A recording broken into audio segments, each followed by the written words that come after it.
Alhamdulillahi Rabbil Alameen, wassalatu wassalamu ala rasulihil kareem. Rabbi shrah li sadri wa yassir li amri wahlul uqdatam min lisani yafqahu qawli.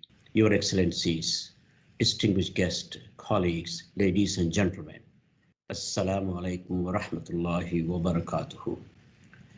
On behalf of KFU, on behalf of HBKU Hamad bin Khalifa University, the Dean, Dr. Imad Shaheen, College of Islamic Studies, and its faculty, it gives me a great pleasure and honor to welcome you all to the 4th Annual Islamic Finance Conference. Dr. Imad Shaheen extends his profound apologies for not being able to join us today. He has requested me to deliver the welcoming remarks on his behalf. Among the events that the College of Islamic Studies is organizing, this international conference is a prime one, bringing several speakers from different parts of the world. We have been hosting this international conference since 2017 with the sole sponsorship from the Qatar Financial Center authorities, and thanks to Mr. Yusuf Jaida, the CEO of the QFC. All our past events, including this one, deals with the cutting-edge topics which are important and relevant to academia and the current practice of Islamic finance industry. The fact that we have published 3 books emanating from the papers presented in these conferences is a testimony to the importance and recognition of these conferences. And these books are published by internationally reputed publishing houses. This year's conference aims to discuss the socio-economic development in the fourth industrial era, the ways in which our physical world is slowly merging with the digital world, which in turn is creating both vast promises and potential hazards. The breadth, depth, and the speed of these advances are driving us to rethink how organizations conceive and create value, and how countries should develop, and what it means to be human. The theme of today's conference might appear very generic, but it is very strategic as well. This is the point that either binds us together or separates us in the groups. We all know the advantages and disadvantages of both. Most importantly, it adds to the Qatar National Vision 2030 goals by strengthening the relationship between the theory and application of Islamic economics and finance. Qatar National Vision lays great emphasis on developing synergies for proper utilization of resources and capitalizing through collaboration and ties up with a renowned institution across the globe. The recent unprecedented economic downturn and global supply chain disruption by COVID-19 pandemic is accelerating the urgency for sustainable financing infrastructure that are agile, adaptable, and transformable. Sustainability and the 4th industrial revolution is not about more than just a technology-driven change. It is an opportunity to help everyone, including leaders and policymakers and people from all income groups and nations, to navigate industry disruptions and transitioning to a new normal by harnessing converging technologies in order to create an inclusive, human-centered future. Likewise, the real opportunity is to look beyond technology and find ways to provide the greatest number of people the ability to positively impact their families, organizations, and the communities they live. Ladies and gentlemen, we realize how busy you are, and we very much appreciate your presence for being with us today and for the next 2 days. Let me assure you that we all have worked very hard to make this gathering fruitful, not only for those attending it, but also for the large goal and cause of Islamic economic and finance, as I have mentioned earlier. We here at the College of Islamic Studies at Hamad bin Khalifa University are proud to invoke this important discussion by sharing you the insights of our esteemed speakers over these 3 days. It's our college key goals is to develop the world-class integrated Islamic academic programs with the national research capabilities and drive collaboration with the world's best institution, and also to cultivate future leaders who will propel Qatar's knowledge-based economy and shape novel solutions for the global impact.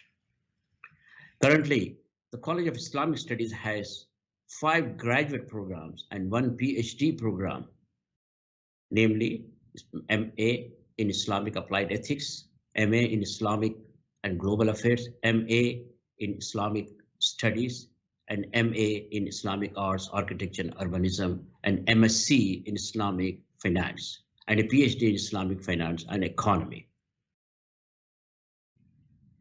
And a new PhD program in Islamic Studies is just approved to further address some of the most pressing questions facing Muslim communities, both locally and globally, and to produce graduates who are able to contribute to society and excel in a rapidly changing world. Ladies and gentlemen, without any further ado, may I have the pleasure of introducing 3 keynote speakers of this opening sessions. Mr. Yusuf Al-Jaida, Chief Executive Officer of the Qatar Financial Center Authority, and Mr. Abdulaziz Al Khalifa, the Chief Executive Officer of the Qatar Development Bank, and His Excellency Dr. Bello Lawal Danbata, the Secretary General of the Islamic Financial Services Board in Kuala Lumpur, Malaysia. I'm truly grateful to all 3 distinguished speakers for making themselves available to share their valuable insight on the conference theme. Over to you, Mr. Yusuf. Bismillah ar-Rahman ar-Rahim. Assalamu alaikum wa rahmatullahi wa barakatuh. Distinguished guests, good morning. It's my pleasure to be here with you at the International Conference of Islamic Finance 2021. Islamic finance has exhibited rapid growth in recent years. Today, it is a $2.4 trillion industry, forecast to reach $3.69 trillion by 2024. The instruments of Islamic finance promote financial justice, stable investments, and financial inclusion. With such attributes, Islamic finance plays a vital role in supporting worldwide post-pandemic economic recovery. We have seen institutions leverage Islamic financial instruments to mitigate the economic impact of COVID-19.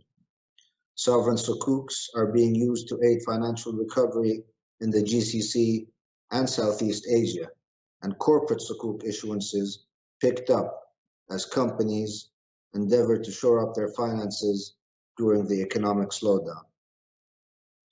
ESG-based Islamic investments targeting social issues such as mass unemployment have also become very popular.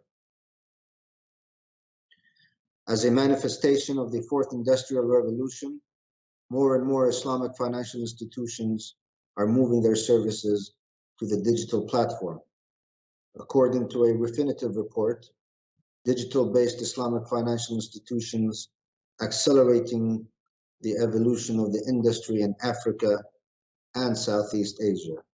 Here at home, there is a collective effort among financial institutions to further strengthen the Islamic financial industry, including establishing an ecosystem that supports the success of Islamic fintechs. Qatar's position as one of the leading systematically important Islamic banking jurisdictions in the world offer vast opportunity for Islamic financial firms to grow in and from the country.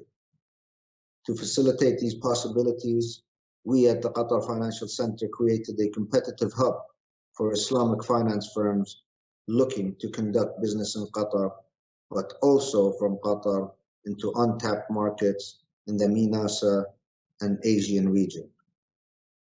We're also committed to ensuring high international regulatory standards through the Qatar Financial Center Regulatory Authority, which has specific Islamic banking prudent rules in place for QFC Islamic financial firms. One key initiative set to strengthen Qatar's Islamic finance sector is the planned introduction of a centralized Sharia board to raise consistency and improve the integrity of the industry. Fintech hubs, such as Qatar Fintech Hub, are supporting the positioning and expansion of local and international fintechs, and efforts to develop a vibrant angel investor community in Qatar are also underway. During this event, we will learn more about opportunities in this industry and how we can leverage Islamic finance instruments to achieve a long-term recovery post-COVID-19 and build a more inclusive and sustainable world. I am confident that this conference will be of great benefit to all of you who participate. So I encourage you to engage in the succeeding events and discussions fully. Thank you, and assalamu alaikum wa rahmatullahi wa barakatuh.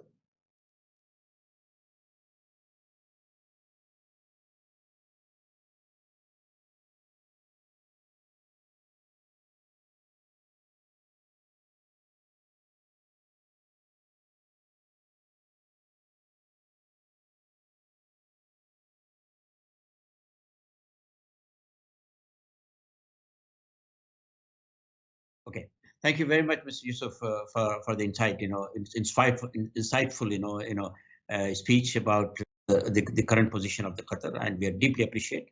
And I'm sure during the next, these 3 days, I think most of these things what you have just mentioned will be addressed, inshallah. But now I take the opportunity to invite Mr. Abdulaziz Al Khalifa, the CEO of the Chief Executive Officer of the Qatar Development Bank. Over to you, Mr. Abdulaziz.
Assalamu alaikum wa rahmatullahi wa barakatuh.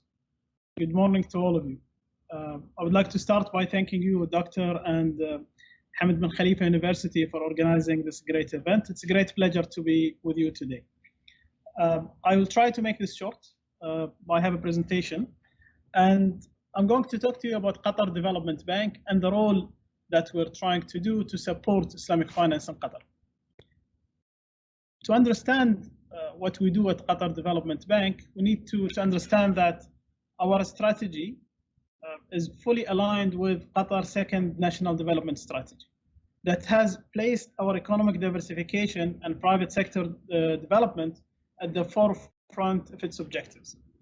So Qatar Development Strategy for 2018-2023 has a natural affinity towards and synchronizes perfectly with Qatar National Development Strategy, the second one. This effortless synchronization is the result of QDB long-term vision that is centered on improving the economic development cycle by empowering entrepreneurs, small and medium enterprises, and national champions.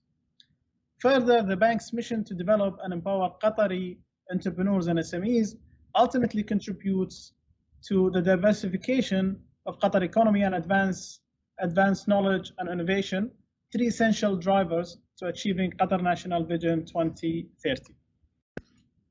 To bring our strategy and vision to fruition, we'll continue to focus on 5 key areas: enhancing competition, achieving self-sufficiency in target industries, supporting non-hydrocarbon exports, developing localization opportunities, and increasing value added to the 2018-2023 priority sectors.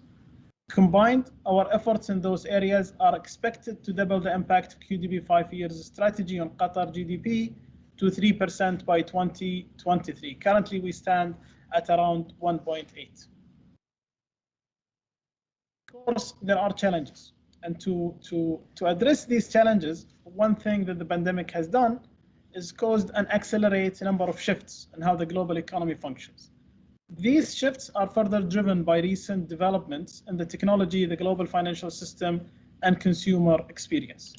As the main supporter arm for the private sector in Qatar, one of QDB's main roles is to identify and address current challenges faced by the private enterprises, and more specifically SMEs, as well as predict the future ones.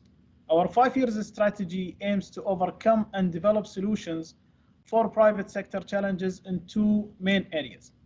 Continue to enhance and upgrade the bank's 3 access-based pillars of empowerment: access to finance, access to markets, and access to capabilities, and to double down on our advocacy role and collaboration with the national stakeholders and global partners towards 2 main objectives: improving the business climate and infrastructure for private enterprises, and further developing the administrative and legislative framework for SMEs and entrepreneurs to grow and innovate.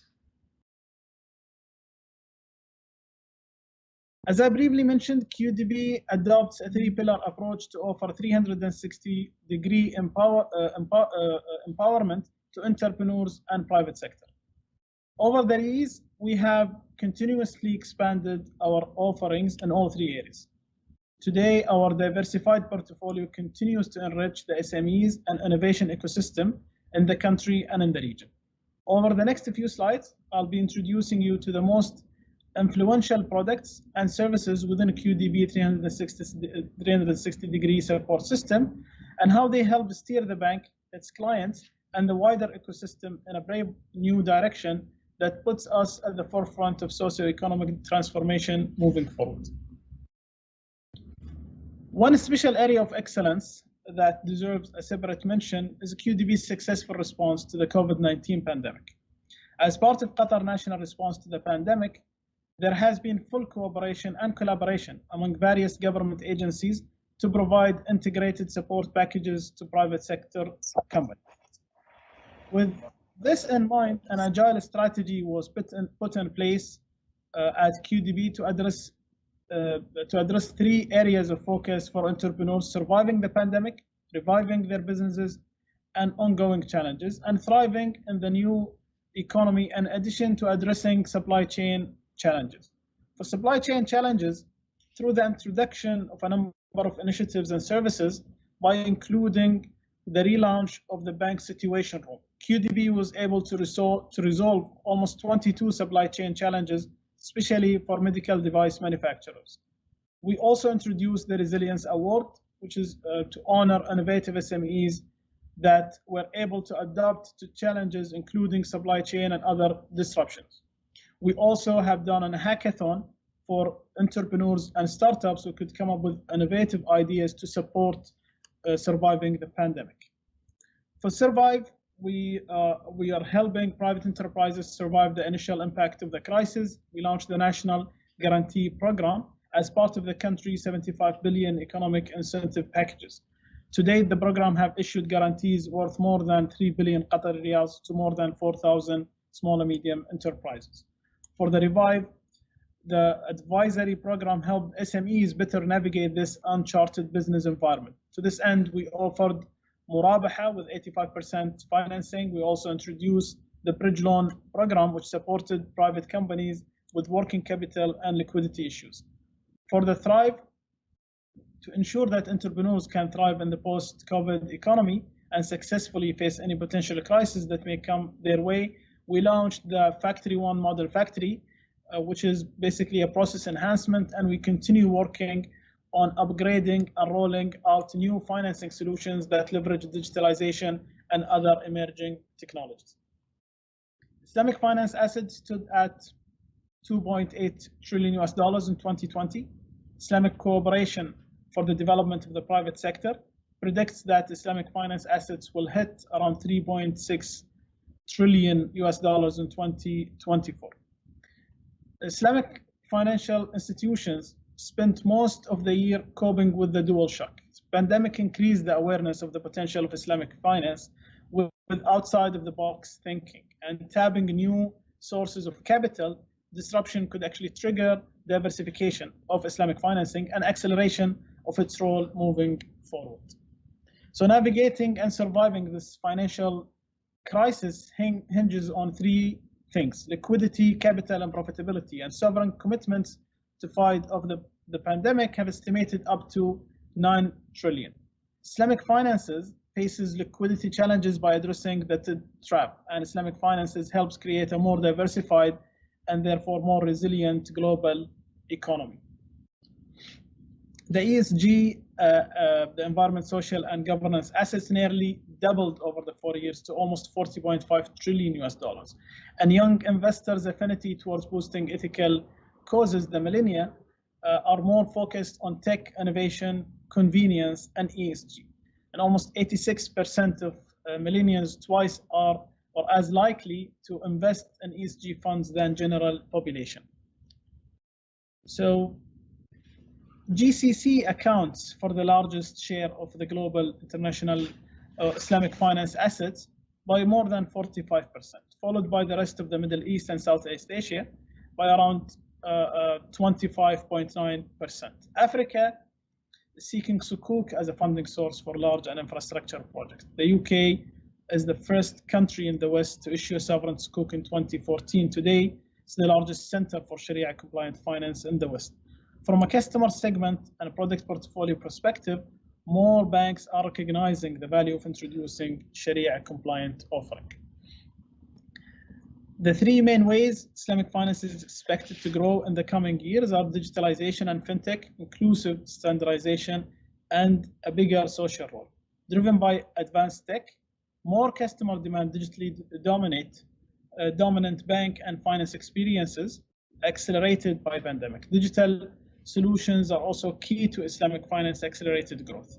The fourth industrial revolution leverages emerging technologies to power disruptive innovation, artificial intelligence, nanotechnology, quantum computing, and cloud computing, IoT, 5G, 3D printing, and many more.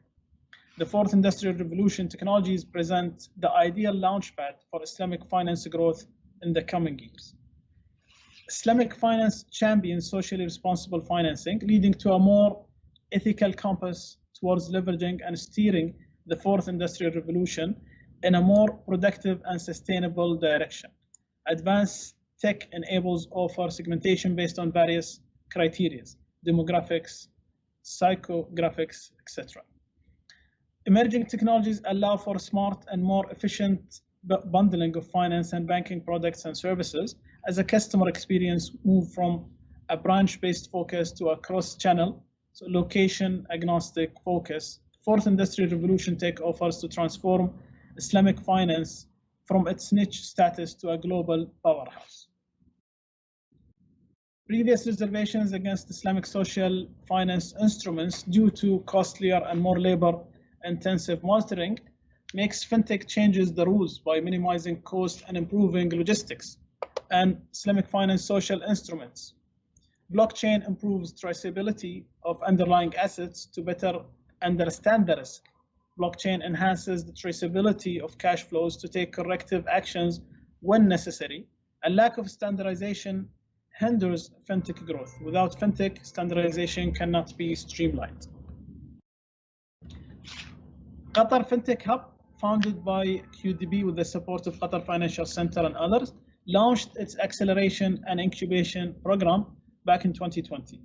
Our Fintech Hub partners are based all over the globe, including the UK, Singapore, Sweden, Nigeria, Lithuania, Turkey, and India. And our recent partnership includes Microsoft, Amazon, Progresssoft, Vodafone, Evershed Sutherlands, Cambridge Spark, CNN, Bloomberg, and global positioning systems. Open to all local and global startups looking for a launchpad and a hub to establish their presence in the region and accelerate their growth globally. Participating ventures go through an immersive 12 weeks journey of learning, mentorship, and growth. This builds on a strong foundation and thriving underlying financial and services as a gateway to nearby markets that are worth more than 2.1 trillion US dollars. Participating fintechs from countries including the USA, the UK, Australia, India, Singapore, Turkey, Nigeria, Germany, Russia, Indonesia, Jordan, Kuwait, and many more.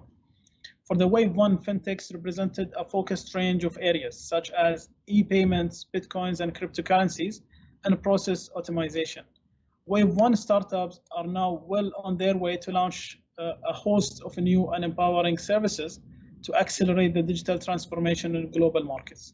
Success of these fintechs set to elevate Qatar's status as a favorable destination for the international fintech community. Growing focus on standardization as government offers are depleted and access to Sukuk remains more complicated than conventional instruments.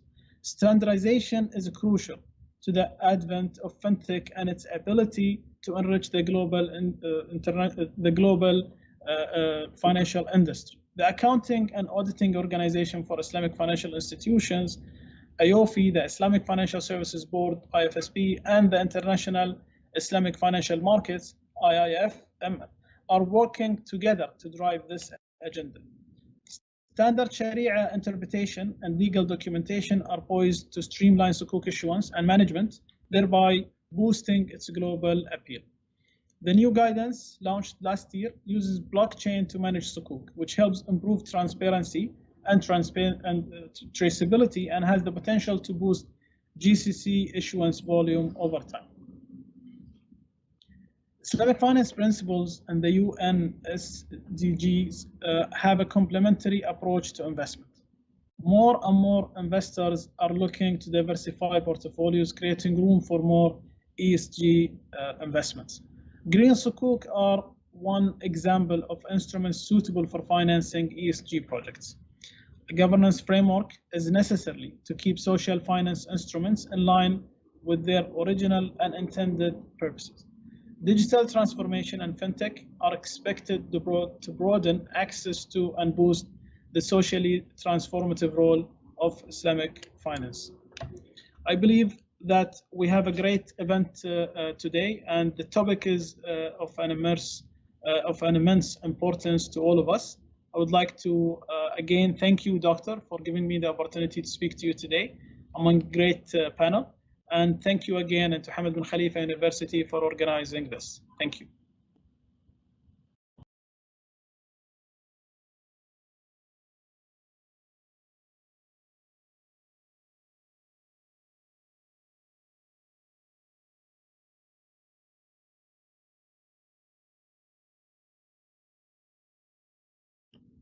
So thank you very much, Mr. Abdulaziz, for providing such a detailed presentation. And definitely, I mean, during the 3 days conference, inshallah, a number of them will be addressed. Actually, I mean, I think the data, the slides that you have, showed today, I think perhaps if it is available, maybe I will be happy to share with our fellow speakers and attendees, if it is possible. Now, I take the opportunity to invite His Excellency, Dr. Bello Lawal Dabbata. He's the Secretary General of the Islamic Services Financial Services Board, Kuala Lumpur, Malaysia. And it's an honor to have him join us today. And over to you, His Excellency, Dr. Dabbata.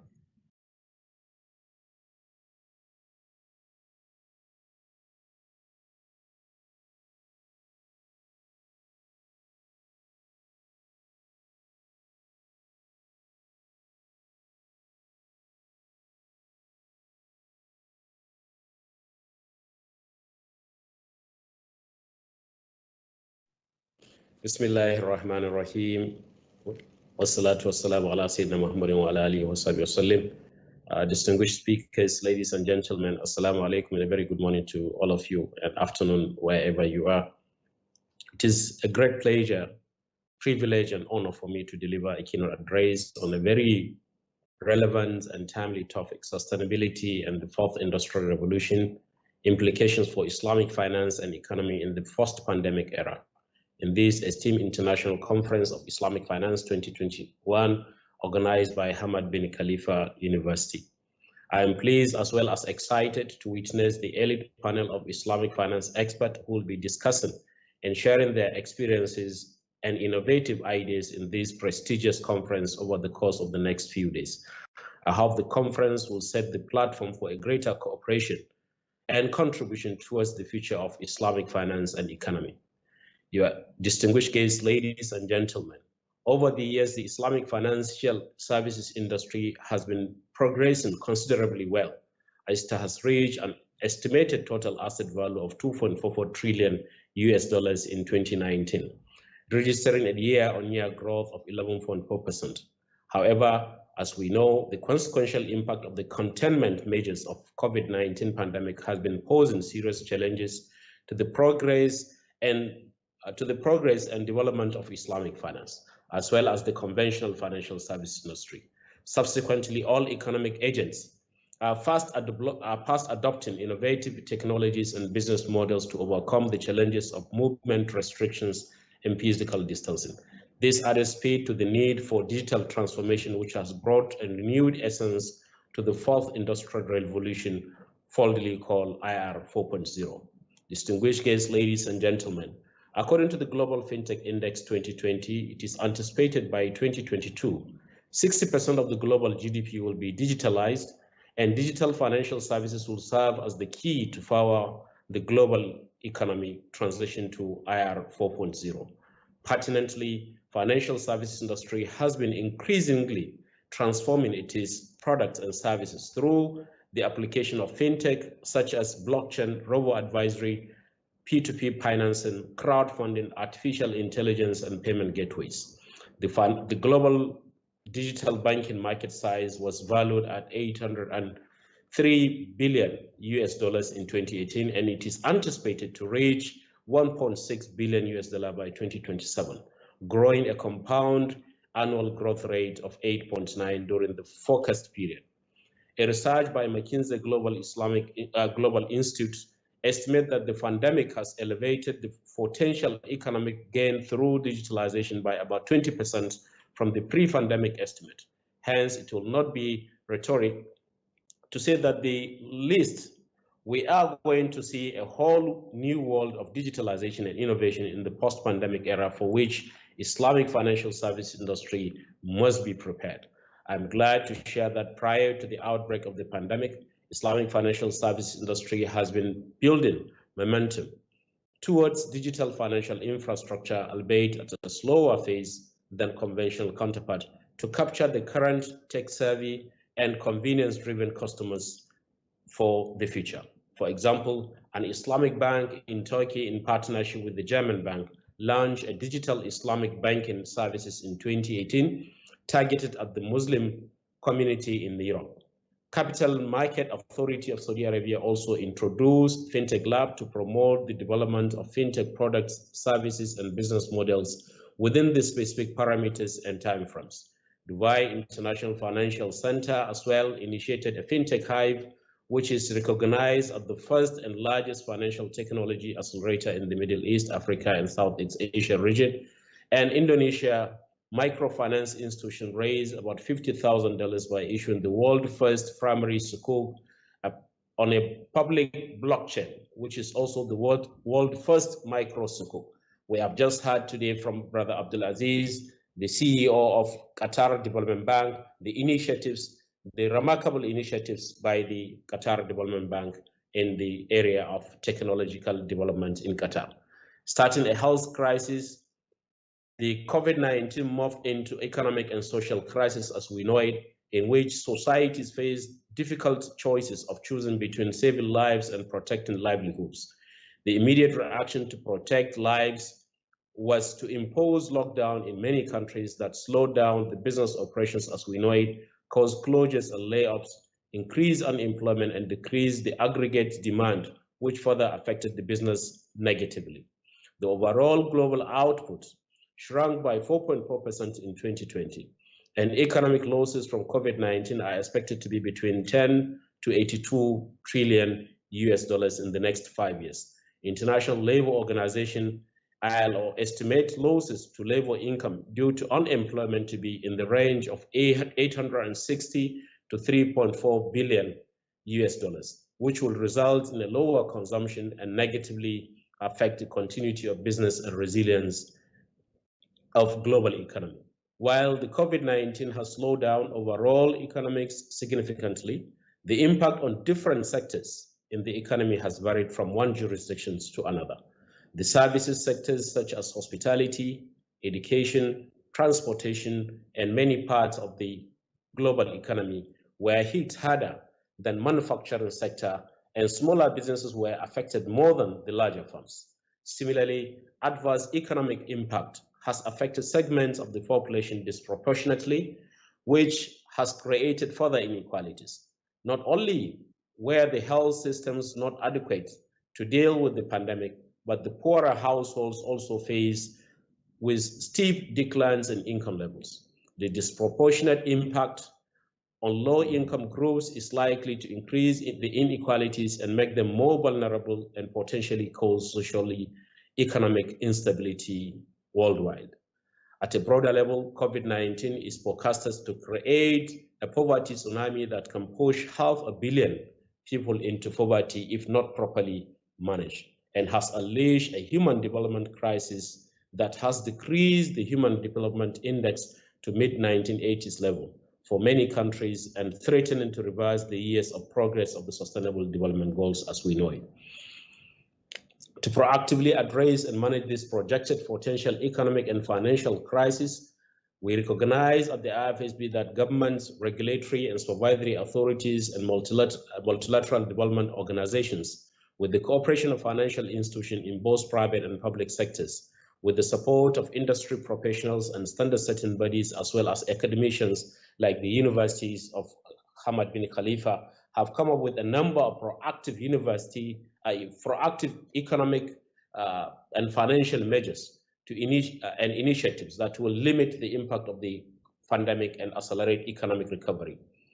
Distinguished guests, ladies and gentlemen, in response to COVID-19, the innovation in Islamic finance industry has taken many shapes and forms. For example, some have introduced various mobile apps and digital wallets, which are among the most popularly developed and deployed technologies, especially for deliveries and retailing of e-services.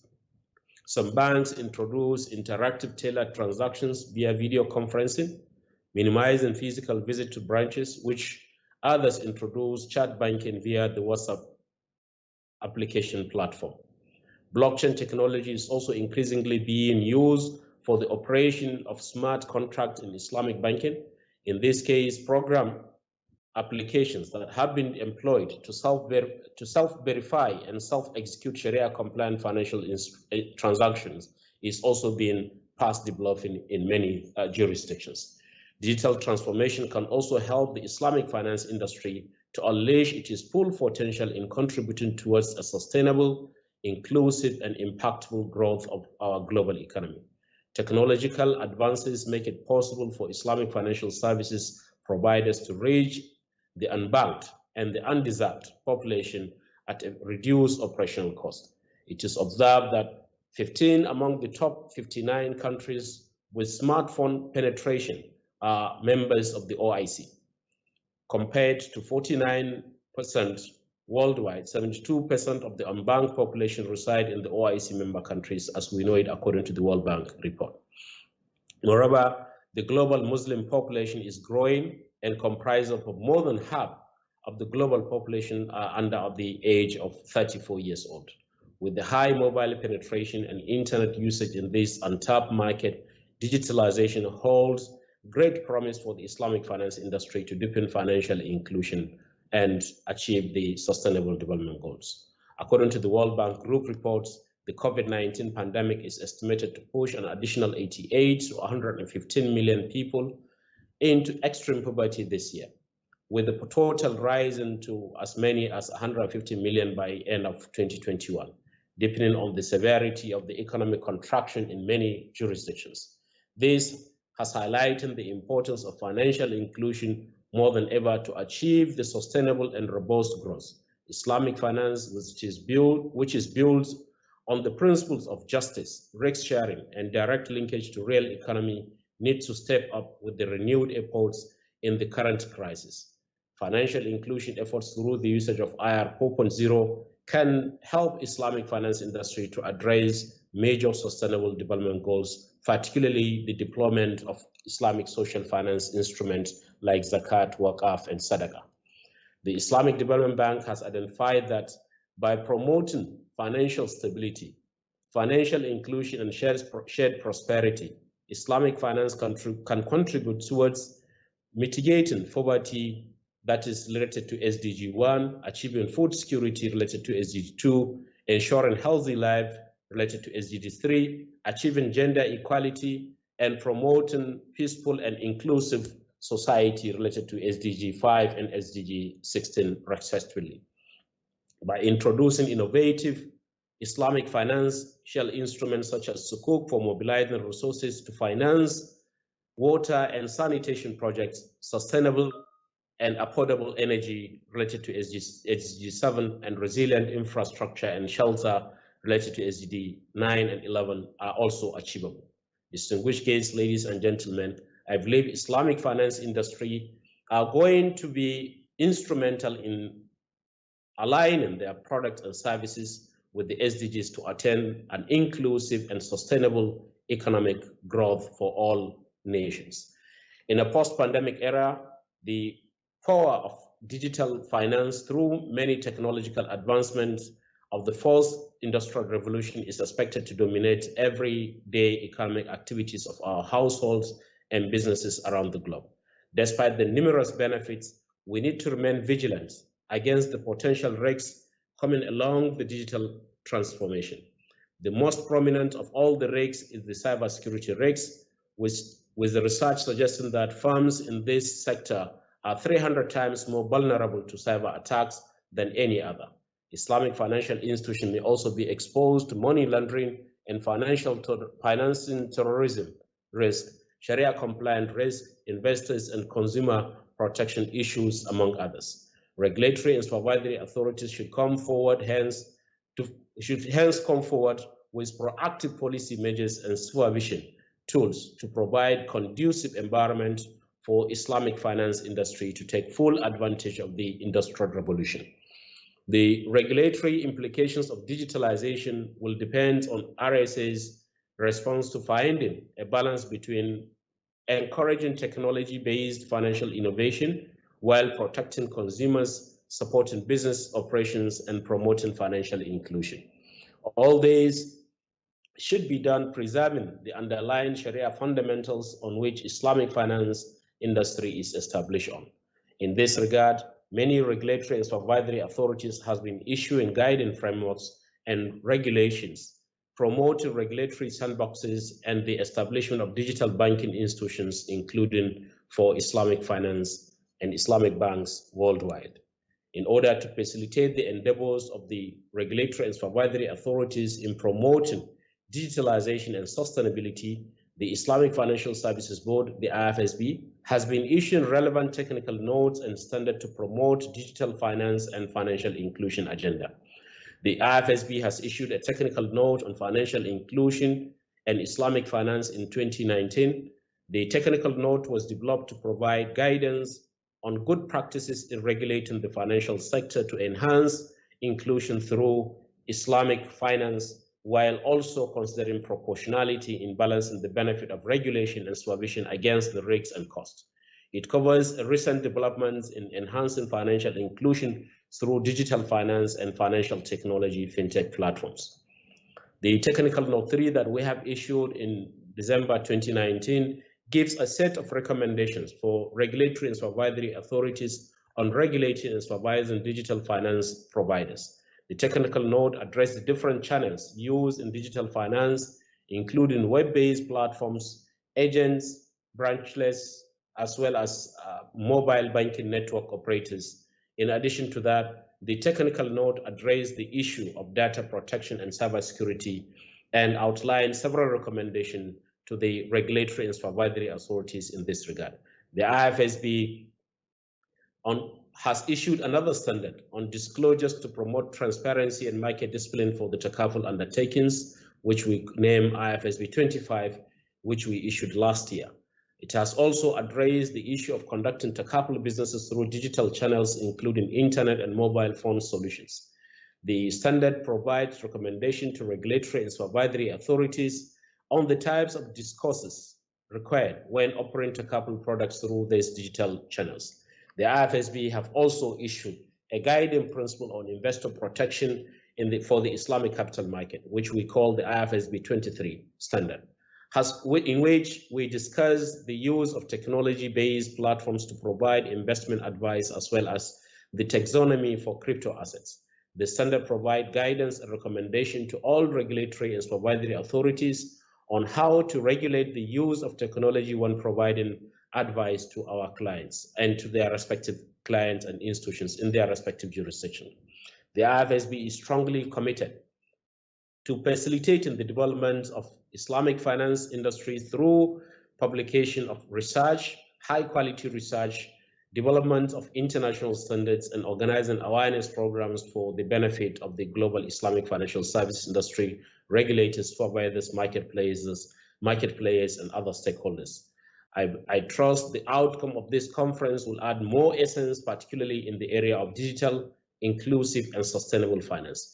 The IFSB recognizes the efforts of all our members in all our jurisdictions, in all their jurisdictions, for the effort that they have initiated in mitigating and managing the impact of the pandemic, as well as to accelerate global economic recovery in their respective jurisdictions.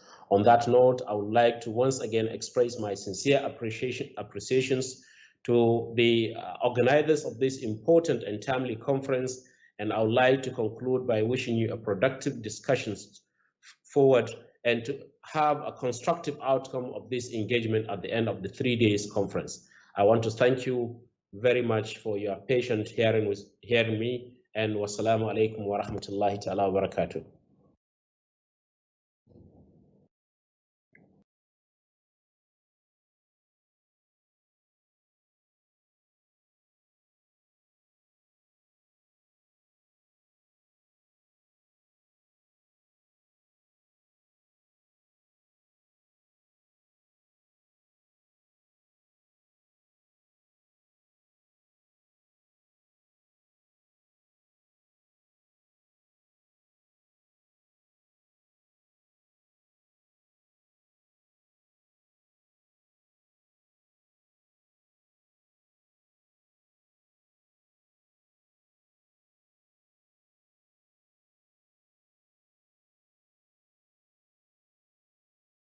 Thank you very much, Your Excellency, for providing us the detailed landscape of Islamic Financial Services Board's efforts in terms of making Islamic finance industry sustainable during this ongoing pandemic period.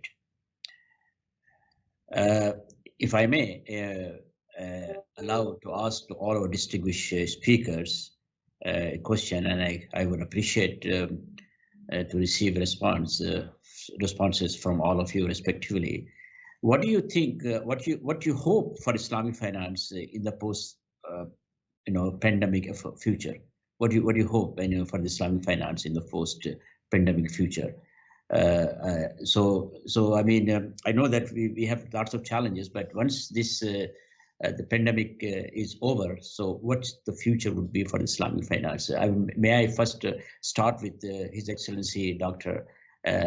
Danbata?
Oh, okay, but I think it's, yeah, I'm not able to hear. Dr. Dunbarton is saying something.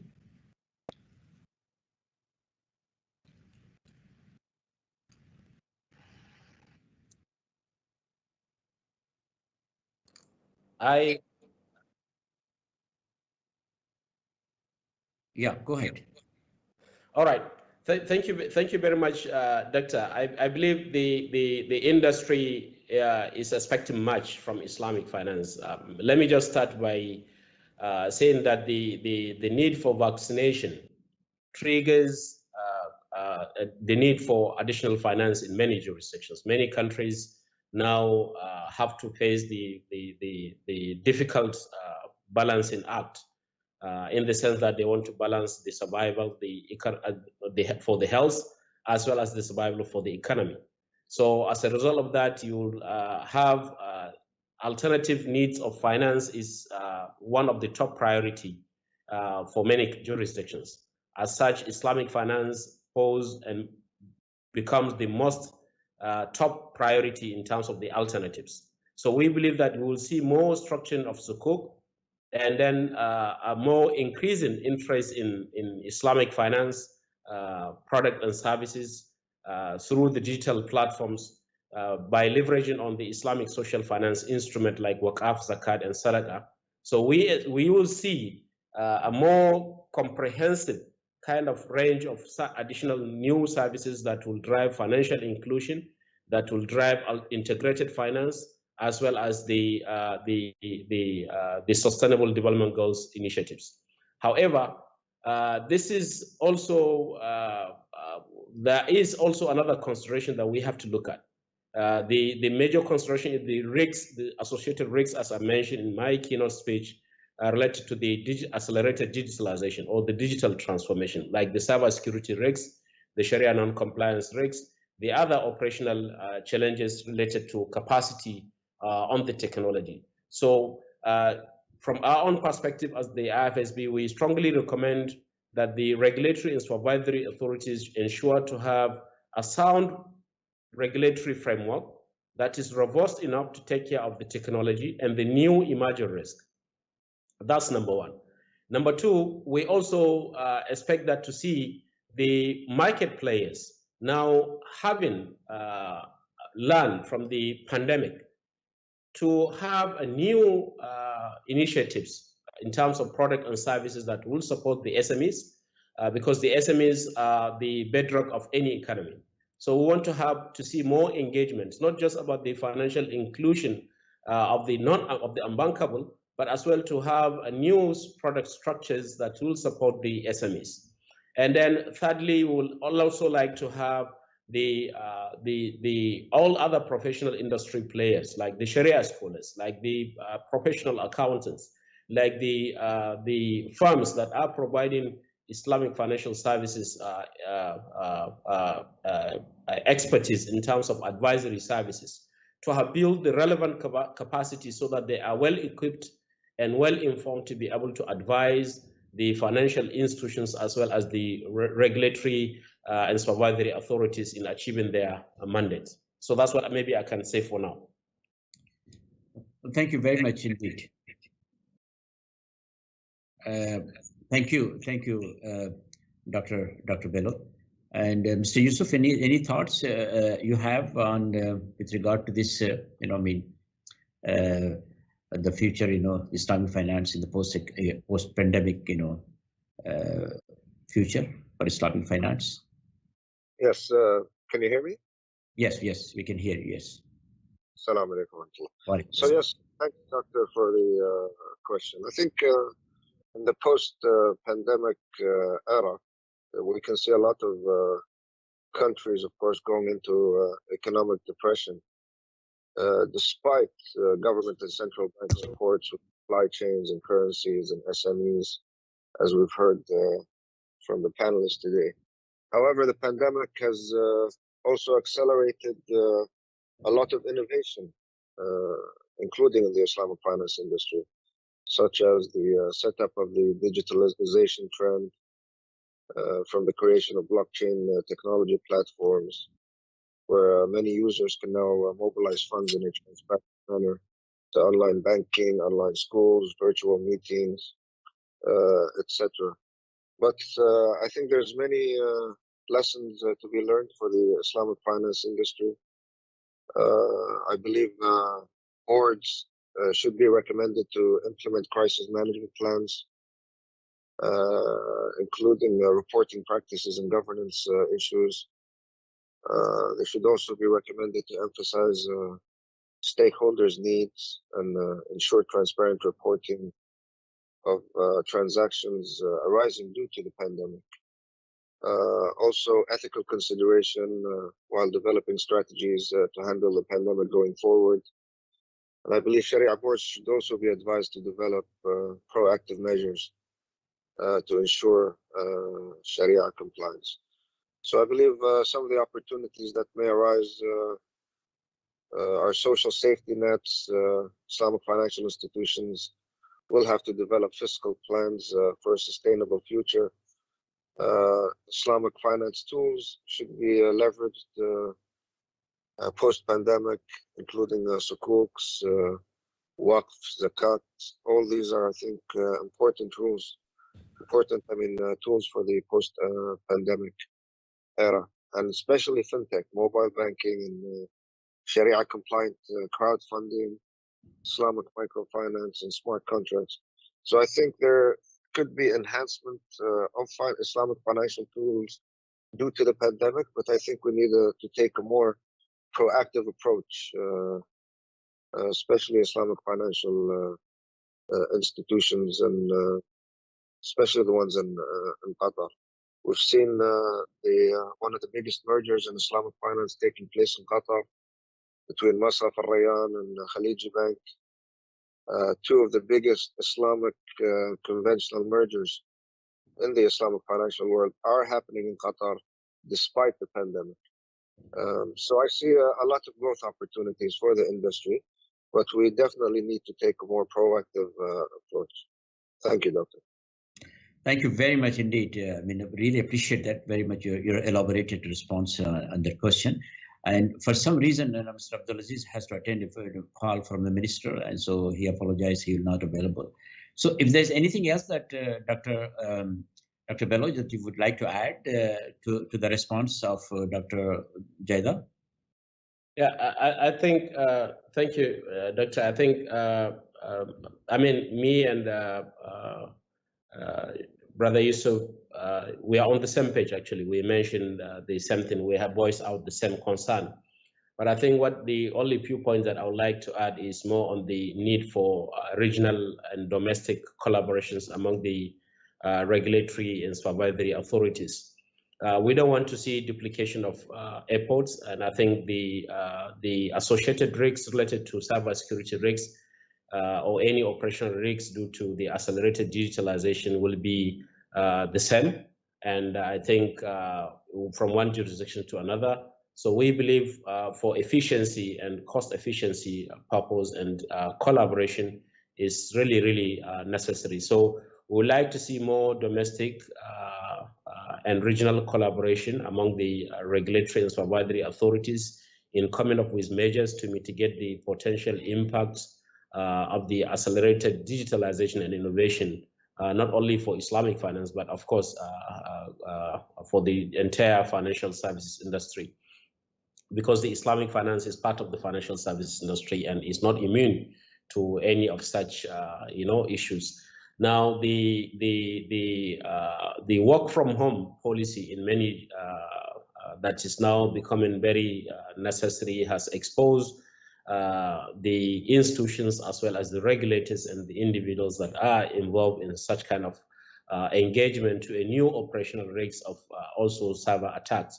So there should be some kind of robust framework, as I mentioned earlier, a very sound one in terms of mitigating the related operational risk due to work from home, due to the online digital services and so on. And this is, we still go back to the issue of the collaboration. I think the duplication of efforts is not really needed. But at the same time, also we want to see the academicians coming forward with a very proactive and quality research that are aimed in promoting the reassessments in terms of the application of the philosophy of Islamic finance. In what way that the Islamic banks can be able to come up with a new product and services that are actually partnership or risk sharing based, but at the same time also bringing some findings that will be relevant to the industry in terms of the relevant or associated risks. So we want to see the academicians coming forward with a very quality research, not just an academic research, an operational research. So we want to see more collaboration between the market players as well as the academicians coming forward. And I believe the blended kind of speakers that I saw in this conference has indicated that yes, the Hamad bin Khalifa University has made an attempt and commitments towards that kind of collaboration by having the industry players as well as the market players and academicians to work together. So I think this is very, very relevant and very, very essential for the global Islamic finance industry to grow. And I think finally, I think it's also a research related to how better Islamic finance instrument and philosophy can take a lead in delivering the Sustainable Development Goals. The entire Sustainable Development Goals, we believe they are aligned with the Maqasid Sharia, and we believe sound and very useful research on how these are aligned and can be better aligned is needed to encourage the market players as well as the regulatory authorities to come up with frameworks and product and services that will help deliver the Sustainable Development Goals. I believe the UNDP has expressed its commitments towards Islamic finance, and because the expectation that Islamic finance is one of those that has this inherent kind of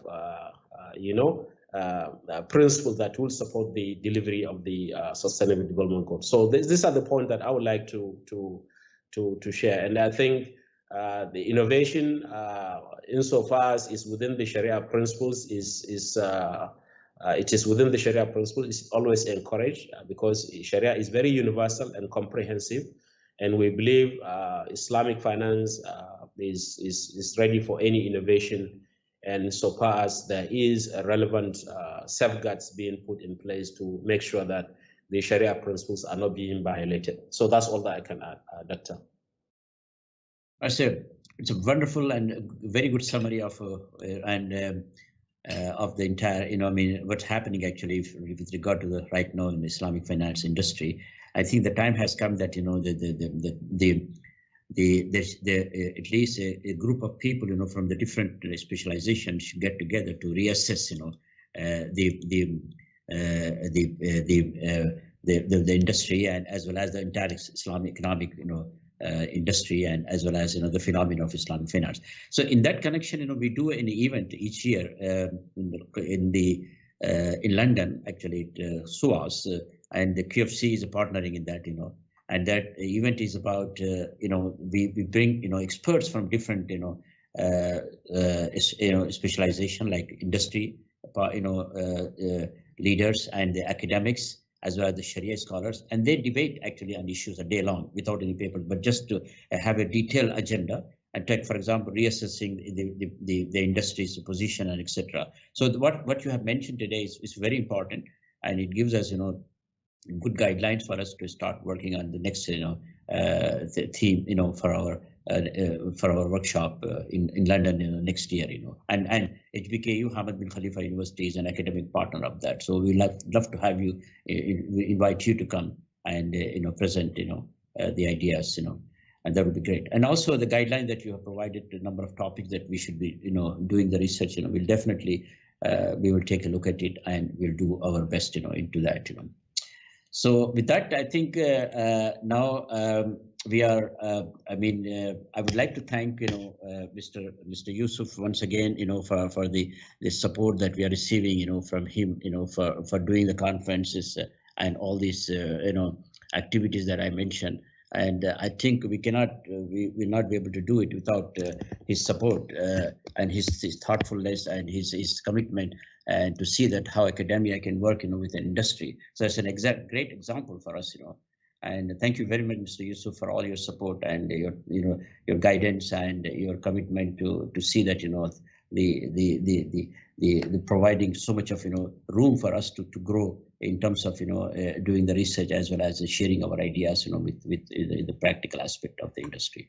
And of course, thank you very much, Your Excellency, taking so much of your time to come and share your thoughtful comments and suggestions, and we will look forward to talking to you and working with you, inshallah, in the days to come. And finally, I would like to. I would be failing in my duties if I do not acknowledge the support I received in organizing this conference. Especially on behalf of the Islamic Economics and Finance Center, and the Faculty of Islamic Studies and the program. In my personal capacity, I would like to acknowledge the support and cooperation I received from my staff, especially Zul Hakim, and he has done an outstanding job in organizing this conference and making it a conference of this magnitude. So and also lots of efforts have gone into it, and we truly appreciate to all my staff members with their patience in putting together a conference of this magnitude. I would also like to thank our faculty members, especially the Islamic Finance faculty, for their guidance and support. And without the guidance and without the support, without the research, you would not have organized an event of this scale. So thank you very much, each and everyone in the program, Islamic Finance program, in the College of Islamic Studies. We are really look forward to working with you for the future events as well. The 3-day conference is comprising of 8 sessions and 1 roundtable. And the first session will begin immediately with the session keynote speech by eminent Sharia scholar, Dr. Dawood Bakr from Malaysia. And the session will be moderated by Professor Habib Ahmed of Durham University Business School. And so with a small pause, I think we'll start the session. So ladies and gentlemen, and let me take the opportunity to extend our thanks in advance to all our speakers and session, keynote speakers and moderators and panelists for playing a vital role in the success of this conference. And I also like to acknowledge the assistance we received from HBKU Communication and VPM Creative in organizing this event. So if I miss anyone, please forgive me. And it's important that I should acknowledge, all of them, but sometimes due to the time factor, I think all names have not been mentioned.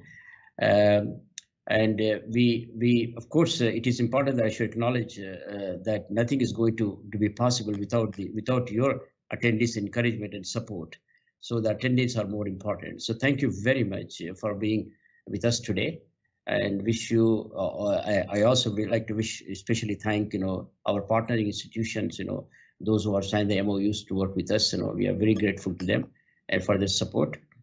And also again, on behalf of the college, I would like to extend my profound thanks to Mr. Yusuf Jaida, the CEO of Qatar Financial Center Authority, for all his support throughout the years in sponsoring these events, and of course to Mr. Abdulaziz Al Khalifa for supporting us in our research endeavor.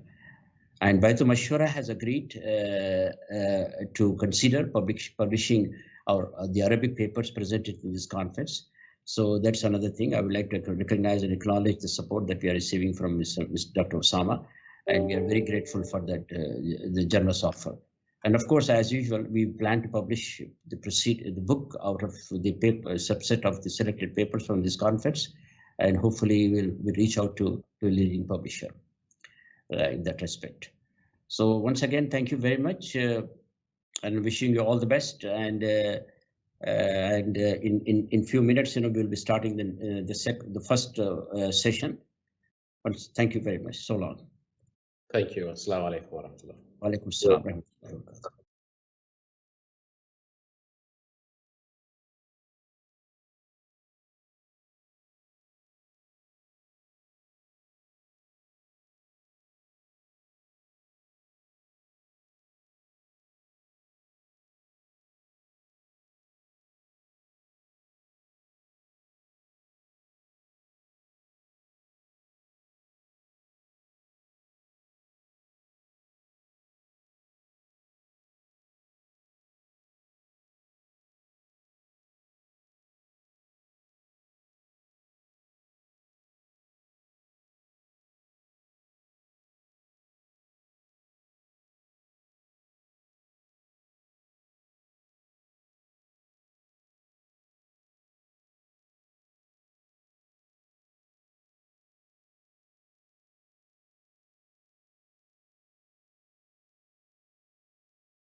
Assalamu alaikum wa rahmatullahi wa barakatuh, and good day to everyone who's attending.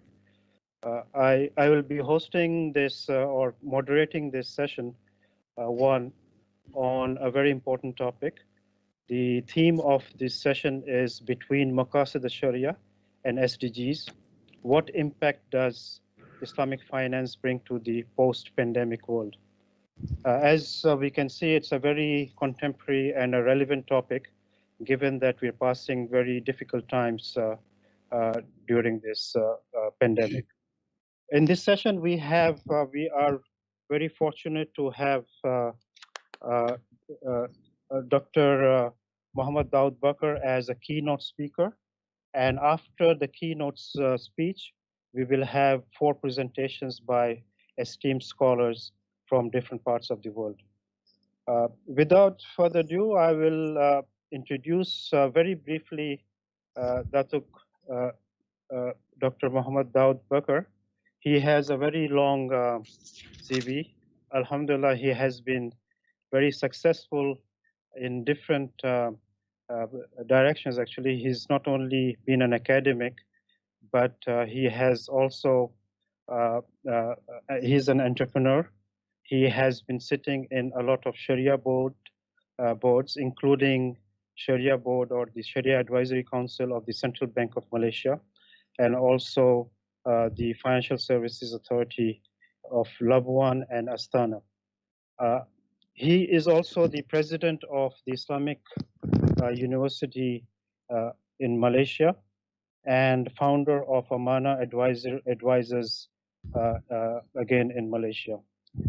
He has authored several books, and I think he's one of the prolific writers around, writing not only on Islamic economics and finance, but different aspects, including issues related to mindsets and entrepreneurship, among others. So I have my honor and pleasure to give floor to Dr. Muhammad Daud Bakr, and he has 15 minutes for his speech.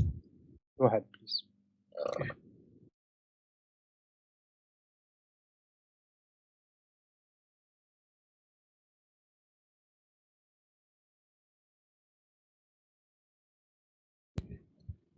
بسم الله الرحمن الرحيم الحمد لله الذي بنعمته تتم الصالحات والصلاة والسلام على النبي الأمين المصطفى صلى الله عليه وسلم أما بعد.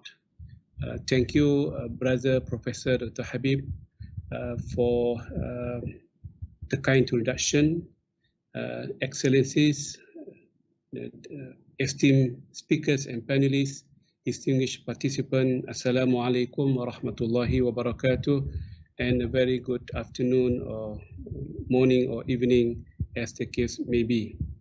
First and foremost, I have the pleasure to put on record my appreciation and gratitude to the organizer, Hamad bin Khalifa University, for inviting me in this important session of the conference to address the topic of Maqasid al-Shari'ah vis-a-vis SDGs, and how the 2 big themes of the world relate to Islamic finance in the context of post-pandemic world. Hopefully the pandemic will be over in no time.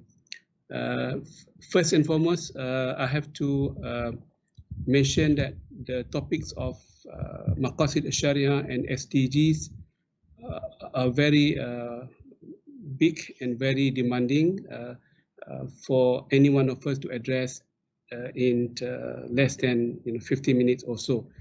But as usual in many conferences, we are just presenting the gist of it and the crux of the essence of each and every topic and themes, and up to the researchers and the practitioners to take them further. As far as Maqasid is concerned, this is a very dynamic and robust discipline in Islamic tradition, which was not sufficiently developed in the last how many centuries. It was revived again in the late 1970s in the hands of Ibn Ashur and Alal al-Fasi, and lately by the great scholar of Irasuni, a scholar from Morocco, and many other contemporary scholars along the side. But no one has focused very much on Islamic finance in particular.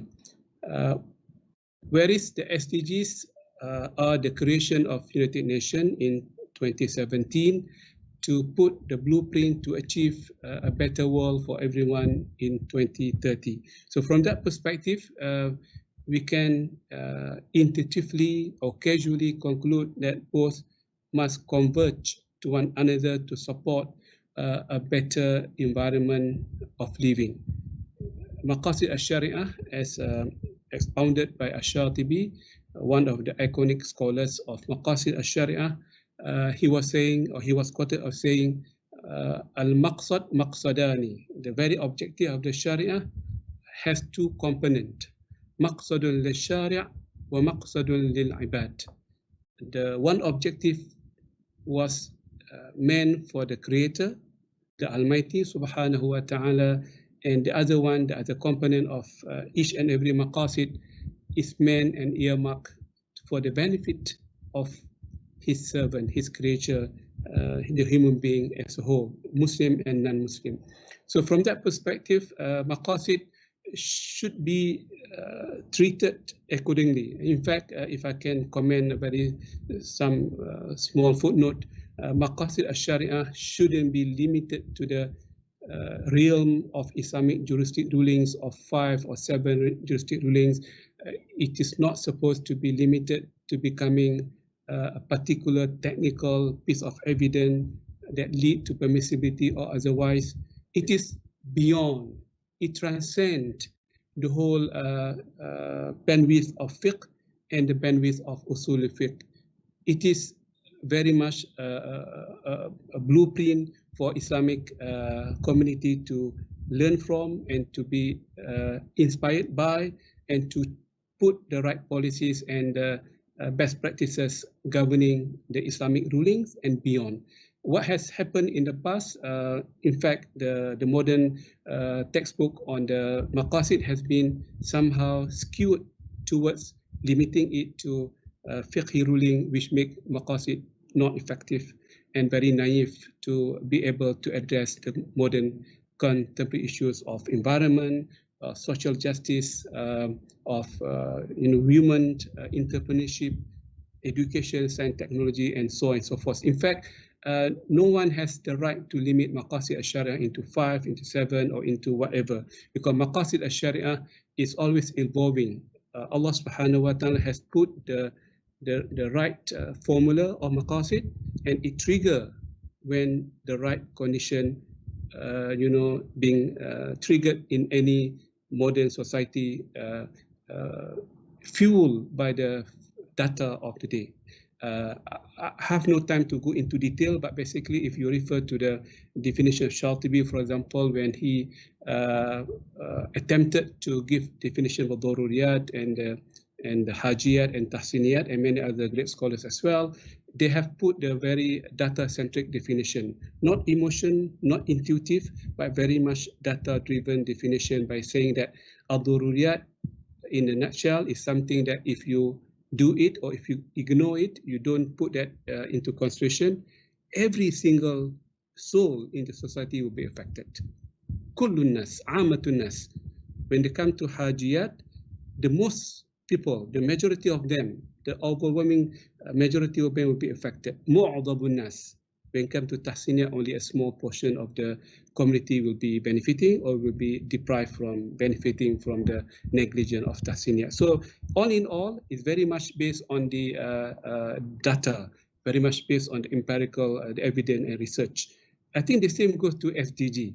When the United Nations, I was going through the white paper for SDG, starting from Paris all the way to what have you, and many other internal discussion. It's very important to understand the origin, the source of power, the source of thinking of SDG. again, it's not about a group of people come together to decide on SDG. No way.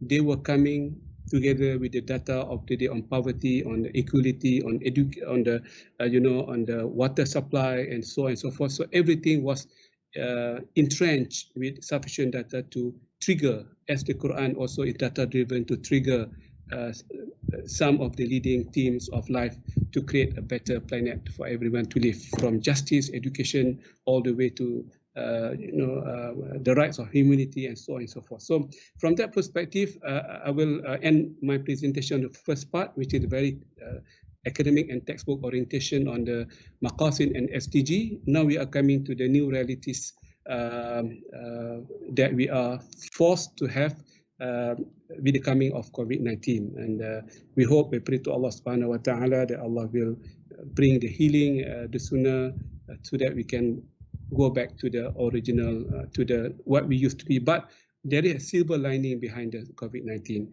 And silver lining is something that I would like to talk more on the third and fourth part of my presentation. What's next after the post-COVID-19?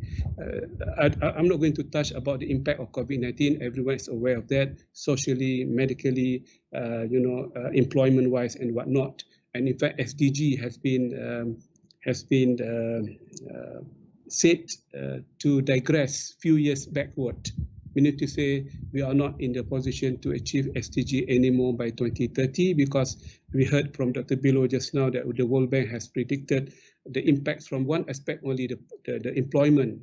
We put the aspect of the social, the economic reason, and the education opportunities, and that will push back the SDG few years backward.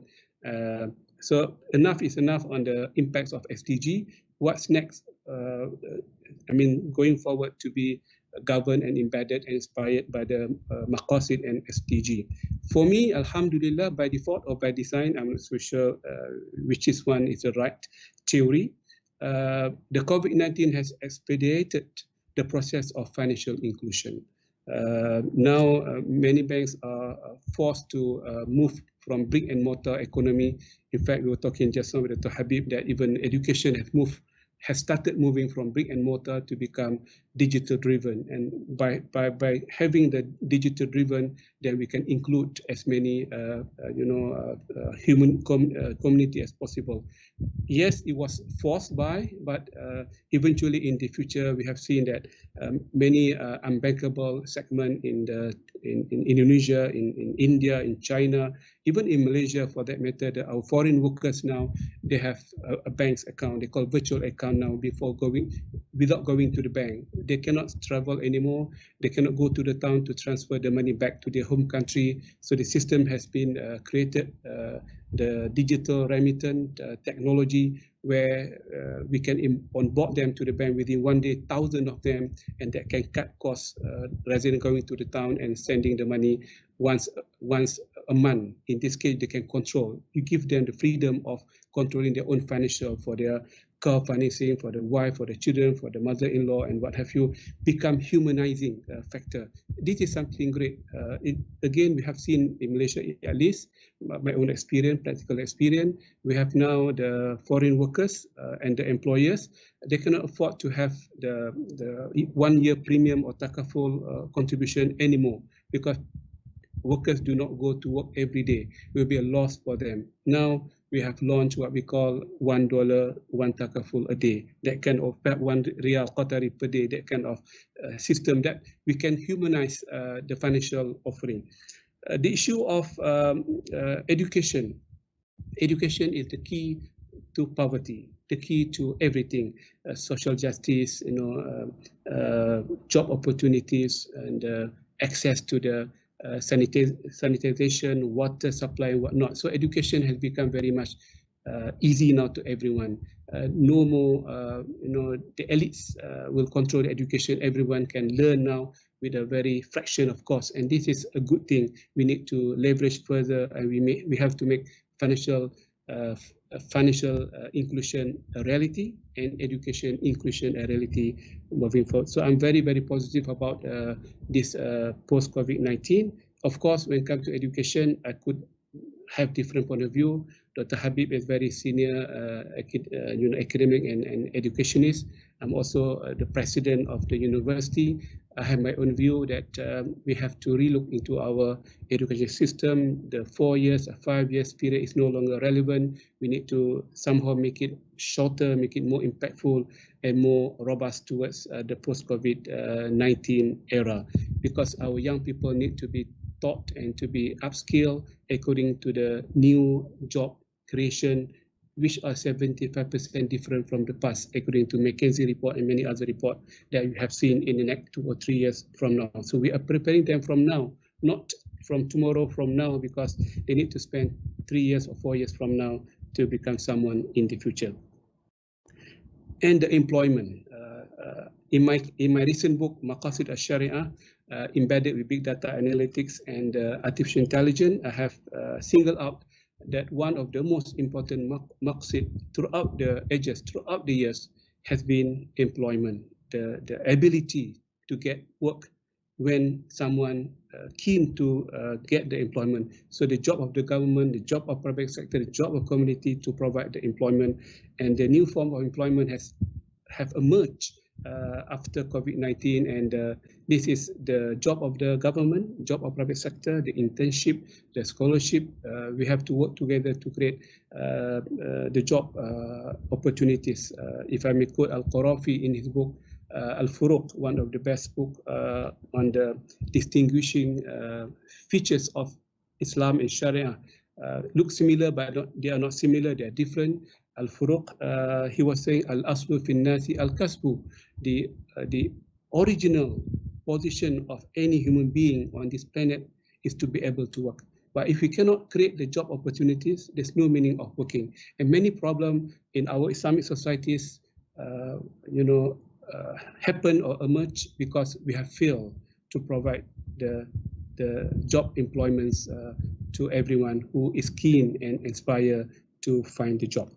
And last but not least, I would say the issue of health and health and medical would be the new industry. And in fact, from Quran cover to cover, the health aspect, the health of the environment, the health of the animal, Allah mentioned about that. What more, the health of human being will be one of the important aspect of the Muslim community and Muslim world, and we need to invest more money to do more research on this aspect of the medical improvement.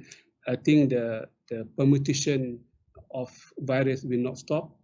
We're going to see, as predicted by many World Health-based organization, that COVID will continue to evolve, and for that matter, the research and the Islamic finance with regard to the idea of medication and medical sciences and whatnot should be glued together. So in a nutshell, to the end of my presentation, I would argue that Maqasid and SDGs are compatible to one another, with a bit of disagreement to some extent, but all in all, they are in agreement.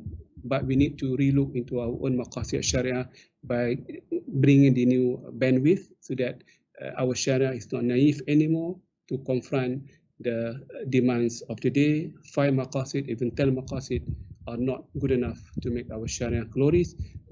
And at the end of the day, Islamic finance must be structured in such a way to support each and every particular new Maqasid Sharia given the post-COVID-19 aftermath. With that, thank you, Dr. Habib, for giving me the opportunity to speak my mind in this keynote address. May Allah subhanahu wa ta'ala bless all of us, bless Hamad bin Khalifa University, bless all the organizing committee members, and yourself, the moderator, Dr. Said Nizam, and all the panelists and the attendees and participants. Thank you. Wassalamu alaikum wa rahmatullahi wa barakatuh.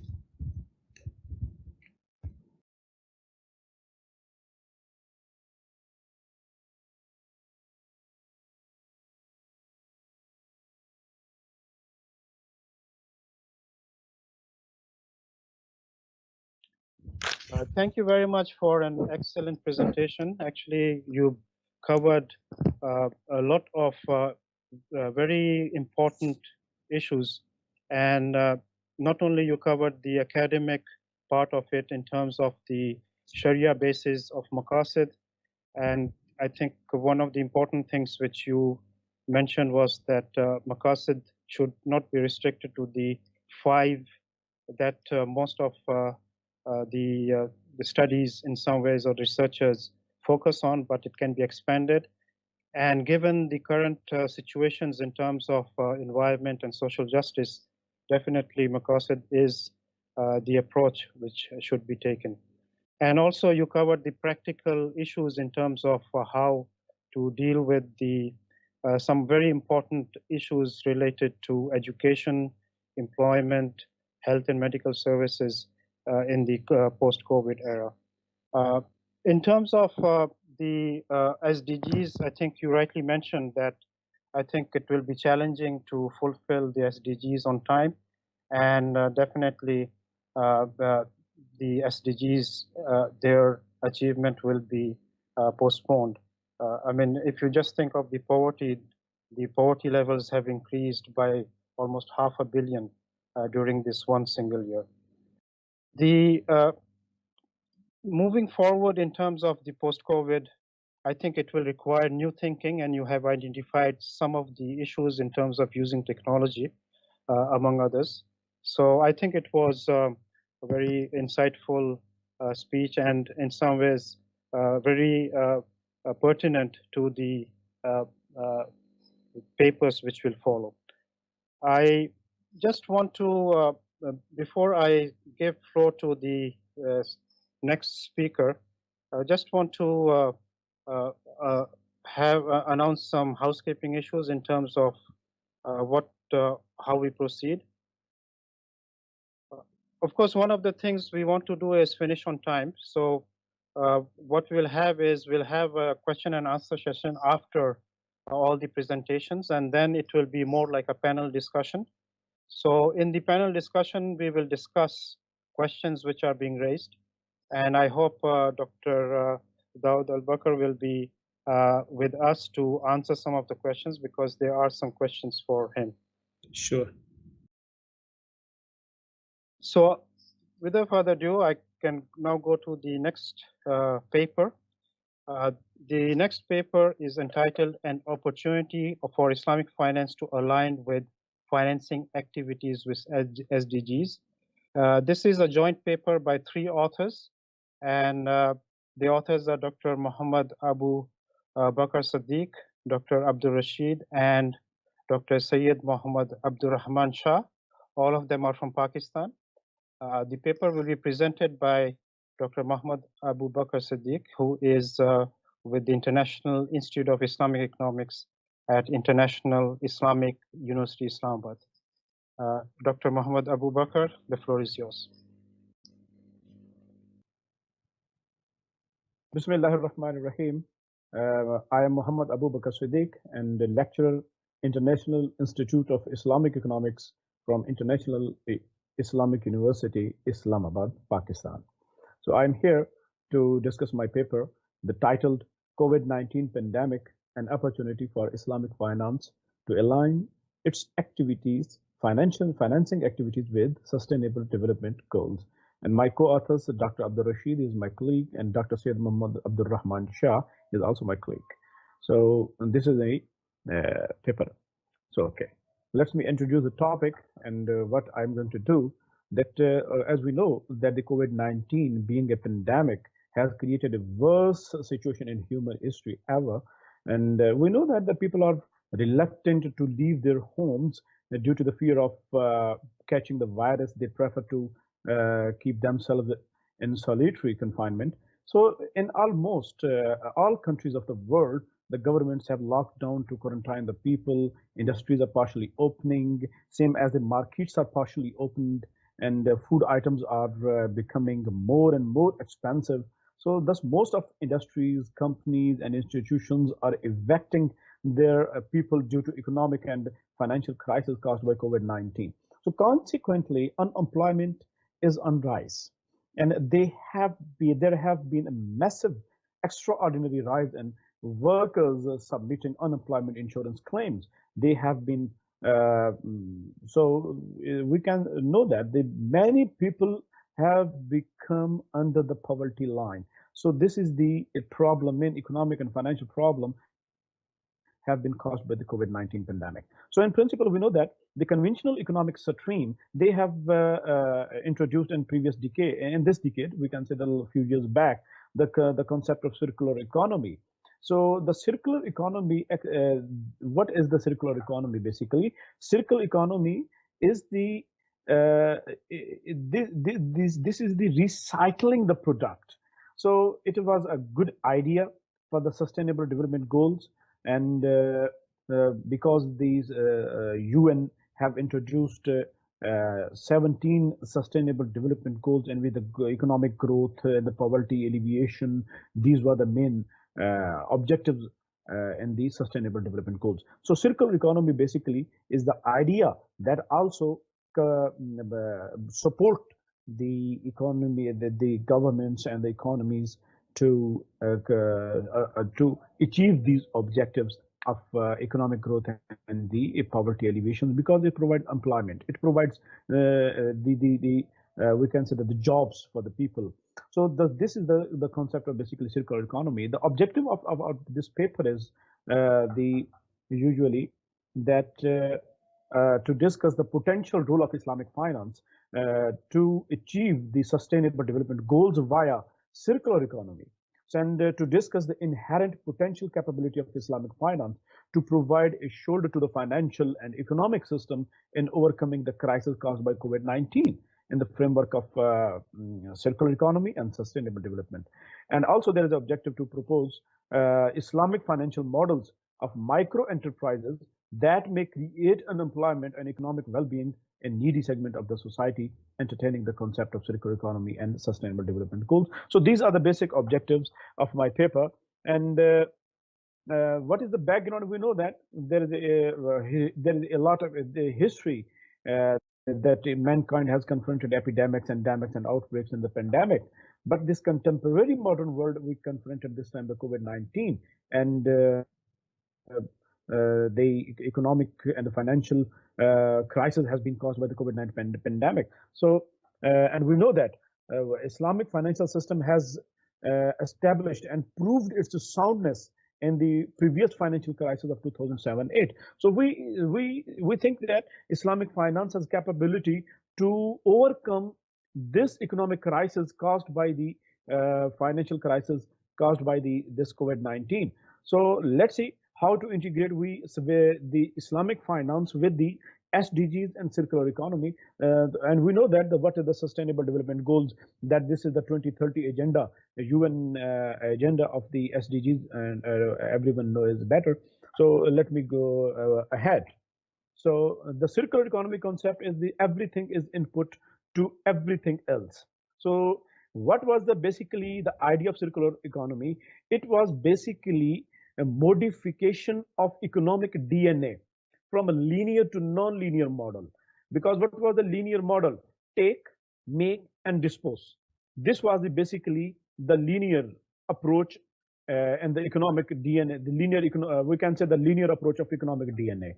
But this is it has been introduced the concept of circular economy, and toward it was transformed toward the non-linear model, that collection, recycle, and recover it.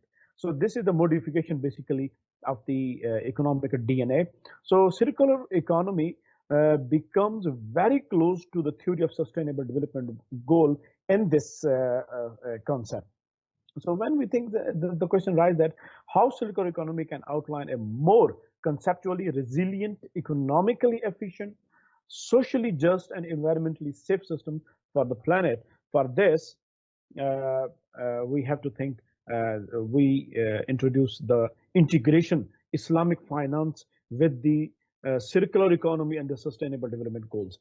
And I think that you can see here the headings that we think that Islamic finance can use circular economy and SDGs as their vehicle. So let's start this from this, that rich-poor gap. We know that rich-poor gap, it is also increasing with the passage of time, and especially the COVID-19 has caused, worsened the situation, and people have become more poor. And the people who are not poor, but now they are coming under the line of poverty line. So Islamic microfinance is the main idea that we want to introduce here in this paper, that in Islamic finance, the concept of Islamic microfinance, we can patch up this Islamic concept of Islamic microfinance with the circular economy and the sustainable development goals. So how it will be integrated with these concepts, look at here, this is a table, and these are the small businesses, small recycling micro enterprises, and we suggest these models, that ballpoint pens, toys, kitchen items, disposable water glasses, glass and the plates, and disposable gloves, plastic auto accessories, soft and stuffed toys and pillows, stapler pins. So these are the small manufacturing business plans that can create employment at the micro level, because the banking institutions are reluctant to finance the people who have no more money to start the businesses. So the concept of microfinance can help them and can support them to build their business, and they can create employment. So this is the rough estimated, and this is the $6,000, and this is the worth of the business. That ballpoint pen, this business can be established in a small unit. The worth of it is $6,000. So these are the estimated cost in the US dollar. So we have also developed some model, because we have not enough time, so I'm going towards my model. So this is the first model. We suggest that how to finance those business models. So this is in the Islamic finance umbrella, this is the main model, that financing through Ijara Kam Murabah model. Ijara Kam Murabah model, you can see that at the first point, the financing entity. Financing entity can be anyone, microfinance institutions, microfinance banks, Islamic banks who want to microfinance.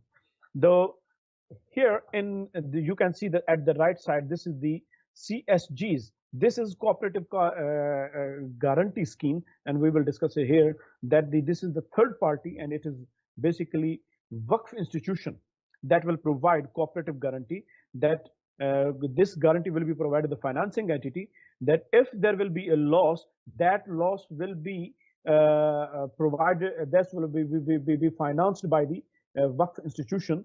And what will be the mode of this one, that the principal liability of loss sharing is that liability is of the liability of client. There will be client liability when client will be able to pay back that loss amount to the Waqf institution.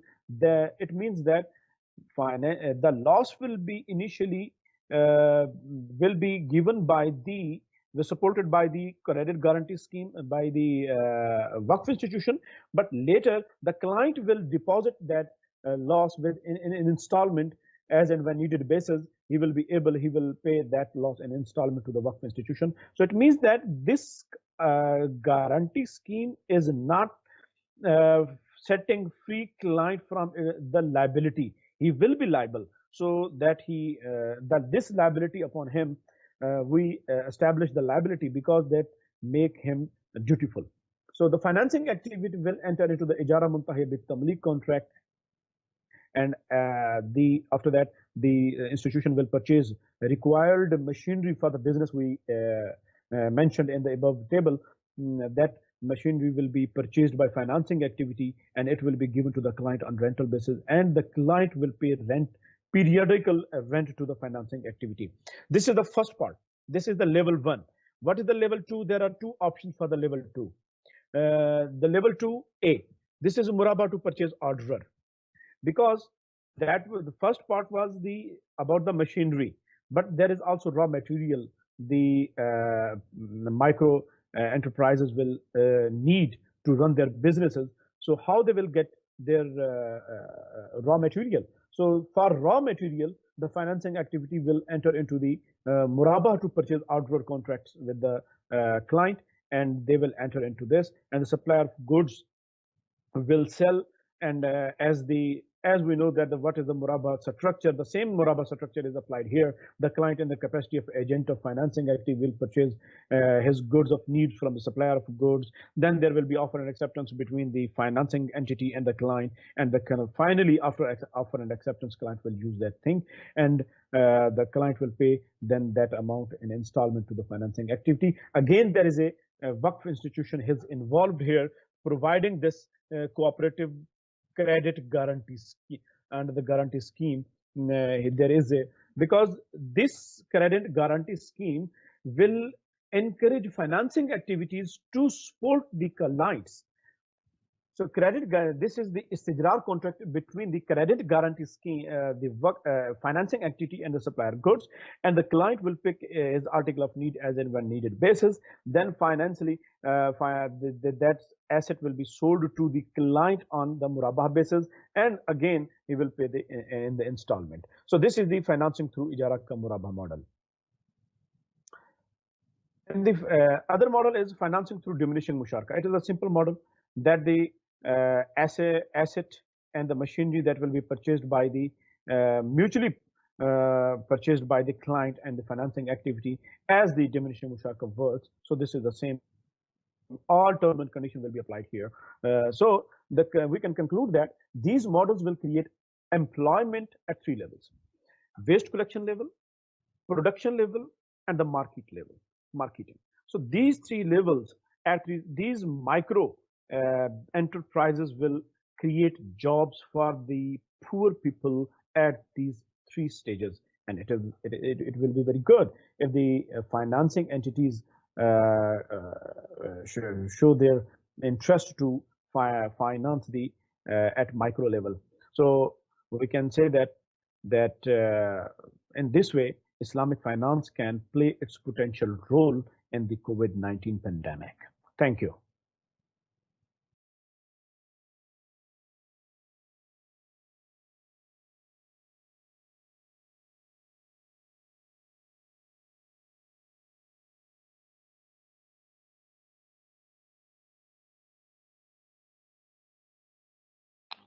Thank you very much for a very interesting presentation, Dr. Abu Bakr Siddiq. It was interesting because you talked about the circular economy, which in some ways is very relevant to the SDGs.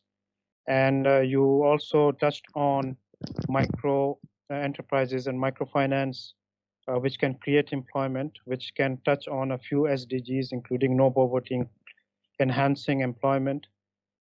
And the interesting thing is that you also brought in the Waqf as provider of guarantees in Islamic finance. Thank you very much again for interesting ideas in terms of including Islamic finance in a circular economy at the very micro level. We move on to the second presentation, which is again a joint paper by three authors. The title of the paper is Emergence of Islamic Finance in the Fourth Industrial Revolution and COVID-19 Post-Pandemic Era. It is authored by three scholars: Dr. Abu Umar Farooq Ahmed from Saudi Arabia, Dr. Muhammad Shahabuddin from University of Malaysia, Perlis, and Dr. Muhammad Aminul Islam from the same university, University of Malaysia, Perlis. So it is my pleasure to invite Dr. Abu Umar Farooq Ahmed, who's based at King Abdulaziz University Islamic Economics Institute, to present his paper. Assalamu alaikum wa rahmatullahi wa barakatuh. Very good morning to all. First of all, I would like to give a thanks to the organizers of the International Conference on Islamic Finance, ICIF. Let's introduce myself. I am Muhammad Shahabuddin, postdoctoral researcher, University of Malaysia, Perlis. Today I am going to present our papers. The title of our papers is Emergence of Islamic Finance in the Fourth Industrial Revolution and COVID-19 Post-Pandemic Era.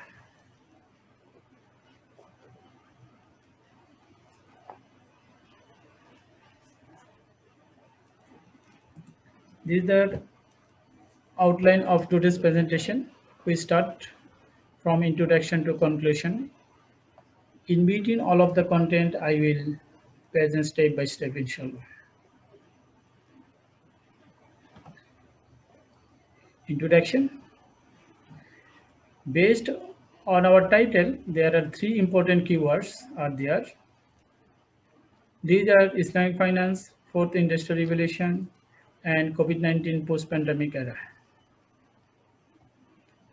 In recent world, these three keywords are the most important and researchable issue in the world.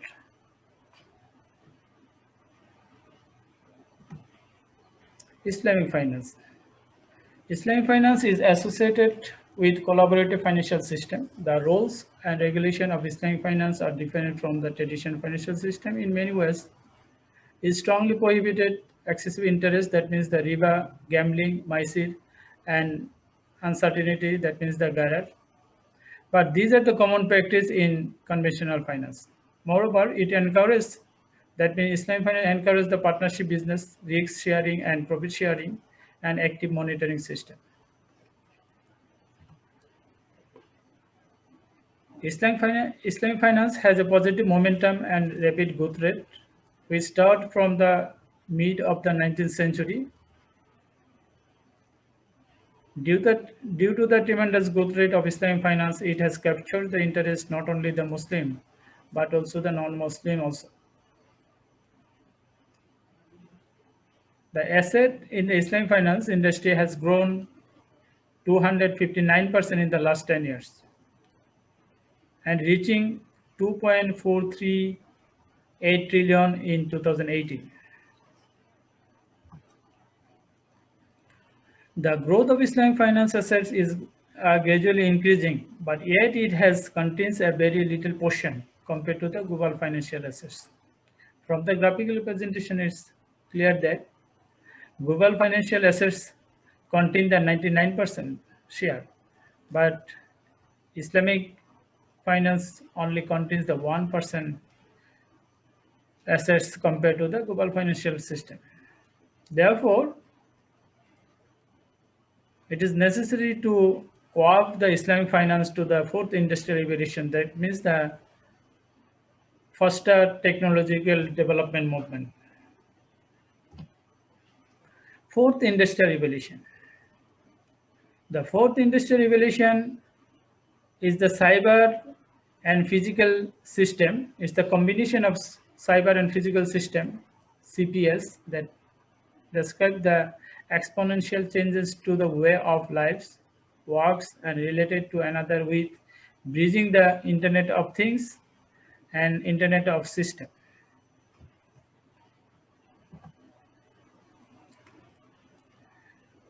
COVID-19 pandemic, the ongoing COVID-19 pandemic has reshaped the financial architectures and the world economy. The massive and deadly shocks of this pandemic does not only shrink the developed economy, but also disturb the emerging and developing economy also. The total confirmed cases up to the date, 1,285 million total confirmed cases, and total death cases 2.8 million. So it's a very deadly and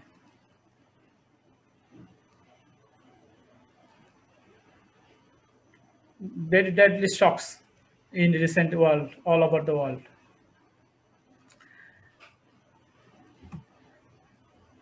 The way forward, Islamic finance, fourth industrial revolution, and COVID-19 pandemic era.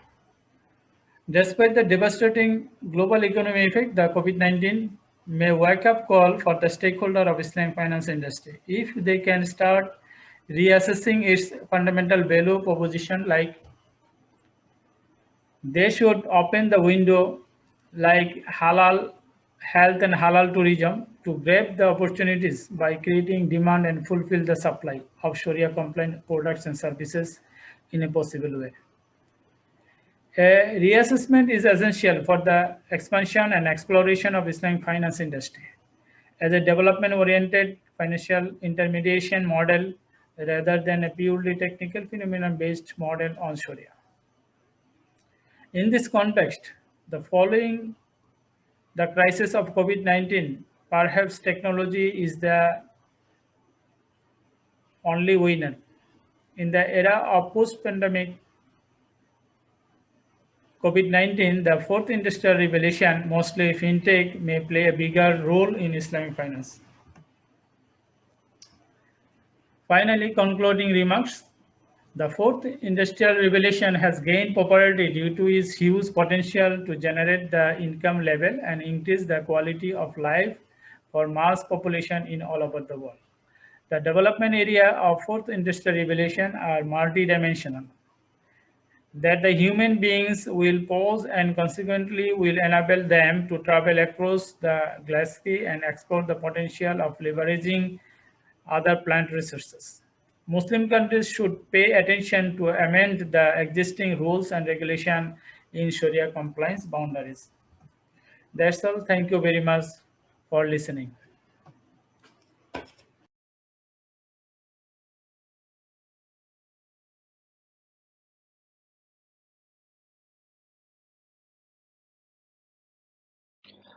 Thank you very much, Dr. Muhammad Shahabuddin, and my apologies for indicating that Dr. Abu Umar Farooq will present the paper because he was the first author on the list. So anyway, thank you very much for the presentation on the fourth industrial revolution. The key thing here is that technology will play a very important role in the post-COVID era, and the implications for Islamic finance is to use the fintech moving forward. We move on to the third paper of this session, entitled Maqasid al-Shari'ah and Sustainable Development Goals Convergence, an assessment of global best practices. This is again presented a joint paper. The authors are Dr. Noor Sohaida bint Kasri, Dr. Saeed Buhairao, and Mrs. Silmi Mohammad Razdi. I think Dr. Noor Sohaida bint Kasri is going to present this. All of them are from ISRA, which is this International Sharia Research Academy for Islamic Finance based in Malaysia. The floor is yours, Dr. Noor. Bismillahirrahmanirrahim. Assalamualaikum warahmatullahi ta'ala wabarakatuh. First of all, I would like to thank Allah for allowing us to present our paper, and secondly, I would like to thank the organizer for accepting our paper to be presented in ICIF 2021. Now, this paper is entitled Maqasid Shari'ah and Sustainable Development Goals Convergence, an assessment of global best practices. This paper is the work of 3 authors, myself, Associate Professor Dr. Said Borawa, and Sister Silmi Muhammad Razi. All of us are from ISRA International Sharia Research Academy for Islamic Finance. Now, due to the time limit that we've got in presenting our paper, I will briefly cover all the case studies as well as a little bit on Maqasid Shari'ah. So as you can see in the presentation outline, number 1, I'm going to introduce the paper. Number 2, I will touch on Maqasid Shari'ah, fundamental basis and implementation.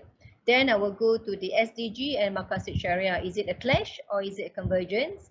And then we will come to 6 case studies. So these case studies will be divided into 2 parts. Part 1 is the institutional best practices. In this part 1, we'll cover 3 institutions that in our view has offered an exemplary best practices. Number 1 is the Singapore Waris Investment Property Limited.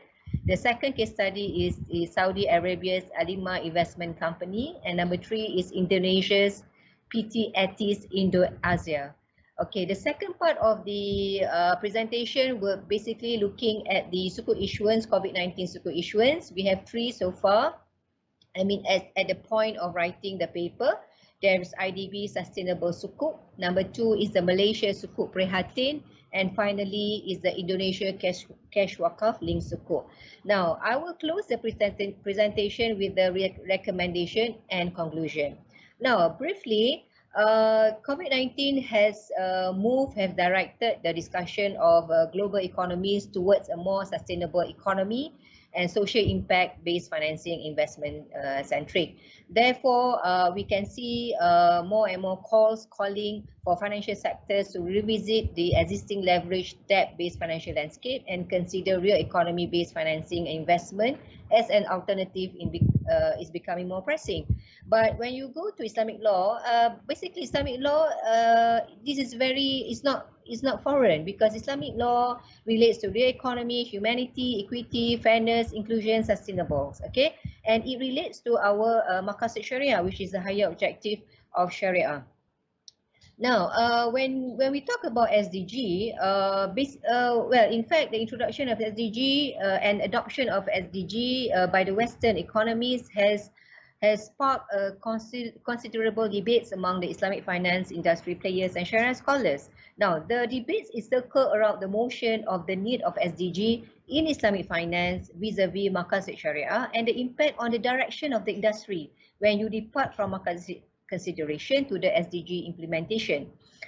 So our argument in this paper is basically that SDG and Maqasid Sharia uphold similar notion where they essentially embed humanity, responsibility, accountability and sustainability into daily human activities which cascade to better life, community and planet. To sustain this proposition, we carry out qualitative research approach where we study 6 case studies, and the paper expounds that convergence between SDG and Maqasid Sharia has contributed towards formulation and development of a more human-centric and sustainable future through the establishment of economic activities and practices.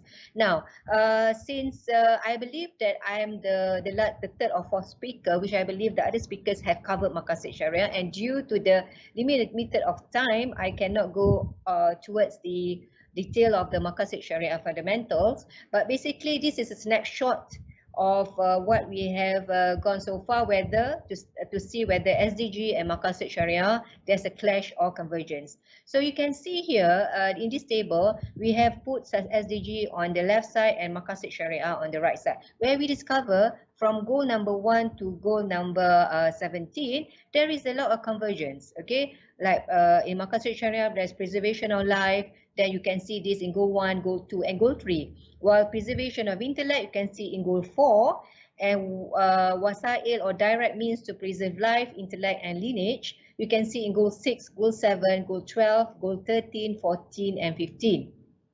While the means to preservation of wealth you can see in goal 8, goal 9 and 11. While preservation of justice, fundamental of Islamic belief in goal 16, conform with Islamic values you can see in goal 10. Acceptable but cannot be applied in the absolute sense. This is a little bit more controversial. You can see in goal 5. Now, finally, in goal 17, you can see in the conform with Islamic values. Now, briefly, as you can see, there is a convergence. Okay. However, the difference in Maqasid is that it has an added element, that is the religious-based motivation, which is silent in SDG. These elements are activated by inner natural consciousness, which reduces the need for external monitoring and controlling. Okay, now as I mentioned, these 6 case studies are very much into to show that this convergence between SDG and Maqasid Sharia have contributed towards the formulation and development of a more human-centered and sustainable future through the case studies. Okay, now the selection of these case studies, particularly under part 1, which is for their best practices, is due to the value and positive impact created by the establishment, business investment practices and activities. While the other 3 case studies under part 2 is to showcase latest sukuk issuers at the point of writing the paper that enable sovereign issuers to finance their COVID-19 economic measures. Okay, now let's go to part 1. Number 1, Waris is a Singaporean company which is incorporated in 2001. So basically their expertise is in real estate property development, especially in endowment investment management. What is so special about Waris is that he has transformed many of the unproductive outcome land properties into productive and tenantable commercial and residential areas. So this is aided by Singapore real estate market, where the value of the market has undergone an increase in the value, where it supported the increase of value of wakaf asset, especially those that are strategically located at the prime district like central business district. So that helps in terms of increasing the value and increasing the income, rental income coming from the wakaf. Okay, now the game changer from Waris perspective is basically there is an issuance of a groundbreaking fatwa by MUIS, which is Majlis Ugama Islam Singapura, in 1988, which allows the implementation of istidlal or asset migration. The effect of this fatwa is that it allows the selling of poor performing wakaf assets that are prone to accusation or located at non-strategic location in return of purchasing assets of higher value. Okay, now we focus on three special cases: the Red House, which is a wakaf, also alias Villa, is also where they improve the residential there, and finally there is an innovative financing investment initiatives. Now for Red House, okay, if you can see in the image, this is just an image. Okay, there's a Red House and 5 shops where they transform into 42 residential units, 5 retail shop houses, 1 bakery and 1 open gallery. Now after they reform, it turned out to be residential unit comprised of 4 lofts, 10 suites and 20 residents. Can you imagine that the square meter for one renter to rent out this particular residence in Singapore is basically about $1,129 for that particular unit. Okay, so can you imagine the amount of money that they able to keep to generate from this wakaf property? Same goes to alias Villa, where they transform into a prestigious semi-detached strata cluster housing development. The same thing, they're able to garner a quite high rental price for this. Now, next is the institutional investment initiative, where it's about innovative wakaf development financing scheme, which allow the benefit to flow to community institution while unlocking the potential wakaf. Okay, this is basically a financing for 2 years for like investment for a 2-year investment tenure, whereby 5 mosques in Singapore has invested their reserve totaling 5 million Singapore dollar, whereby in the first 6 months, these mosques have received their first hibah gift payout of about 5,250 Singapore dollar. So this is only for 6 months. So there will be coming soon every 6 months, they will be receiving their investment return. Now, in terms of the transparency and disclosure, yes, they do upload their reports on the website and they do publish their reports annually. So you can see here what is the social impact. As I mentioned, the increase in the revenue, so they're able to have a lot of beneficiary from the madrasah, from the NGOs and things like that. So now we can see okay, because of the time frame, I can only focus on the one, and now we go to part 2, is the sukuk issuance. Now for sukuk issuance, okay, we have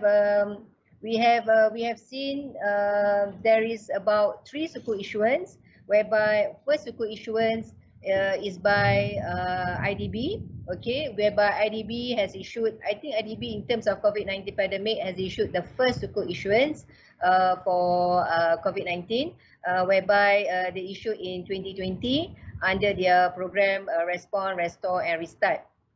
As you can see, this is the AAA sukuk issuance, and this is basically the structure of their sukuk. Okay, now this is very important, where it shows the project category and eligible criteria, whereby you can see they are the project that will be entailed under the sukuk will involve employment generation and SME financing, and also access to essential service, like for example good health and well-being and quality education. This is part of the SDG. Yeah? Now as all the case studies that we have selected, most of them have this disclosure and transparency, where they have to highlight and report back their distribution and their issuance. And then basically they have this impact reporting where they need to describe their green and social eligible projects, the environmental objective, and break down their financial items, potential key environment impact indicators. Okay, and this report, this impact reporting by IDB is required to be reviewed by external party, and the same is published in IDB website. Okay, besides that, it's worth mentioning, though this IDB COVID-19 Sukuk is very new, sustainable Sukuk, so we can't really say how is it going, but basically just to highlight to you some of the prior programs, sustainable programs, social impact programs that IDB has launched. For example, they have built 11,000 houses for the poor, irrigated 60,000 hectares of land, helped recover eyesight of 10,000 people, and a scholarship as well as connecting electricity. Okay, now we have a Government of Malaysia Sukuk, whereby the same thing, basically for COVID-19 Sukuk. Okay, this is basically the Sukuk structure. Now, the social impact of that Sukuk is basically to channel towards medical expenditure associated with COVID-19 disease, as well as to offer financing grants for micro enterprises and enhance connectivity to rural school. Okay, this is basically the digital telecommunication. Okay, this is about Cash Wakaf Sukuk link in Indonesia, the same thing. Also, this is their social impact coming from the Sukuk. Okay, recommendation, we have 6 recommendations. First, from our study, we discovered that there is a lot of rooms there's a little bit rooms to improve, but particularly in your awareness of sustainability of Maqasid Shari'ah. And second is the capacity building to make sure that players are there. And also there's a big gap in the data gap and data access. And of course, we need government support to enhance Maqasid Shari'ah, to enhance sustainability, and also we need enabling conducive environment as well as collaborative and integrated approach. Okay, as a conclusion, this study found that proposition of Maqasid Shari'ah SDG are almost simultaneously, except that the former involve divine intervention and reward-based motivation. Okay, now the 6 case studies, as we have shown, okay, is maximizing wakaf potentials. Okay, and also it shows that how basically this investment tool have helped the beneficiaries. Not only they think of profit, but also they think about the social impact.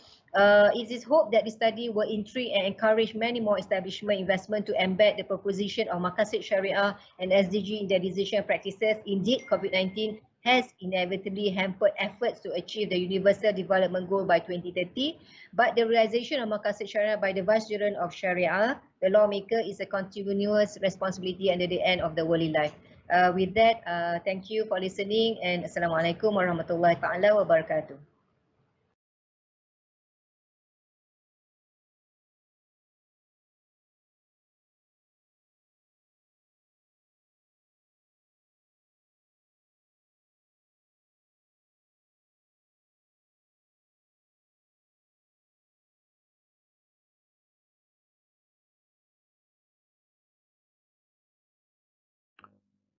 Thank you very much for a very interesting and detailed presentation, Dr. Noor Suhaila. You covered a lot of issues. The key thing in the beginning, you mentioned that there's convergence between Maqasid and SDGs. Of course, with the difference that in Maqasid there's a religious component. And then you presented some case studies from Islamic finance in terms of how Islamic finance can contribute to the COVID-19 situation. And you mentioned 3 sukuk issued by IDB, Malaysia and Indonesia. And of course, you ended your presentation by having 6 recommendations moving forward. We move on to the last presentation of today, this session. This will be given by Dr. Abdul Azim Abu Zaid from College of Islamic Studies, Hamad bin Khalifa University. And he'll be talking on tools and conditions for achieving sustainable development in Islamic finance. Just to remind Dr. Abdul Azim, you have around 10 minutes for your presentation.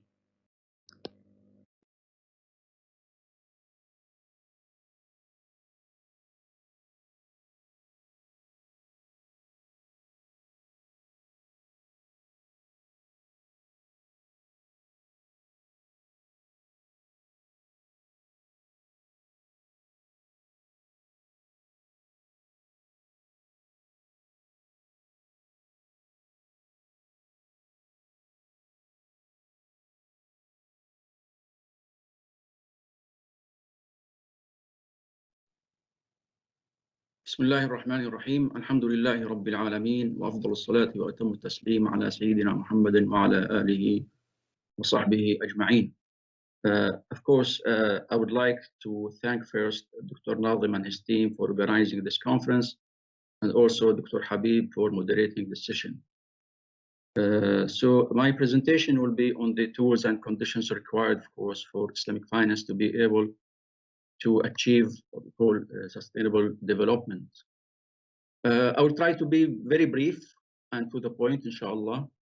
So, of course, Islam, being a religion that takes care of humans in all regards, in terms of, let's say, protecting their religion, in terms of protecting their life, and in terms of protecting, let's say, their offspring, their lineage, their wealth, their intellect, and of course their and also what we call the 5 essential values known or and celebrated in the Sharia, the so-called Maqasid al-Shari'ah al-Islamiyah. Of course, Islam, in order to be able to preserve these important 5 values, as discussed by the scholars of Maqasid al-Shari'ah al-Islamiyah, Islam has provided us with tools and the necessary instruments required for achieving these objectives. Now, when it comes, for example, to Islamic banking and finance in particular, of course, we know that we have the Sharia has introduced different contracts. If, of course, applied properly, they will achieve the development and sustainable development in particular. But in order, of course, for Islamic finance to be able to achieve this responsibility and to play this role, of course, we have to observe certain conditions. First of all, we have, of course, to focus on, among the available financial contracts, we have to focus more on the contracts that are productive by nature. For example, the Sharia has equipped us as financial institutions. The Sharia has equipped us with contracts like salam. Salam is by nature a productive contract whereby the buyer will finance the seller and enable him to produce. And it's typically applicable to the agricultural sector. We have Istisna contract, the contract of manufacturing. It also helps manufacturers manufacture assets because maybe they need, they seize up some cash in order to be able to transfer the raw materials into ready products. We have also different sorts and types of partnerships that will also ultimately help develop the economy and achieve sustainable development, especially the agricultural types of contracts. So we have to focus more on these kind of contracts, the so-called equity-based financial contracts, rather than the sale-based financial contracts like murabaha or like, let's say, we have different types of sale-based financial contracts in Islamic banking. More dominantly, of course, is the murabaha and some other contracts that are much different from murabaha. Ijara, for example, is one of them, because ijara is a sale of usufruct, so it's a sale contract. Now, so for the first condition is, of course, is to focus more on the productive contracts that are productive by nature. Now, the other condition is to apply these kinds of contracts that are productive by nature, to apply them properly. Because sometimes you see, we find Islamic financial institutions adopting so-called productive contracts, but when it comes to implementation, they don't implement them properly. Take, for example, the contract of salam as an example. Despite the fact that the contract of salam is productive, as I said, because it helps people produce, but when it comes to the implementation of this contract, we see it as a contract which is meant to give cash financing to clients. Some Islamic banks, they have what we call adjusted this contract so as to function as a personal cash financing product. So we see that this contract is not achieving its role as encouraging production. Take another example, which is musharaka, for example. Musharaka, even though musharaka is one of the typical and pioneer contracts when it comes to encouraging production, we find that the implementation of musharaka has been limited in most cases to diminishing musharaka, and diminishing musharaka is effectively nothing but a financial contract, no different from murabaha. In diminishing musharaka, people may get the desired finance, of course, to buy houses, to buy vehicles. So, but it's not really directed to what we call productive contracts, or that will, of course, help develop the economy and achieve sustainable development. So, so this the second, the first condition, as I said, is to rightly choose the appropriate contracts, and the second one is to apply them properly. Now, another requirements to achieve for Islamic banking to play its perceived role as contributing to the development of the Muslim economies and also achieving sustainable development, we have also to lift the challenges that are facing the industry. We know that we have different sorts of challenging. Some of them are external. We can do nothing about them. For example, the hegemony of the central banks and the hegemony, of course, of the conventional economic system, which of course imposes real challenges to the industry not being able really to rightly apply the Sharia. For example, the banks, of course, they try to avoid risks as much as possible, while the productive contracts, so to speak, are naturally risky contracts like salam or like musharaka. We have, on the other hand, also some internal challenges, for example, mostly related to competition among the financial institutions. We have also the problem related to Sharia governance not being really effective and not playing really its perceived role. And of course, the issue of Sharia governance is very critical and very important for any perceived role of Islamic finance to play in this regard. Why? Because you see, the Sharia compliance contracts are productive by nature. I would say all Sharia contracts, if applied properly, of course, at least you will not find any what we call risk or harms resulting from their application. So I say that the Sharia governance has not been effective, so to speak. And why? Because when they, for example, when it comes to the ultimate objective, of course, all regulations related to Sharia governance is to introduce, at the end of the day, only Sharia compliant contracts.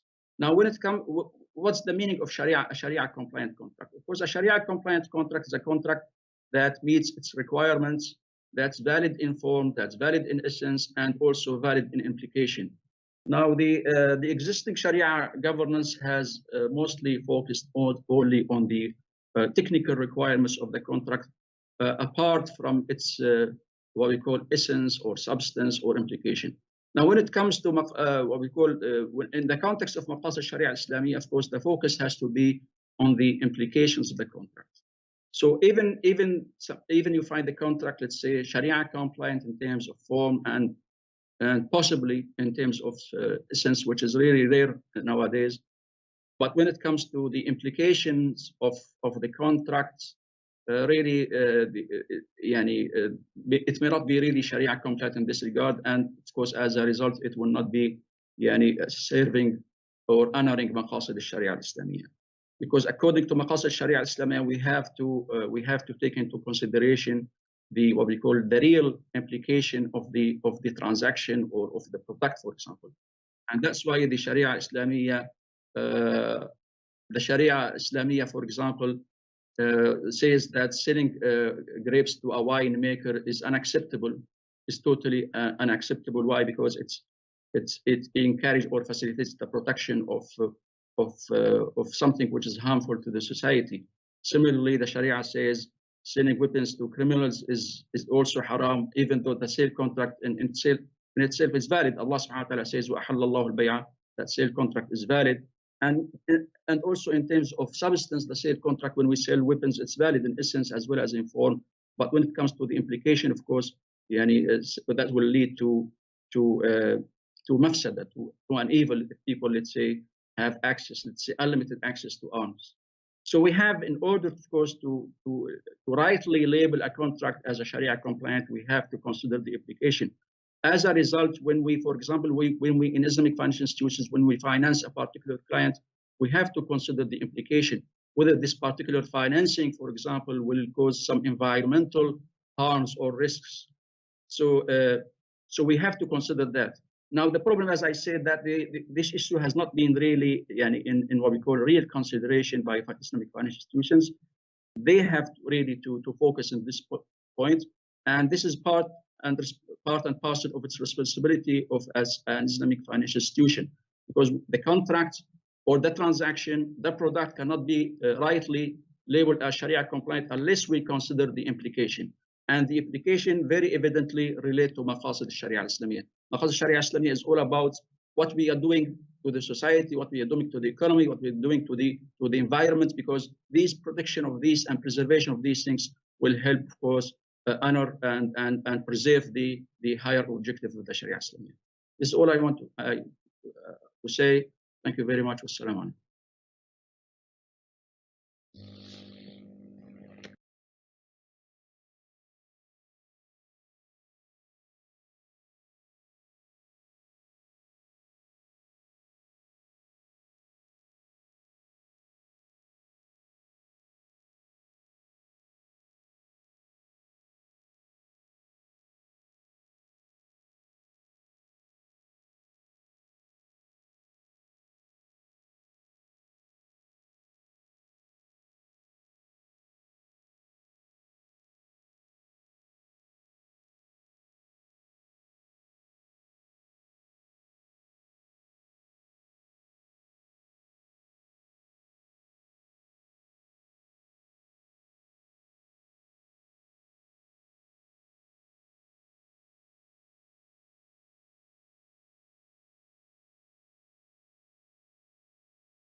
Thank you very much, Dr. Abdulazim, for actually looking at Maqasid from a micro perspective.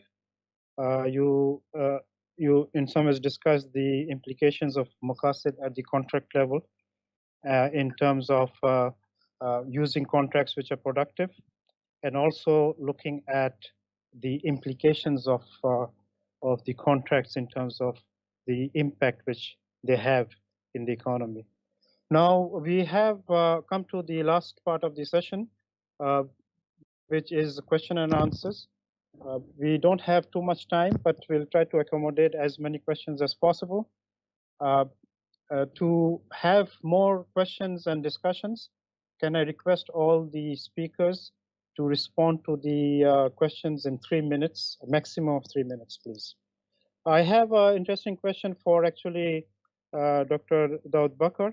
I think it's in the chat box, which says that, don't you think opening the Maqasid theory will open a door of general permissibility that will probably lead to chaos more than the chaos created by employment of illegitimate tricks here? So I think it was directed to you, and I'll ask Dr. Daud to respond to it. It's a very interesting question on Islamic legal method. Please go ahead. Okay, thank you very much. It is quite difficult question. I'm here to take only easy question. But basically, it is not up to us to decide to open up or not to open up, to close or to open Maqasid al-Shari'ah. Maqasid al-Shari'ah has been given by Allah Almighty for us to unlock them when the time is right. It is up to the power of the divine text and the data of the day to trigger and to spark the needs of Maqasid al-Shari'ah. Water was not the issue all the way. Environment was not the issue all the way. But the second IR came in toward the end of 18th century, when the industry, when the factory were developed in Europe, and the issue of urbanization came in, the water supply and the water pollution, and the need to talk about water, and the water law was created then to govern the water supply and the water treatment supply chain. The same go to the environment. It was not an issue. Same go to money laundering and AMLA. People were carrying the cash in their hand literally 50 years ago. and that moment has changed from time to time because the need of the time has come. So the Quran was right from day one to put the right insights for the maqasid to be triggered from the data. So وَجَعَلْنَا مِنَ الْمَاءِ كُلَّ شَيْءٍ حَيٍّ.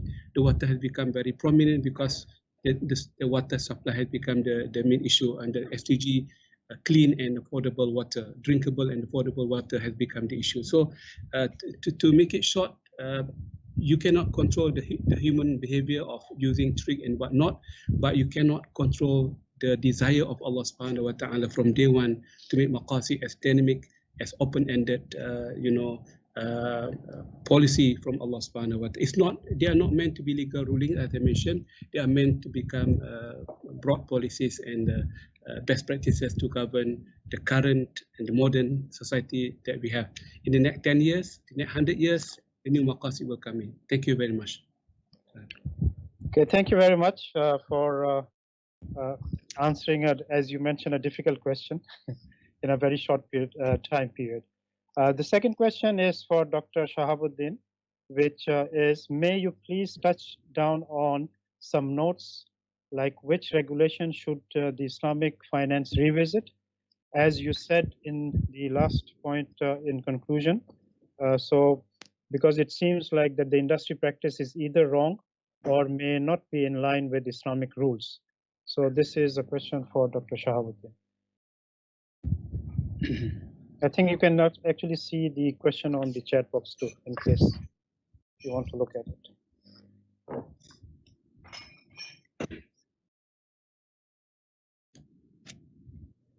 Assalamu alaikum.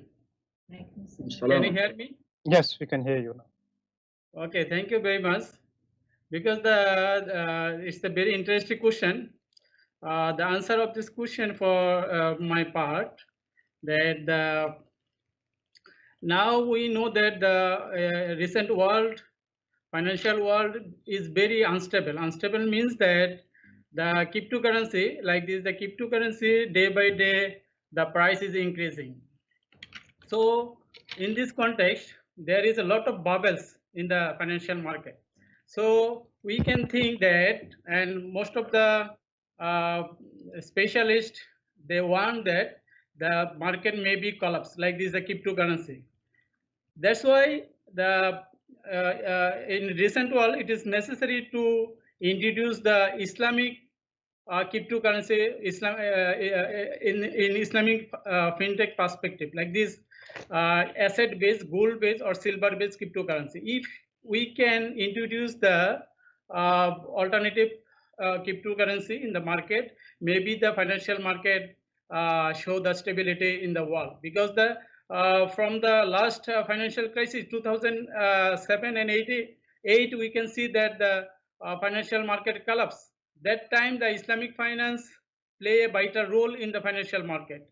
So now the recent year, if we can introduce the Islamic under the Islamic fintech, we can introduce the gold-based cryptocurrency. Maybe it will be the.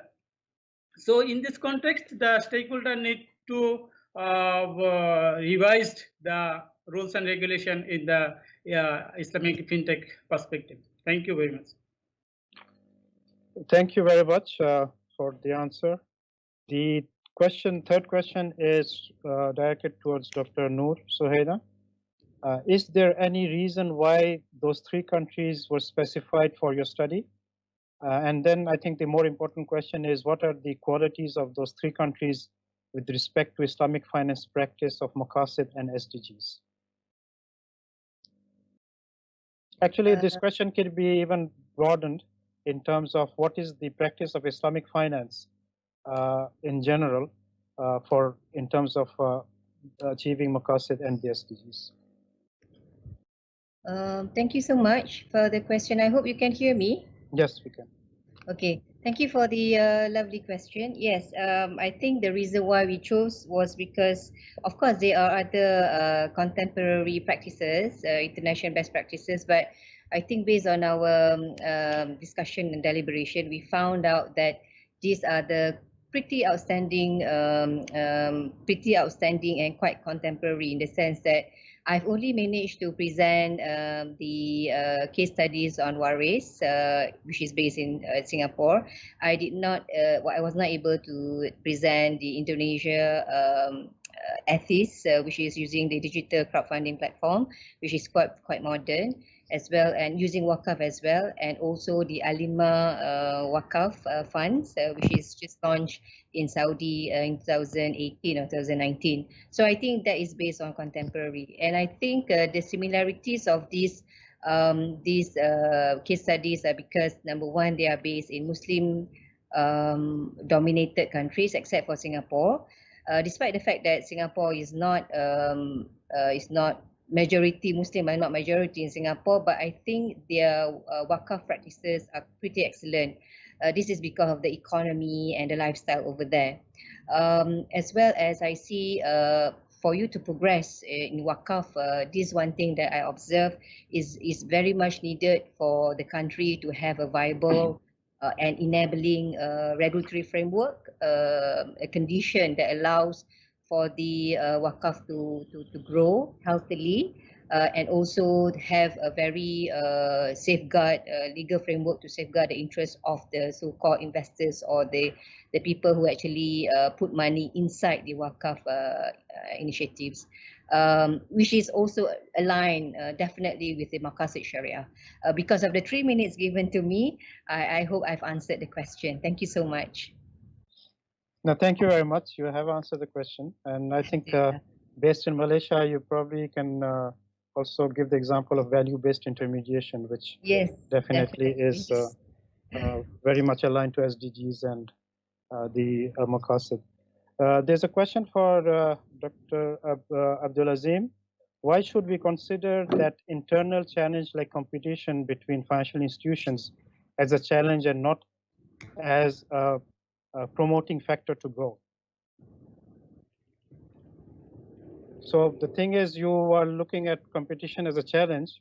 Yes. Can this be treated as an opportunity for Islamic finance to grow? Yes, the competition is not towards achieving what we call the Sharia compliance, of course, which would require, as I said, 3 elements. A product cannot be rightly considered or classified or labeled as Sharia compliant unless we achieve, or unless we ensure that these 3 elements are really taken care of: the form, the substance, and the application.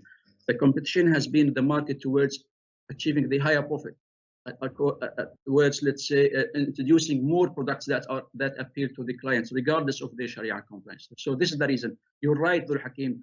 Of course, ideally or supposedly, the competition should help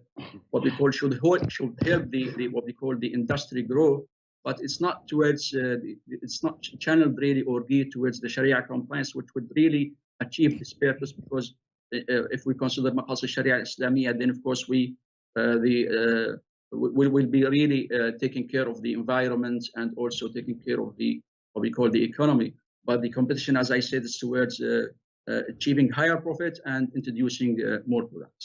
This is the reason. Okay, I think we are coming close to the session, but of course I have to ask a question, and this is a question for all who want to in some ways answer the question. A general question. So the key thing here is that after the global financial crisis of 2018, the unique features of Islamic finance were highlighted as possible remedies to the problem of conventional finance that caused the crisis.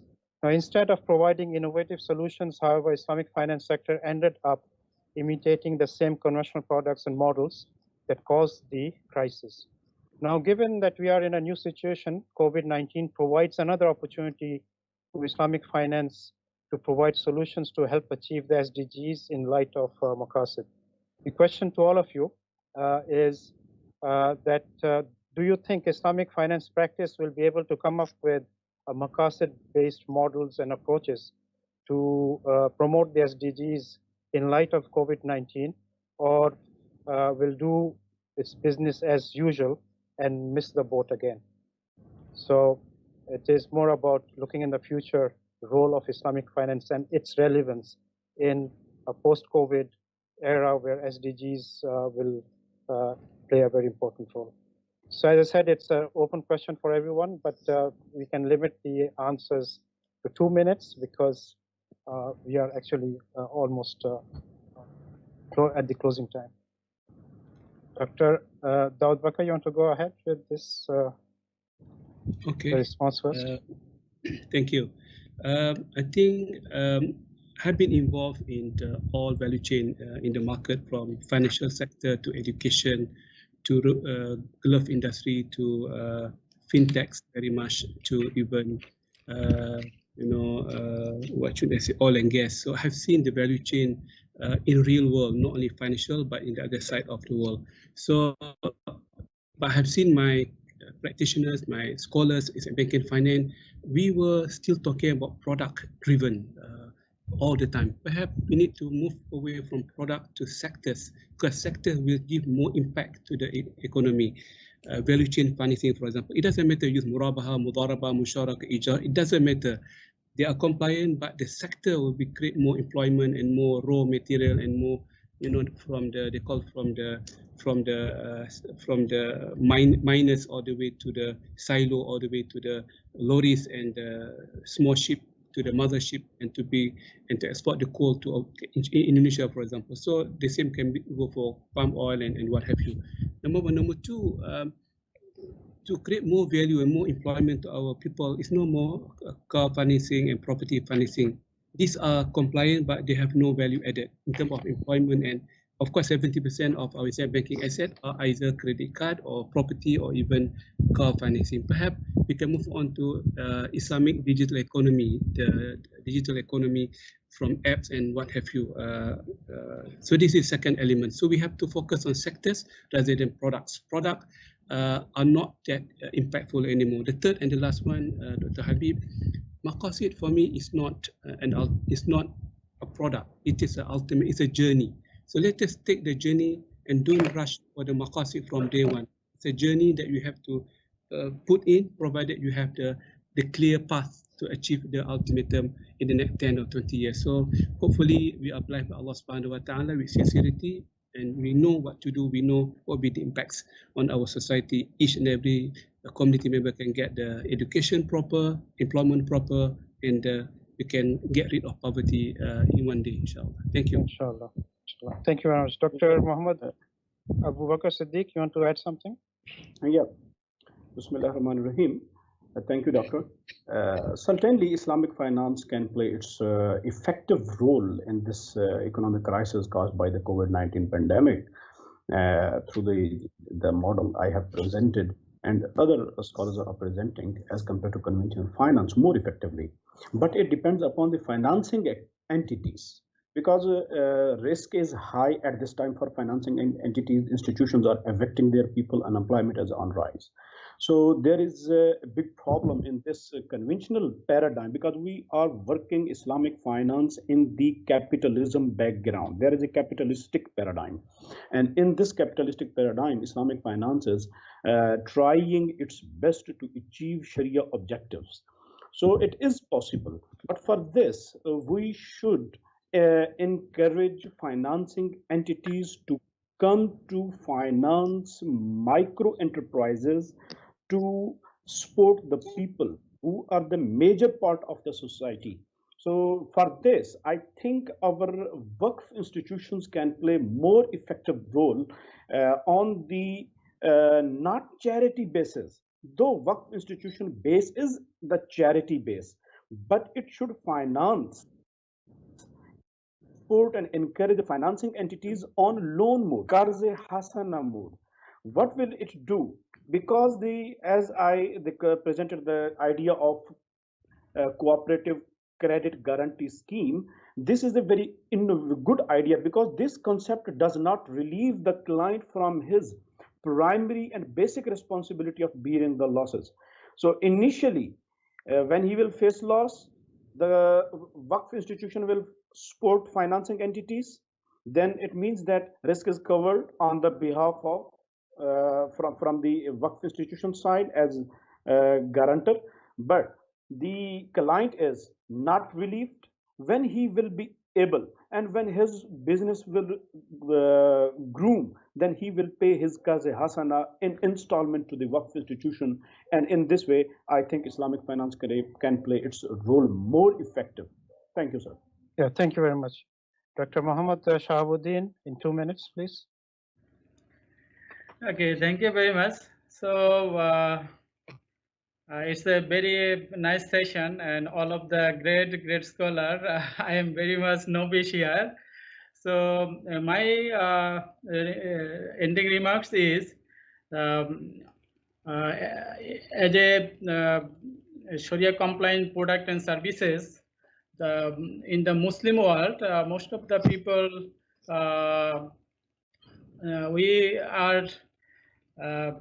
we are introduced the technology, but at the first time we are not comfort. We are not feel the comfort to use the technology in the context of the Islamic perspective. That's why we have to innovate the technology and introduce the, and we have to advertise and we have to promote this technology. It's not the adverse to the our religion, adverse to our beliefs. So we have to promote this idea. Thank you. This is my ending. Thank you very much, Dr. Noor Suhaila, in 2 minutes. Bismillahirrahmanirrahim. Thank you, Prof, for giving me these 2 minutes. Okay, because it's 2 minutes, I just want to highlight some facts. Yes, definitely. My answer is yes, definitive. Because as you can see, I'm speaking based on Malaysia. Malaysia has introduced value-based intermediation, as what Prof has highlighted just now. So which Islamic banking has started to give emphasis on social impacts besides just merely making profits.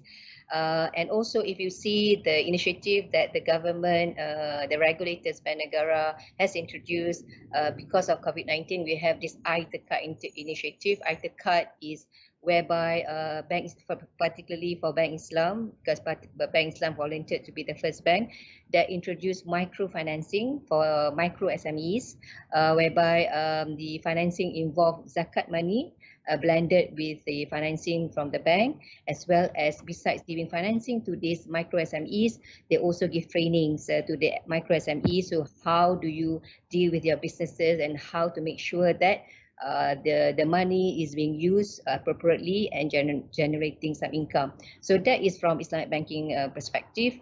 Now, when you see from the Islamic capital market perspective, Alhamdulillah, we also have alternative financing, we call it, whereby Securities Commission of Malaysia introduced alternative financing in the form of peer-to-peer financing, equity crowdfunding, and ICO, which is internet initial coin offerings, where this particular alternative financing is basically to focus on fund giving platform, digital platform for the SMEs, okay, the underserved communities to raise some funds. Now, I don't have the exact data with me, but based on the 2020, the data on the fundraising using this alternative financing shows a lot of growth and a big jump in terms of the amount that has been raised and the amount that has been disbursed. So Alhamdulillah, overall, I think Islamic finance industry is going to move forward towards more social and more sustainable and positive impact industry, inshallah.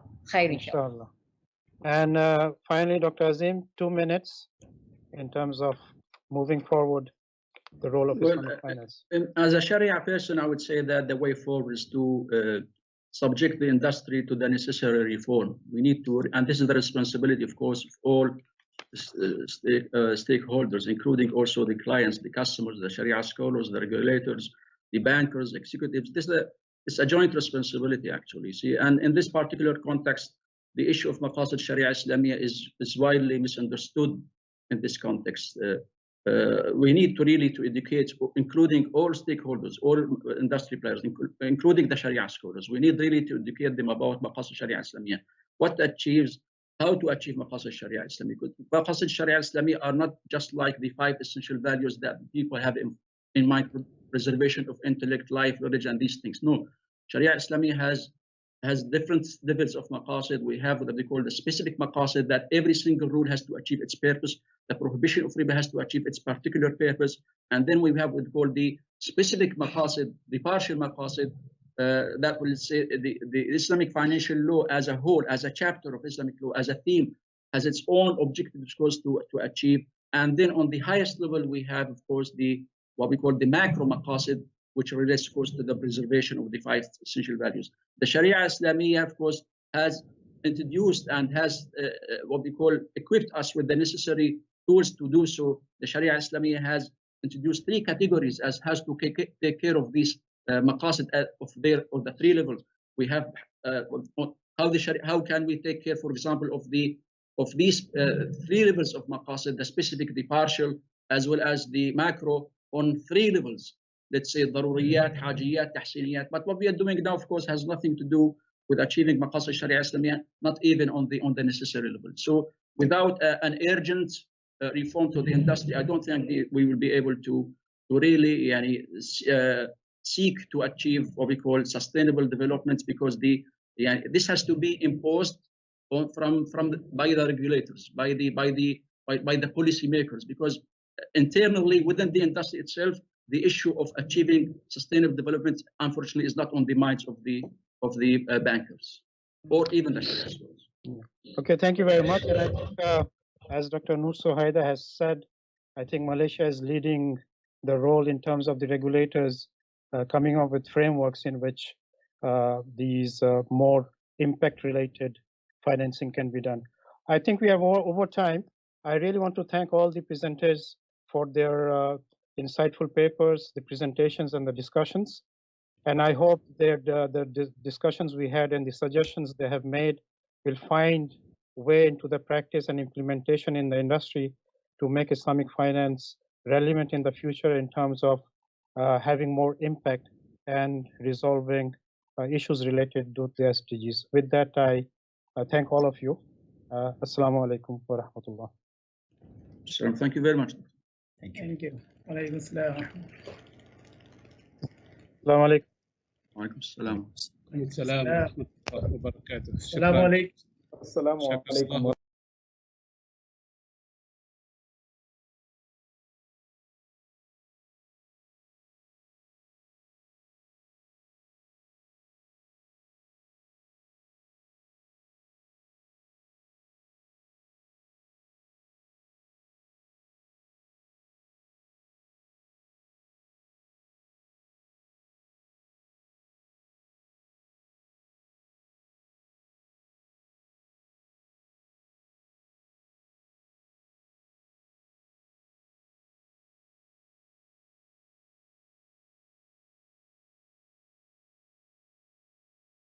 Assalamu alaikum warahmatullahi wabarakatuh.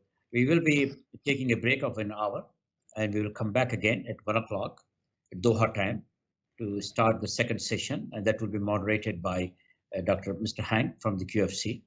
And you guys have you have the agenda, so you can refer to the papers that will be presented in that session. So thank you very much once again joining us, and we look forward to seeing you at 1 o'clock Doha time. Assalamu alaikum.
Yeah. Ahlan wa sahlan. Welcome to Qatar, the second part of the International Conference on Islamic Finance 2021, organized by the College of Islamic Affairs of HBKU University. It is a great honor for me as Managing Director of Qatar Financial Center to be the moderator of a distinguished panel of academic speakers who all will touch on the topic, how resilient is the Islamic finance against economic distress? And of course, this is with the mindset of the COVID situation we have at the moment. So all the scholars will have different angles, and just to don't keep you waiting any longer, we will first have a keynote speaker, Dr. Umar Husseini from the International Islamic Liquidity Management in Malaysia. Then from Tehran, we have Dr. Fakonde. Then we have Mr. Emmanuel Mutakin from Indonesia, Dr. Asma Ben Salam from Tunisia, and Abdulrahman Yusuf, I think, who is at the moment in Turkey.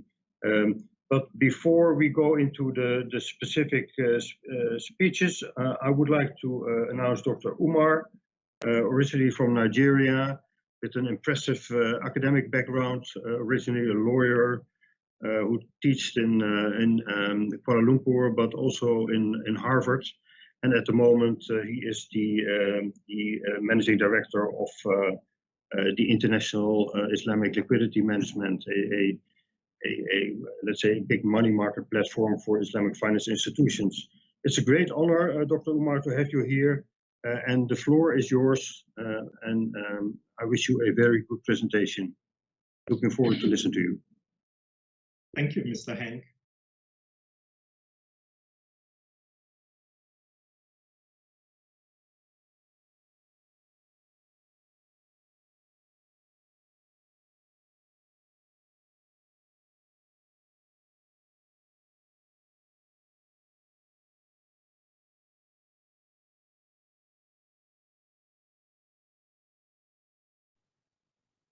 Assalamu alaikum warahmatullahi wabarakatuh. A very good morning, good afternoon, and good evening to you wherever you are across the world. Your Excellencies, Mr. Henk, the chair of this session, co-prepare presenters, participants, distinguished ladies and gentlemen. It gives me great pleasure to deliver the keynote speech for the second session of the International Conference on Islamic Finance 2021. Let me begin with the core theme of this year's conference. As you're all aware, the main theme of this conference is sustainability and the fourth industrial revolution, implications for Islamic finance and economy in post-pandemic era. There are four key sub-themes within this major theme. They are sustainability, the fourth industrial revolution, Islamic finance and economy, and the pandemic. Even though the pandemic is still ravaging the world, with different countries recording high numbers despite the availability of different vaccines, it is difficult to predict its end, given the various variants of the virus that are emerging from different nooks and crannies of the globe. While we remain hopeful that the pandemic will be over soon, we need to, however, prepare for the post-pandemic era or even for future pandemics. With COVID-19 pandemic, it is now clear that there is always a silver lining in every difficult situation, as the fourth industrial revolution has been significantly fast-tracked by the pandemic. One aspect of the fourth industrial revolution is harnessing technology for the creation of an inclusive, human-centered future. While the pandemic has fast-tracked the adoption of the Internet of Things, or what people call the IoT, the fourth industrial revolution goes beyond just technology. According to the World Economic Forum, when it comes to the fourth industrial revolution, quote, the real opportunity is to look beyond technology and find ways to give the greatest number of people the ability to positively impact their families, organizations, and communities, unquote. We have seen the relevance of such human-centered connections during the pandemic. For today's session, I was specifically asked to share my thoughts on the impact of Islamic finance on the post-pandemic world. I really wish I have a crystal ball I can gaze quickly to predict the end of the pandemic. However, I'm glad to share some high-level thoughts on what I think we should be focusing on going forward. Just at the time I began to prepare for this speech, global headlines were hit with a seemingly cheering news that the Pfizer COVID-19 vaccine is 90% effective for at least 6 months. The hidden undertone of this revelation and the emerging evidence points to the fact that we may all need the booster dose on a regular basis going forward. Perhaps it could be the same experience of the annual flu shots we take. Therefore, it appears we are in for a long haul. Thus, the pertinent questions we should be answering are as follows. Number one, how resilient is the Islamic finance industry against financial and economic distress? Number two, how can Islamic finance contribute to the long-term economic stability to allow countries to be able to cope with the uncertain consequences of the pandemic? Three, what tools can the Islamic finance industry deploy to change the fortunes of emerging economies for the better as part of the post-COVID-19 economic recovery? Number four, does Islamic social finance have any role to play to reduce the impact of the prolonged pandemic on the less privileged in society? And finally, what is the role of Islamic-driven fintech in transforming modern economies? I'm glad we have learned speakers as well as industry experts attending today's event. And so personally, I do hope you will spend some time to address these burning questions during the conference. Ladies and gentlemen, the year 2020 was faced with an unprecedented event in recent history, with a global pandemic affecting not only the financial sphere, but also the lives of billions of people across the world. Islamic banks, though entered the March 2020 crash, better capitalized than during the great financial crisis. That's the global financial crisis in 2008 and 2009. The main difference was not only the immediate intervention from central banks to mitigate the liquidity stress, but also the unknown impact of the economic shutdown globally to counter the spread of the pandemic. Pricing, risk metrics, and also credit exposure have been stressed, with a major impact on short-term funding, especially the USD-denominated markets. Financial distress is often targeting vulnerable countries and institutions. This time, the role stands with emerging markets, who were bearing the heaviest burden. Islamic financial institutions, mainly present in emerging countries, face the same situation. The development of Islamic market infrastructures, as well as industry standards and tighter regulations as a result of the post-crisis reforms, have enabled institutions to absorb the COVID-19 market shocks. Therefore, in ensuring long-term financial stability and better play their role of financial intermediation by creating value in the economy, Islamic financial institutions should explore all legitimate means to raise capital. This requires financial engineering in order to explore some risk-sharing Islamic products such as Mudaraba and Musharaka. Recently, we have seen significant number of players in the Sukuk space during the pandemic. Apart from sovereigns, financial institutions have tapped the capital market to raise funds to ensure long-term stability. Last week, I attended an event where the International Islamic Financial Market, the IIFM, released its Tier 1 Sukuk al-Mudaraba documentation template for Islamic financial institutions. It was indeed another significant milestone in the history of Sukuk issuances and efforts towards standardization in the global Islamic finance industry. It seems the implementation of the Basel III rules relating to capital requirements has led to the benign innovation in the Islamic finance space. We should encourage and actively support more innovations in order to deepen the development of Islamic capital market. As a matter of fact, this is more relevant in difficult times where financial institutions are struggling to cope with negative effects of COVID-19 and potential protracted liquidity stress among financial institutions. When Basel III rules introduced the core Tier 1 capital, the Islamic financial engineers needed to go back to the drawing board to develop Sharia-compliant contingent capital structures. We do need more of such Sharia structures and accompanying documentation that are primarily based on core Sharia principles. Ladies and gentlemen, let me now focus on another point, another major issue here, which is the significance of Islamic social finance. I understand the session we had just before this focused on SDGs and Maqasid Shari'ah. The age-long practice of key institutions traditionally utilize matters relating to distributive justice and wealth creation is key to the post-pandemic recovery in Muslim majority countries. In the modern sense, this practice is called Islamic social finance.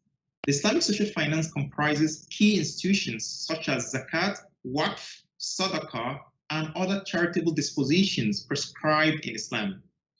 As many institutions are coming up with COVID-19 legislation, there's a need to ensure that aspects of Islamic social finance are considered as part of the funding options. Therefore, positive law is used to realize the ideals of Islamic social finance. There may also be the need to amend existing laws or enact new legislation to incorporate Islamic social finance principles into such laws to prepare for an uncertain era of post-COVID-19. The laws should cover Islamic social finance ecosystem, which comprises of institutions, instruments, market infrastructure, and regulatory authorities, including an efficient governance framework. It may also include the following: Islamic social finance institutions, licensing, regulatory authorities, tax reliefs and incentives, Sharia governance, and aspects of dispute resolution. The Islamic social finance ecosystem must give a prime role to Sharia advisory services to ensure that Islamic social finance institutions are Sharia compliant in form and in substance. The legal framework or regulation should also include the requirement for a measurable positive social and environmental impact. The impact measurement and management tools should also be Sharia compliant. One aspect of the fourth industrial revolution is the IoT, which I mentioned earlier, in addition to artificial intelligence. There's no doubt in the fact that the pandemic has accelerated the use of IoT technologies in not just social relations, but also in financial intermediation. The Islamic finance industry is not left behind in the adoption of fintech and digitalization generally. While this is a welcome development, there is a need to address ethical and governance issues. One would expect that as part of the role of the Sharia supervisory boards, a continuous review of the digitalization process adopted by an Islamic bank should also be considered. Beyond Sharia matters, it is pertinent to also consider technology governance matters. As the World Economic Forum noted recently, quote, effective technology governance mitigates risk and reduces the potential harms to society, while also helping to maximize the technology's positive impacts, unquote. With respect to the post-COVID era, it is expected that Islamic financial institutions will leapfrog the COVID era experiences where the adoption of IoT was rapid amidst lockdown in various countries. The Great Lockdown in 2020 did not affect financial intermediation, as most transactions were still being carried on through different online channels. Just like their counterparts in the conventional space, the Islamic financial institutions were fast to innovate new ways to conduct financial and banking operations and had to upgrade their IT systems and cyber security protocols to be able to conduct transactions remotely. It is expected that fintech will evolve to become the primary means of customer engagement rather than being a supportive technology. With the use of AI or artificial intelligence, customer behavior online and otherwise will be closely monitored and optimized through new product offering. This will help to enhance customer experience in the long run, where products the customer desire are brought to him or her in real time without making any application. In terms of technology-driven initiatives that emerged during the pandemic, customers are now able to access some services such as buy now, pay later at no additional cost. This will definitely help to cushion the effect of the pandemic on consumers. Finally, the pandemic has also provided a unique opportunity for Islamic financial institutions to explore digital banking. There are ongoing efforts among some Islamic banks to overhaul the way and manner they offer products and services to the customers. Some banks are planning some strategic alliances with tech startups to jointly establish digital Islamic banks. This is indeed a welcome development. Ladies and gentlemen, I would like to conclude my speech with a few recommendations for policymakers, industry experts, as well as Islamic financial institutions. The first point I would like to make actually relates to Islamic social finance. Islamic social finance remains an evergreen project for Muslim societies across the world. As I have repeatedly emphasized in various forums, this is the time where Islamic financial institutions should be actively involved in managing Islamic social finance projects. The funds realized from Sadaqah and Waqf could be used to fund small and medium enterprises. Besides, Islamic financial institutions could also consider Sukuk al-Waqf, that is, endowment sukuk, to fund economic activities that will generate employment and fast-track economic recovery. The second point I would like to conclude with today relates to the need to adopt standardized documents, which have been provided by some infrastructure institutions within the Islamic finance industry. Islamic financial institutions should consider the need to utilize the IIFM template Sukuk al-Mudaraba Tier 1 standard documentation to issue Tier 1 Sukuk. They should also explore the funding of green projects to ensure sustainable development and promote sustainable consumption. Beyond green projects, Islamic financial institutions should also consider funding specific projects that are targeted at brownfield projects to create jobs and improve the environment, while crafting safer and healthier space for the people. Now, the third point I would like to make today is that Islamic financial institutions must innovate new products that are not only Sharia compliant, but also highly profitable for the customers. In other words, beyond Sharia compliance, which is of course very important, such products and services should also be conventionally viable and competitive. This will fast-track the post-COVID-19 recovery and increase the size of Islamic finance assets globally. The fourth point I would like to make actually here relates to the issue of fintech, which I have mentioned earlier. Fintech definitely remains an important tool to fast-track economic recovery. However, we must bear in mind that fintech is not the end itself, but a means to an end. Therefore, policymakers must ensure proper governance policy and risk management are put in place to ensure ethical use of fintech in transforming the economy. All hands must definitely be on deck to ensure fintech and digitization are not abused. In most cases, this is the major role of regulators and supervisory authorities. While fintech is ever-changing, regulation must endeavor to catch up with the developments in the fintech space. This emphasizes the role of RegTech in the post-COVID era.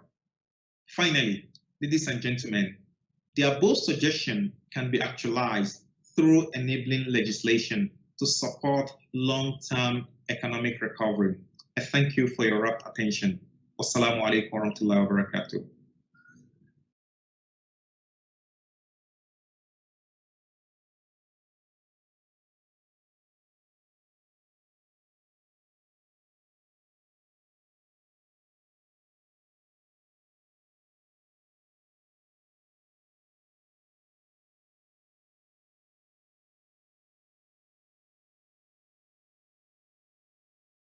Thank you, Dr. Umar. That was a very crisp and clear presentation where you call for basically cooperation, but also include technology as a possible solution to be able to cope with financial distress and the pandemic and create a long-term Islamic finance stability, maybe beyond borders, if regulators work together. Very interesting. I would like to go to our next speaker, and that is Professor Dr. Fakonde Kiae from Tehran. She is a professor at the Department of Electrical and Computer Engineering, and that is a very, I think, a different angle to all the financial sector speakers, because her interests are very much around artificial intelligence, data mining, and data visualization, statistic modeling. And that is something that could help in the recovery of banks in general and Islamic finance specifically. So Dr. Fakonde, the floor is yours, and we are looking forward to hearing what your view is. Good luck. Hello everyone, I'm gonna present our paper entitled An Analysis of the Islamic Banking Stability Decline Raised by COVID-19 Pandemic. Financial stability of the banking system refers to the ability of the banks to cope with a shock involving the loss of the main resources. In December 2019, the novel coronavirus was observed for the first time in China. The virus then spread to almost all of the countries around the world. The daily growth of COVID-19 new confirmed cases for a number of Islamic countries is shown in the figure. Islamic banking, as one of the affected industries, requires response management performance evaluation in order to control the situation and provide insight for future financial crises. The Z-score measures the number of standard deviations by which returns have to diminish in order to deplete the equity of a banking system under the assumption of normality of banks' returns. So a lower Z-score corresponds to a lower odds that a bank is heading for insolvency. A popular index for measuring Islamic banking stability in the existing literature is the Z-score. Some authors focus on Z-score to measure the stability of Islamic and conventional banks, or utilize the Z-score as a standard stability index to compare the efficiency of the other Islamic banking stability indices. The data envelopment analysis, or DEA technique, is used to identify the efficiency of a set of decision-making units, or DMUs. The efficiency can be evaluated using the Maqasid Productivity Index, or MPI. In this paper, MPI is used to determine the relative banking stability in the Islamic countries based on the Z-score stability index. The proposed method provides the relative growth or decline of the average banking stability and distinguishes the countries with critical relative regress. Many works in the literature focused on using DA and MPI model in order to analyze the performance of Islamic banking system, which some of them are listed here. As I said, in this research, using the DA model and efficiency evaluation of the Islamic banking system in response to COVID-19 pandemic is performed. The general steps of this study are as follows. Step 1. Defining the decision-making units, or DMUs. A number of Islamic countries are considered as the DMUs and are relatively compared. Step 2. Determining the inputs and outputs. Three main financial ratios of Islamic banking in the selected countries during 2018 to 2020 are considered as inputs for the DA model. As shown in the figure, cost-to-income ratio, liquid asset ratio, and non-performing financing ratios are considered as inputs of the DA model, and the Z-score stability measure is considered as the output. Cost-to-income ratio, or CTI, is known as one of the major factors affecting the banking stability. That is, as CTI increases, probability of failure of Islamic banks tends to increase. Another crucial factor that can increase the probability of failure in a country is the non-performing financing ratio, or NPL. Hence, countries with higher NPL tend to experience higher failure probabilities. There is a reverse relation between liquid asset ratio and the probability of failure. Step 3. Calculating the productivity progress or regress index. The MPI is utilized to determine the progress or regress index. It is an indicator of a growth or a decline in the average stability measure. The efficiency values are calculated twice for the two consecutive periods, 2018 to 2019 before COVID-19 pandemic and 2019 to 2020 after pandemic. Step 4. Analysis of the results. In this final step, the situations of the countries regarding the growth or decline of average stability measure are discussed, and the countries with crucial situations are determined. From the Islamic banking asset countries, according to the Islamic Financial Services Board, or IFSB report, 7 Islamic countries with no missing of the study variables during 2018 to 2020 are considered as DMUs, which are Brunei, Indonesia, Nigeria, Oman, Pakistan, Saudi Arabia, and Turkey. The results of solving the DEA model for each of the 3 years during 2018 to 2020 are presented in table, in which it should be emphasized that the more efficient a country, the larger the relative average banking stability measure in that country. In this table, the countries are ranked based on their average efficiency number. The increase or decrease index of the efficiency of Islamic countries is calculated using the MPI. An MPI greater than 1 shows an efficiency progress, while an MPI lower than 1 is an indicator of efficiency regress. In the table, for the period 2018 to 2019, the countries with MPI greater than 1 are labeled as progressive, and the countries with MPI less than 1 are labeled as regressive in the last column. For the period 2019 to 2020, which is after pandemic, the countries with decreasing MPI compared to the period before pandemic are labeled as less progressive or more regressive, and the countries with increasing MPI are labeled as more progressive or less regressive. MPI is obtained by multiplying the Technical Efficiency Change Index, or TEC, by the Factor Specific Change Index, or FS. TEC gives the progress or regress of a DMU compared to itself from one time period to another, while FS calculates its relative progress or regress compared to the corresponding population. In the figure, MPI, TEC, and FS for the countries are illustrated in the 3 separate panels from the top to the bottom. The blue curve corresponds to the year 2018 to 2019, and the red curve shows the year 2019 to 2020 after pandemic. The horizontal black line with the constant value of 1 is the basis for analysis. For any country, a point above 1 is considered as a sign of relative Z-score stability measure growth. For the countries with a TEC above 1, the relative stability measure has grown compared to their first year. For the countries with the FS above 1, the relative stability measure has grown compared to other countries. The MPI shows the overall banking stability status. In other words, the stability measure of an Islamic country with an MPI over 1 has grown, and that of an Islamic country with an MPI lower than 1 has declined.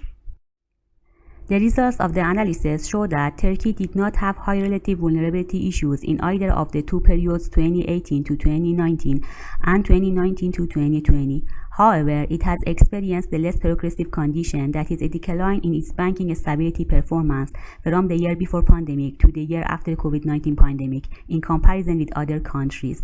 Indonesia is in the same less progressive situation. It shows a large increase in banking vulnerability when comparing its first year with the second, meaning a significant decline in the stability compared to itself. However, compared to others, it shows a small growth in relative stability. Nigeria and Brunei experienced a regressive stability condition during these 2 periods. Saudi Arabia experiences a more regressive banking stability performance from the first period to the second, and compared to the other countries shows a small growth in banking vulnerability. Pakistan experienced a more progressive condition. However, it shows a small decline in the stability compared to itself when comparing its first year with second. Oman is also in a progressive situation. It has experienced a growth in its banking stability performance from the year 2019 to the year 2020, both considering it individually or in comparison with other countries. In this research, DEA and MPI are used to determine the relative banking stability progress or regress index in the Islamic countries that are all affected by the COVID-19 outbreak. The method provides relative comparisons and distinguishes the countries with a critical situation regarding the COVID-19 pandemic. For future research, more Islamic countries whose data gets completed and ready to use may be considered, and several different periods can be taken into account. With more Islamic countries as DMUs, the model provides more insight into the dynamics of the outbreak response management performance.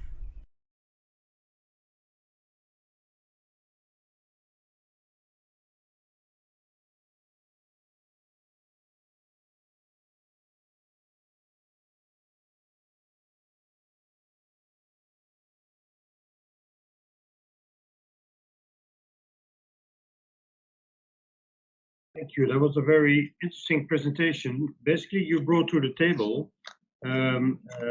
Islamic countries as a decision-making unit as a important factor to cope with the pandemic and the stress situation. So that is a very interesting view, because each country would have a different approach, and you have very eloquently compared these countries. We would love to talk to you during the Q&A session, what you think will happen in the future, and what your advice is how to cope with such situations in the future.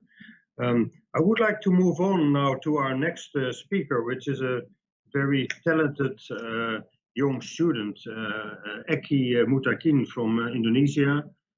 He holds a bachelor from Yogyakarta and is studying now at the Istanbul Sabahattin Zeyn University.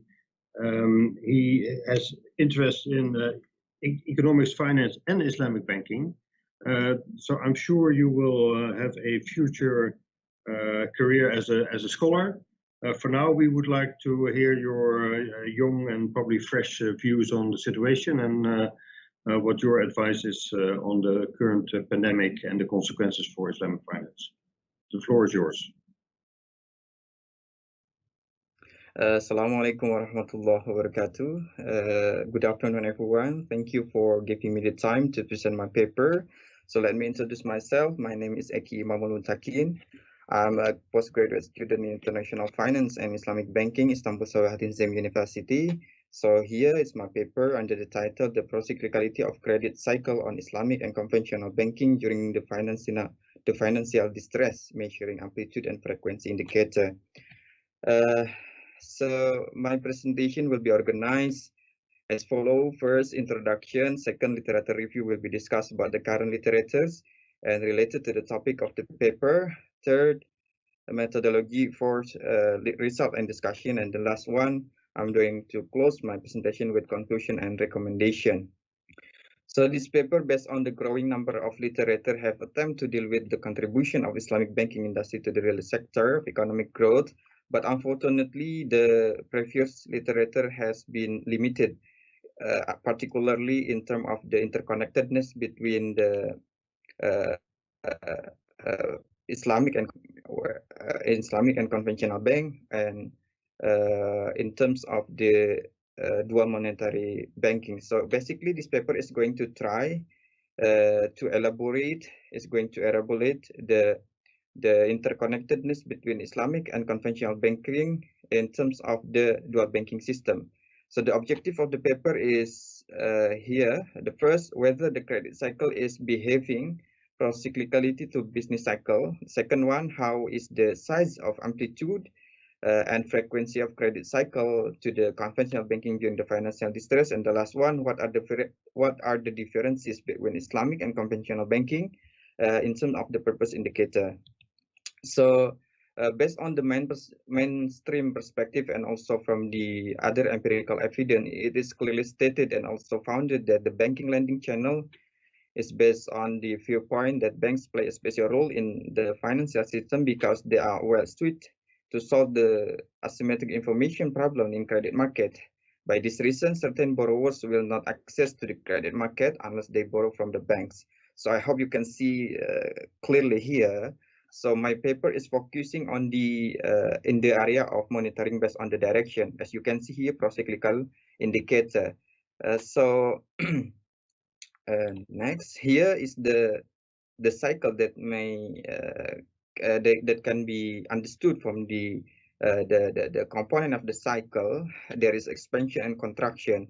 The positive or the negative amplitude may be elaborated in the study under the conceptual framework of the study. As you can see here, assessing credit cycle is going to investigate cycle characteristic of the conventional and Islamic banking, and also to investigate whether the conventional and Islamic bank is behaving procyclical to the business cycle. And in terms of the concept of macroprudential policy, applied property price index and also a selected variable by comparing property credit cycle as a selected variable of the conventional Islamic banking and also applied credit instrument, both conventional and Islamic banking. So the purpose of this study is going to optimizing and understanding about the property credit and also Islamic conventional banking, and also finding the interconnectedness between credit cycle and also business cycle. So basically, there are 5 stages of the methodology of the paper. The first demonstrating the relationship of the procyclicality behavior between credit cycle and business cycle. OLS, ordinary less square in FUs, and also the second one determining the duration of the cycle, the cycle forming variables, and the third one forming the credit cycle by using frequency-based filter method by using FUs, and the fourth a turning point analysis for the business cycle, and the last one measuring amplitude and frequency of the cycle.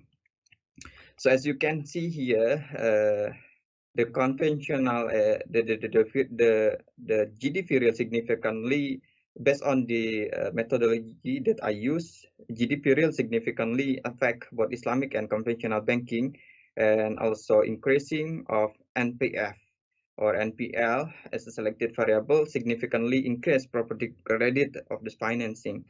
So there is indication that procyclicality, both Islamic and conventional banking, creates a bubble, and also it is based on the previous study, which is pointed out by Landau and also al-Shari'ah 2015.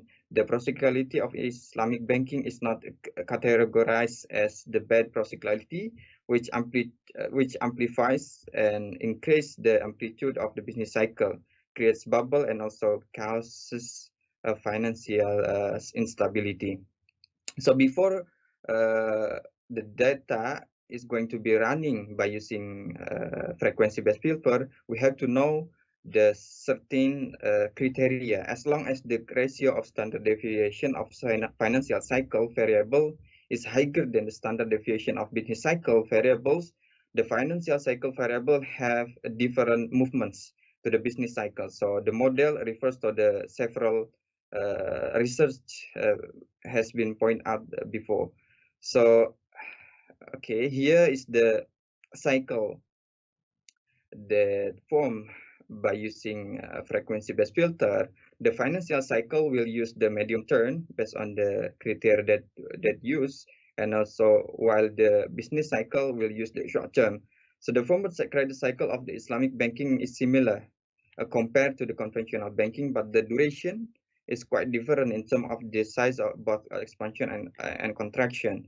On the other side, the former business cycle is totally different compared to the credit cycle during proposed period, and also the business cycle has 5 perfect former cycle, while the credit cycle is only 1 perfect cycle. So here I'm going to compare between credit cycle and also the business cycle in one figure. As you can see here, in the several criteria here, based on my research, actually the financial distress has been identified since September 2019 in Indonesia, before the COVID-19 has been identified for the first time in China in the last December 2019, or even in Indonesia in March 2020. As you can see in the red line here, the first the financial distress has been identified since September 2019. So okay, so the question that may arise from this research is that does Islamic banking really not create the economic bubble? So at least there are 3 arguments that may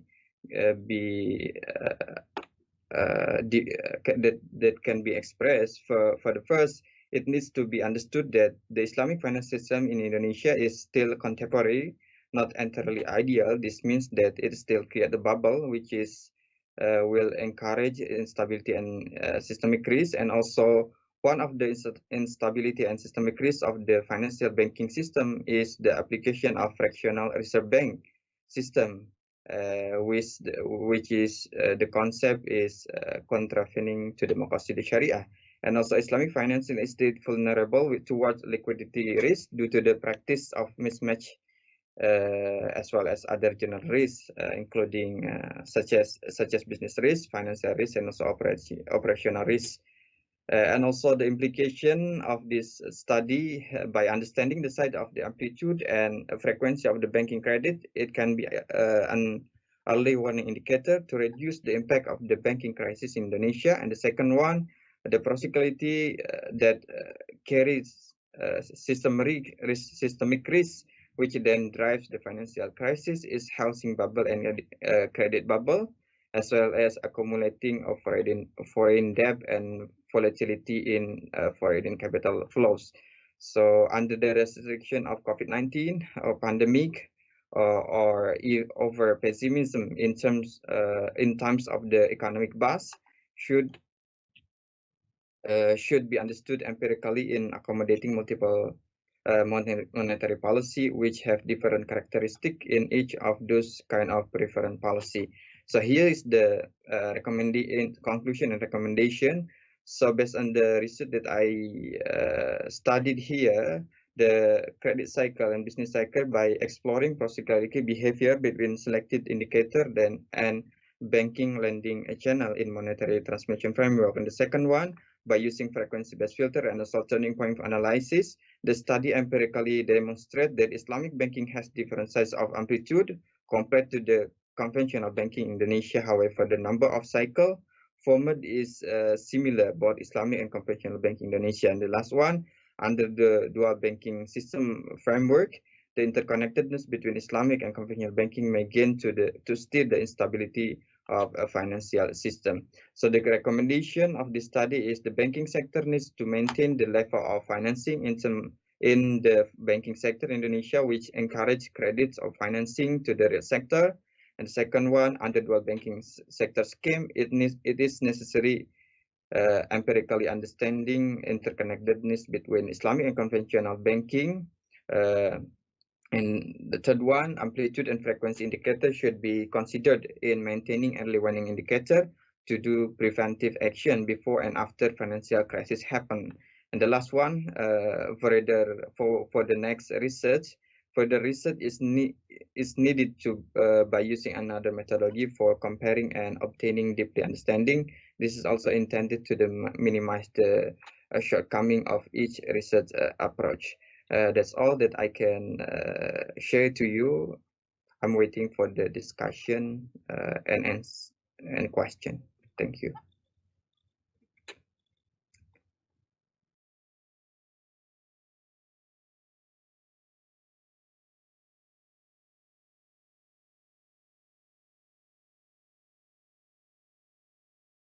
Thank you, thank you, Eki. I think you bring in new elements of Indonesia, which is a huge Islamic country with both conventional and Islamic finance banks. And I would like to know more later in the Q&A session about your ideas on early indicators and warnings and actions that can be taken, and the interconnectedness between the Islamic institutions and the conventional banks. Very interesting. I would like to move on to another professor, Dr. Asma Ben Salam from Tunisia. She is a professor at the Higher Institute of Theology in the Ezi Touma University in Tunisia. And she is very much involved in the social dialogue and the link to Islamic finance. And her topic will be around microfinance and how that is affected by the pandemic. And we are looking very much forward to hearing from you in this presentation, because I think it's an area that is currently underserved by banks, and maybe it's a responsibility of Islamic finance institution to step more into that area of social finance or microfinance. The floor is yours, and good luck. Good morning. Today it's a pleasure for me to present our research about the resilience of Islamic microfinance institution with an empirical evidence about Arab countries. So the outline of our presentation is the following. I will begin with the motivation of our research, then the purpose of our study, then I will present the methodology of our empirical study before concluding with the main results. So the idea of our paper begin with the purpose of microfinance institutions that have to reach the poorest that were excluded from formal financial system. However, the higher interest rate encourage Muslims to request the service of Islamic institution. On the other side, we have the theory of risk diversification that suggests that a higher risk may be reduced when we have a higher diversification. So we guess that Islamic institutions might decrease their risk by increasing their income diversification. Previous study said about banking literature that bank may reduce their risk when they increase their revenue diversification. However, the results are mixed about Islamic institution. Some studies, they show that the risk will be lower if we have a higher income diversification, and other studies show that the risk will be reduced. So regarding microfinance literature, there's still a gap because only some studies try to define one dimension of diversification and its impact in microfinance risk. So the aim of our following paper is to fill this gap and to investigate the impact of income diversification and the risk of Islamic microfinance model. The purpose of our study is to investigate the effect of the business model of Islamic microfinance and their risk, and if they will be less resilient during crisis period. And we will focus on their diversification strategies. So to answer this question, we try to investigate on panel data the following models.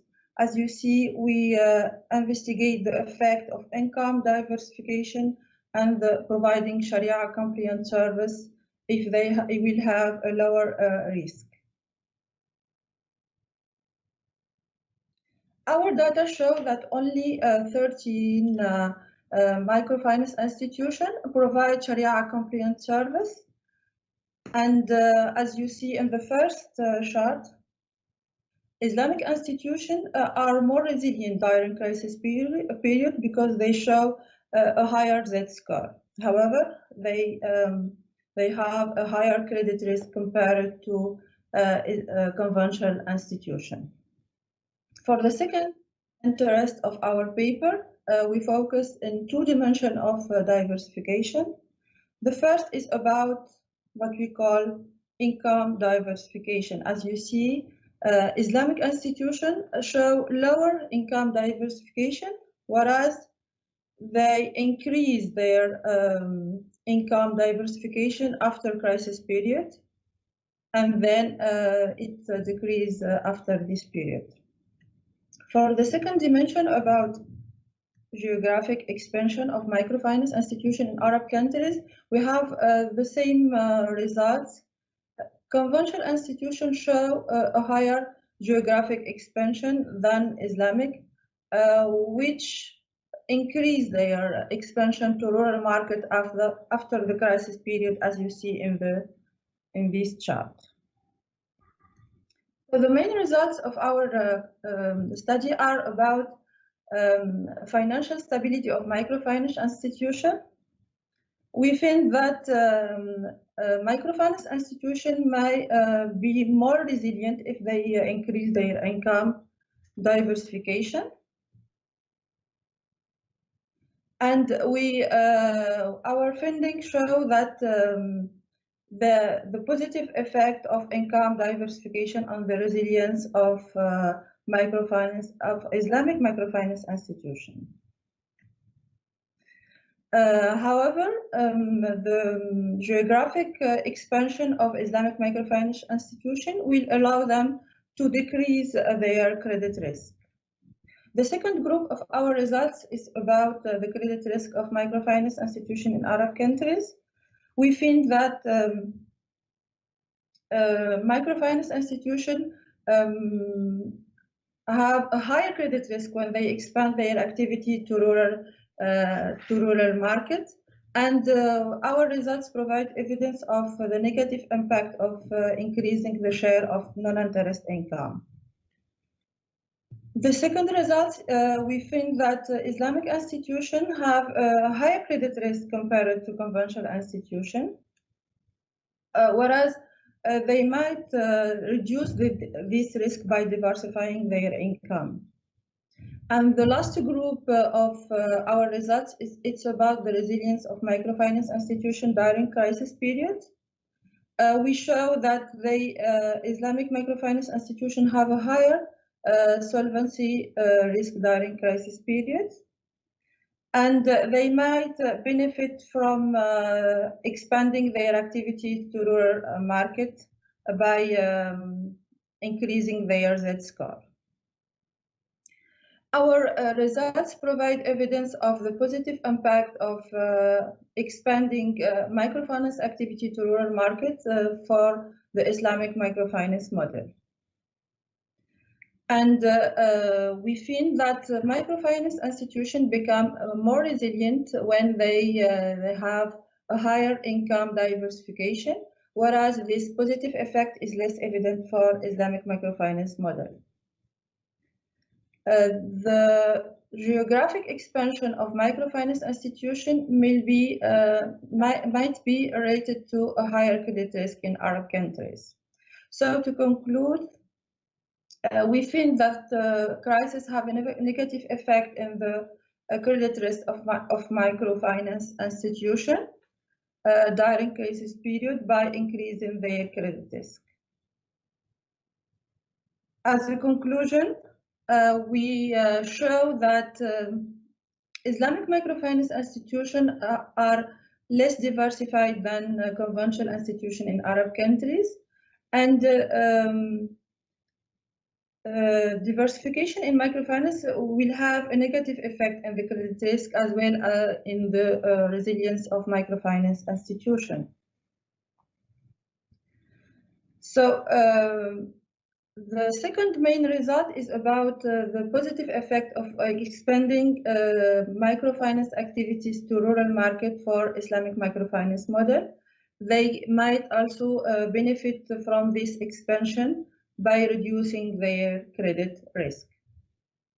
Thank you for your attention, and your questions are welcome.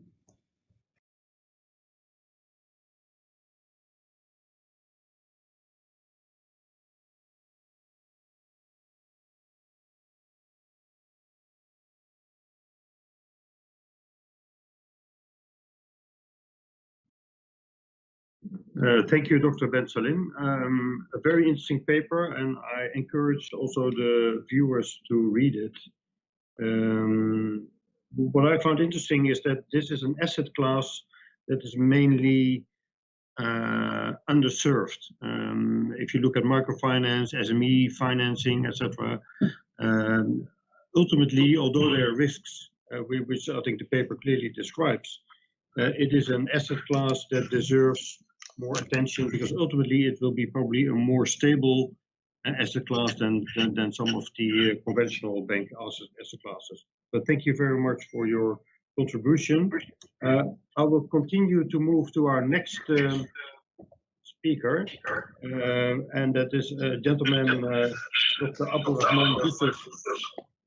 I have an echo. Is that correct?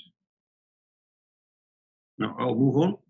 Abdulrahman Yusuf, who also worked in Qatar and different other markets like Ethiopia and Turkey, and he has done an interesting paper and study, and he will share with you the possible solutions around value-based banking. And I would like to hand over to Abdulrahman, and the floor is yours to share with us your views. Okay, thank you very much, Ms. Moderator. Our topic I'm presenting on behalf of Dr. Ibn Tok and myself. The title of our presentation is Value-Based Intermediation for Shaping the Islamic Banking Sector to Combat Future Crisis and also boost entrepreneurial activities and social justice. Okay. The aim of our study is just to explore the role of integrating value-based strategies to shape the future Islamic banking and also assess how value-based banking is sustainable and resilient in the face of economic challenges based on past experience. We also aim to explore lessons that Islamic financial institutions should take from the conventional or the mainstream value-based banking.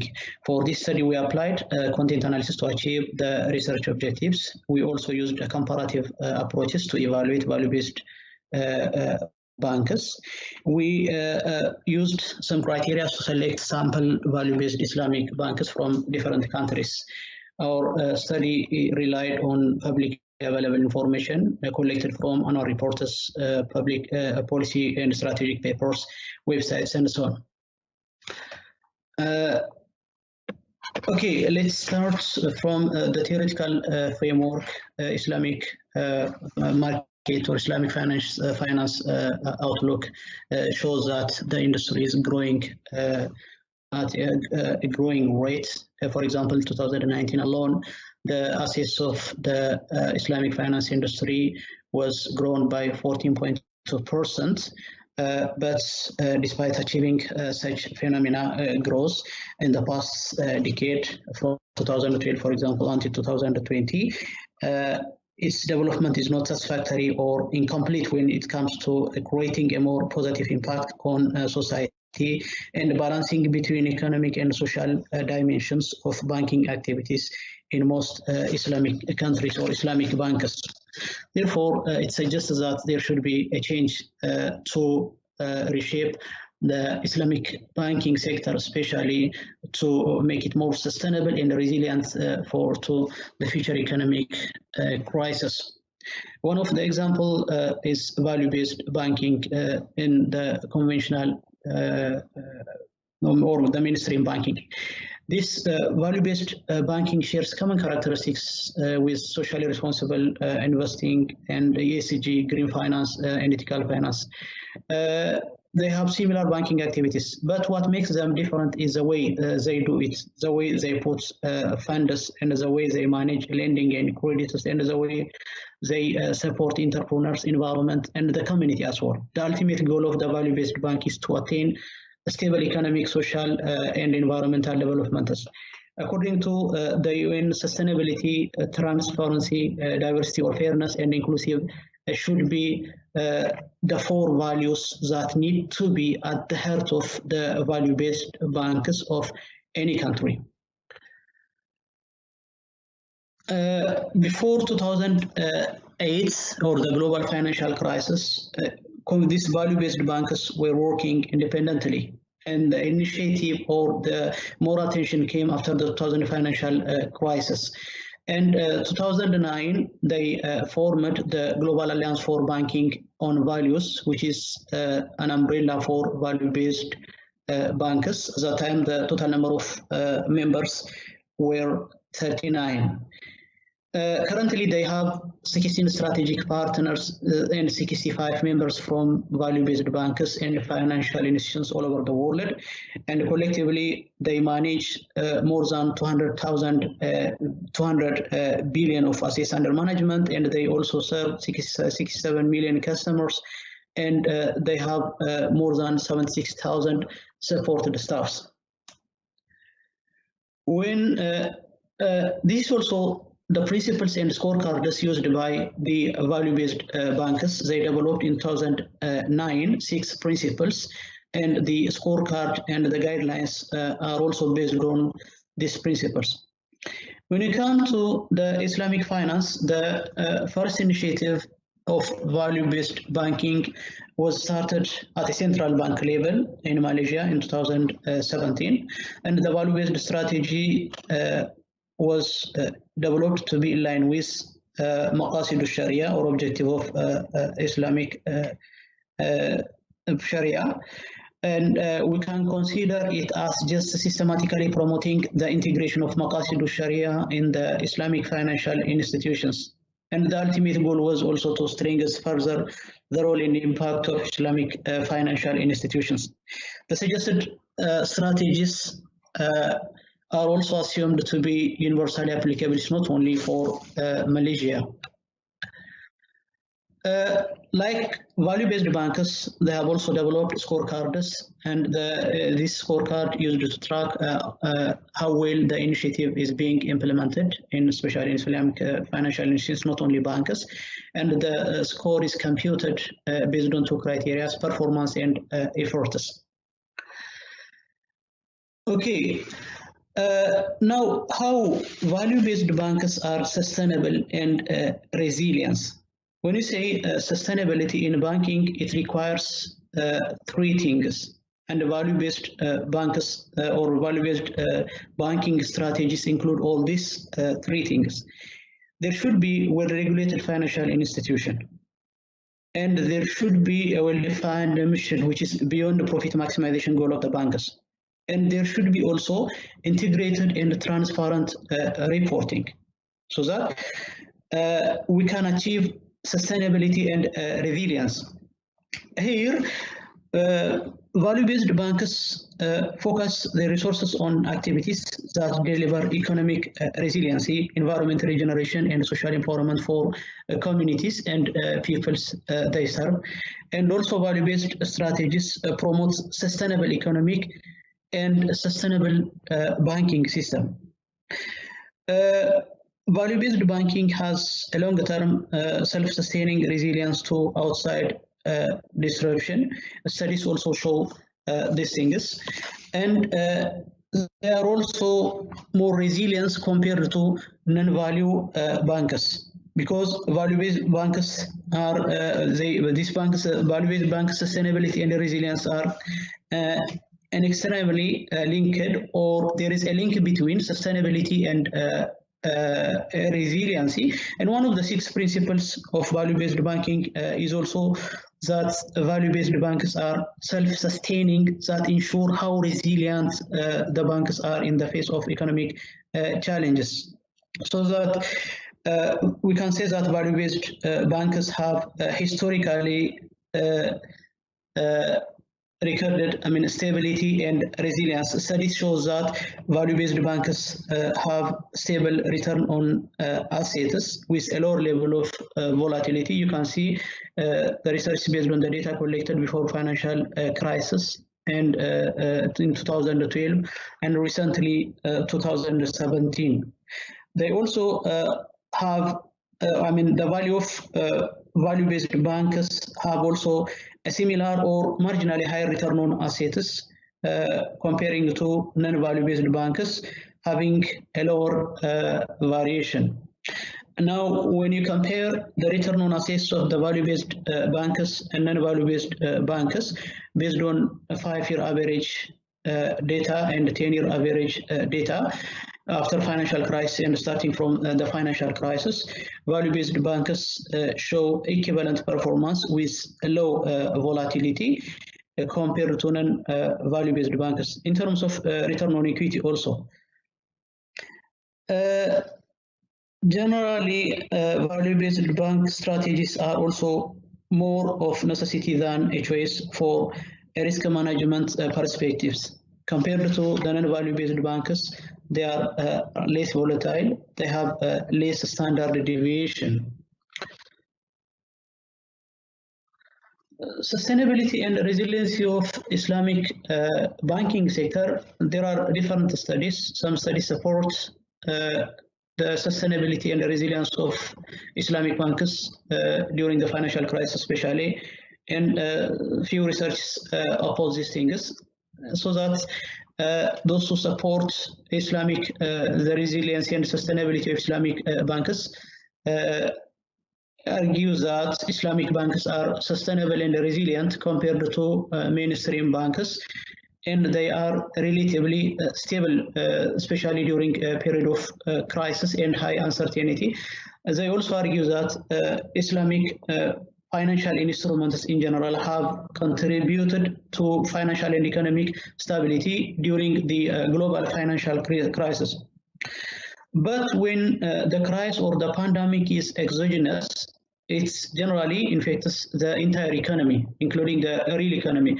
In this case, the Islamic banking sector will not be immune to the crisis. Now, for example, Islamic Bank experienced during 2008-2009 crisis, before the crisis, during the crisis, or at the beginning of the crisis, and in the middle of the crisis. When the crisis started, there was no problem, or Islamic banks were more profitable compared to conventional banks. And at the beginning of the crisis, Islamic Bank saw only minor impacts on profitability, but still they have good credit and asset growth rates. But when the impacts affect the real economy, Islamic Bank saw a steep decline in profitability. Okay, this is based on a sample of Islamic value-based Islamic banks, 5 Islamic banks collected from 3 countries, Bangladesh, Indonesia, and Malaysia. When you see the some of the indicators, deposit to assets, financing or loan to assets, they have relatively stable rates or stable ratios. And they also have stable, almost constant return on assets and return on equities. It means they have stability, sustainable relative to conventional banks. And in terms of risks or measured by non-performing loans, they have the lowest non-performing loans, compared to the industry in respective countries. Now, what will be the role of value-based intermediation or value-based banking strategies to combat or impact of future financial crisis or pandemics? Till now, the ultimate cost of COVID-19 is yet unknown, and its impact is also felt beyond the public health. It's also affecting the economy. And the global economy, or GDP, was estimated to contract by around 5% at the end of 2020. And the pandemic was also estimated to put more than 820 million people at risk of falling into extreme poverty by the end of 2020. Almost half of the global population, or 3.3 billion employees, are also at risk of losing their jobs, estimated at the end of 2020. Governments already deployed different fiscal and monetary policies, that stimulus packages, to support the cash-strapped industries, provide financial market with liquidity, benefit millions of people who have lost jobs. However, it's not enough, since the pandemic is expanding, or the impact is also increasing. It needs a collaborative effort of different stakeholders. It's not only governments. It needs support from financial institutions and other stakeholders. Okay, the action needed by Islamic banks, based on the lessons from value-based banks, are in the long run, they should focus on Maqasid al-Shari'ah, and they should also develop and adapt value-based strategies in the Islamic financial institutions, not only the Islamic bankers. They should establish need-based bankers. It means they should substitute the greed-based banking through establishing need-based banking. They should also promote social finances and implementing or focusing on technologies. They should focus, or they use a holistic approach in supporting entrepreneurs and SMEs. It's not only supporting in financing, they should also support in designing impact-based products, providing advisory services, trainings, and market structure, technological support, and creating a good business networks. Use technology or platforms like fintech to promote and access for funding and inclusive use of funds. In the short term, Islamic banks should increase Qard Hasan to affected small and medium enterprise and entrepreneurs. It reduces business closure and unemployment rates. It also leads to the new normal. They should also, in the short term, focus on social dimensions. They should use zakat funds and qard hasan or low-cost funds to finance needs-driven social finances.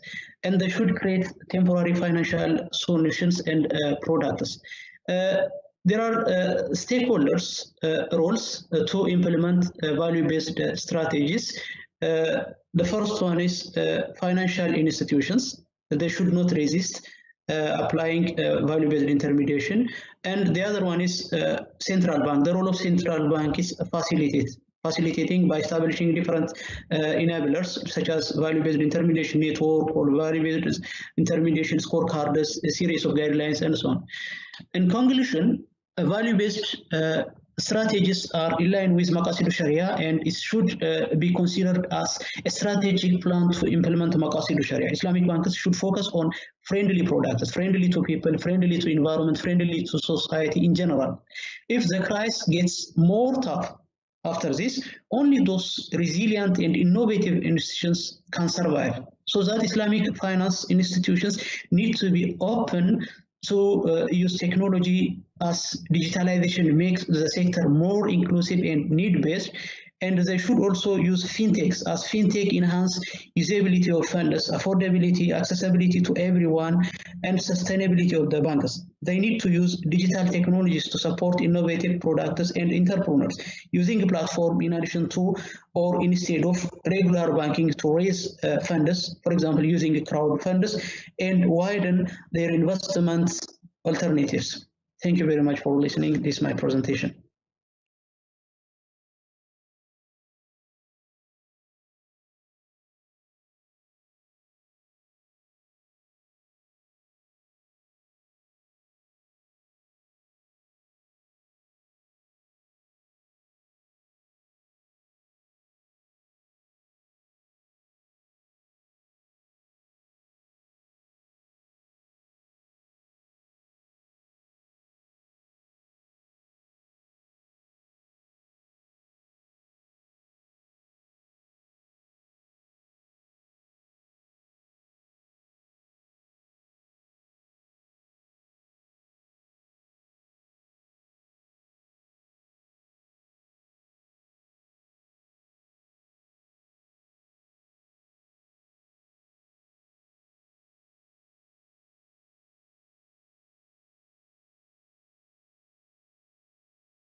Well, thank you, Dr. Abdurrahman. That was a very interesting presentation about and a very interesting paper as well.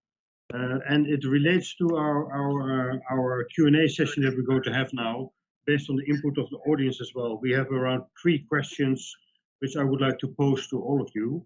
The first question, I'll read it out, is we have discussed discussed the Islamic bank's performance during the recent financial distress. And the question that I have and the audience has is, what would be your advice to the Islamic banks to better position themselves for future economic distress?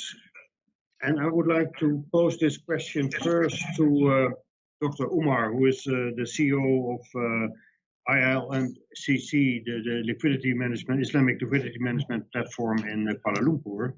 Dr. Umar, we heard in your keynote speech certain recommendations, and if you have listened to all your fellow speakers, is there something specifically that you would like to highlight? You talked about fintech, but also about risk management and RegTech. Is there anything specifically that you would like to make to advise to make the sector stronger to survive this crisis and the future crises? Yeah, thank you very much, Hank, and I'd like to thank the presenters. I think the message or the tone we actually set at the beginning resonated across all the papers during the presentation. And we had issues relating to fintech, the MSMEs, from great banking to need banking. I like that actually. And I guess one important aspect we need to reemphasize, and I think we've mentioned this times without number, and I think I mentioned in a textbook on Islamic banking and finance published by Pearson many years ago, that as much as possible, Islamic banks consider exploring aspects related to this is needed to fund SMEs, particularly during the post-pandemic era.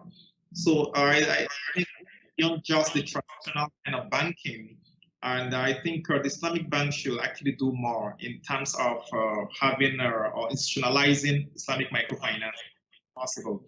This will help a lot in providing the financing to some of these SMEs, who are the main kind of players within the economy itself. For me, this is the real economy. We talk about sukuk and what have you. Sukuk generally here is important, but again, that actually focuses more on macro issues or where you need major kind of funding for projects. But when you talk about the real economy, the common man on the street, what is the impact of Islamic finance at that level? I think Islamic banks should consider, institutionalizing their microfinance, and I saw this in some of the presentations as well. And focus on things that was privileged. For me, this is the core, or is the crux of financial intermediation as much as possible. So there's a need for us to actually consider this paradigm shift in the way Islamic banking is being practiced generally today. Thank you. Thanks. One short question to you as well. Is there anything ILLM will do differently from now on after this crisis? Is there any specific area that you will refocus on? Well, thank you very much. Sorry. That's it was not in the scenario. No, that's fine. That's perfect. I mean, at the ILLM, what we do basically is we issue high quality liquid papers for cross-border liquidity management. And our target is mainly Islamic banks across the world, or what we call institutions offering Islamic financial services.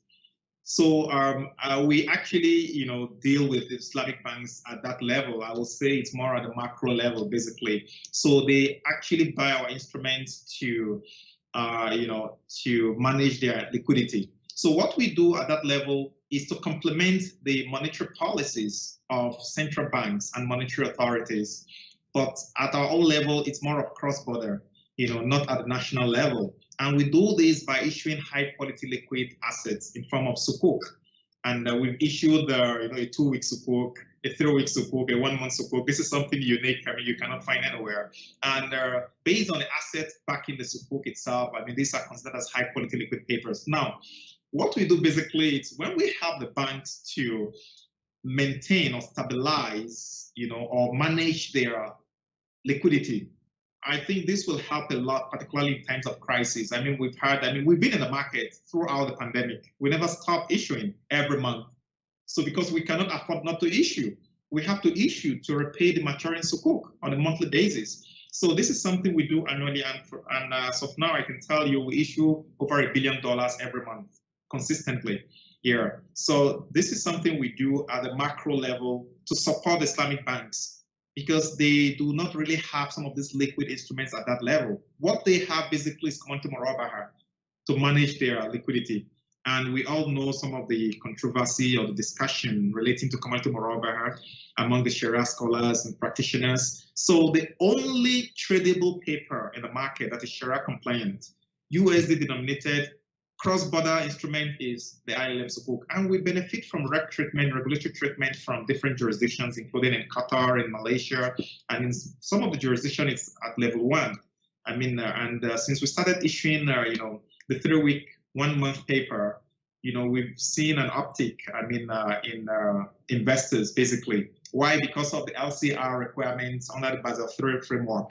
This is something very important, so they can quickly buy, the banks can buy and they can offload immediately. It's something you always have a buyer there. You buy our sukuk today, you can sell it the same day. So these are some of the special features of the sukuk we issue, and we do feel that we use this to ensure financial stability at the macro level.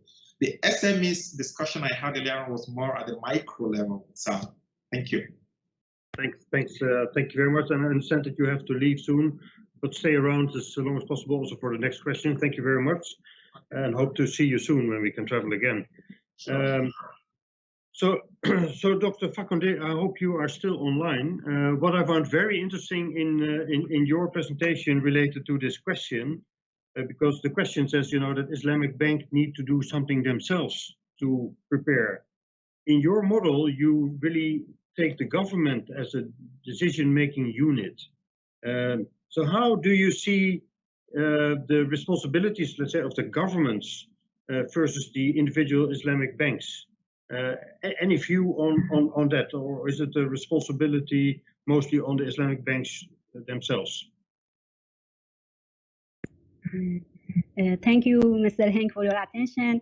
Actually, in our work, we used an index to compare the efficiency of the different Islamic countries. But one of the limitations of our work was the missing data of Islamic countries. I want, as a person from electrical and computer engineering community, I want to say that actually, as before Mr. Omar stated in his presentation, artificial intelligence and IoT are two main areas in electrical and computer engineering. But one of the main challenges in AI is big data. But unfortunately, I couldn't find many data actually for after pandemic for Islamic countries. And a good advice would be to suggest to Islamic countries to use the IoT infrastructure and fintech actually services to provide data for data scientists. Because I think performance evaluation is one of the main steps of controlling the situation and providing insights for future of the pandemic. Actually, that's it. And I want to again thank you of the audience and the Hamad bin Khalifa University for organizing this event. Thank you very much, Doctor. I found it very interesting, your view also on the artificial intelligence, and I think technology, and also Dr. Umar said it, is part of the solution to prepare ourselves better. One short question, do you feel comfortable to say something about the Islamic finance sector in Iran at the moment? They must have the same struggles that we all have. Actually, in Iran, like the other Islamic countries, a lot of industries are affected by the pandemic, and in our country, some expansionary monetary policies are taken to provide facilities for the affected industries and households. And one of them was providing by the wealth actually fund for the Murabaha and Ejara for the affected industries, but we are hopefully can control the situation, and I hope for other Islamic countries like Iran to can overcome the situation and wish a better future for all the countries. Thank you very much, and good luck with your, I think, very, let's say, innovative views on the sector and how technology can play a role. I would like to go over to Eki. I hope I can say use your name, Eki. You have looked at Indonesia, a huge country. You talk about early warning signs and indicators. Will that help to take action in the future situation when we have another distress situation? Yeah, thank you. So I think several studies that I have read before has been pointed out by experts show that in European countries and also in United States, all the credit ratings agency and investment banks are forecasting a sharply increasing speculative grade default rate over 12 months and more than 12 months after COVID-19 has been identified. So it is clearly stated and also founded that speculative is contravening with the concept of Maqasid al-Shari'ah. The second one, we are in this situation, we are facing now in the unprecedented in terms of the speed of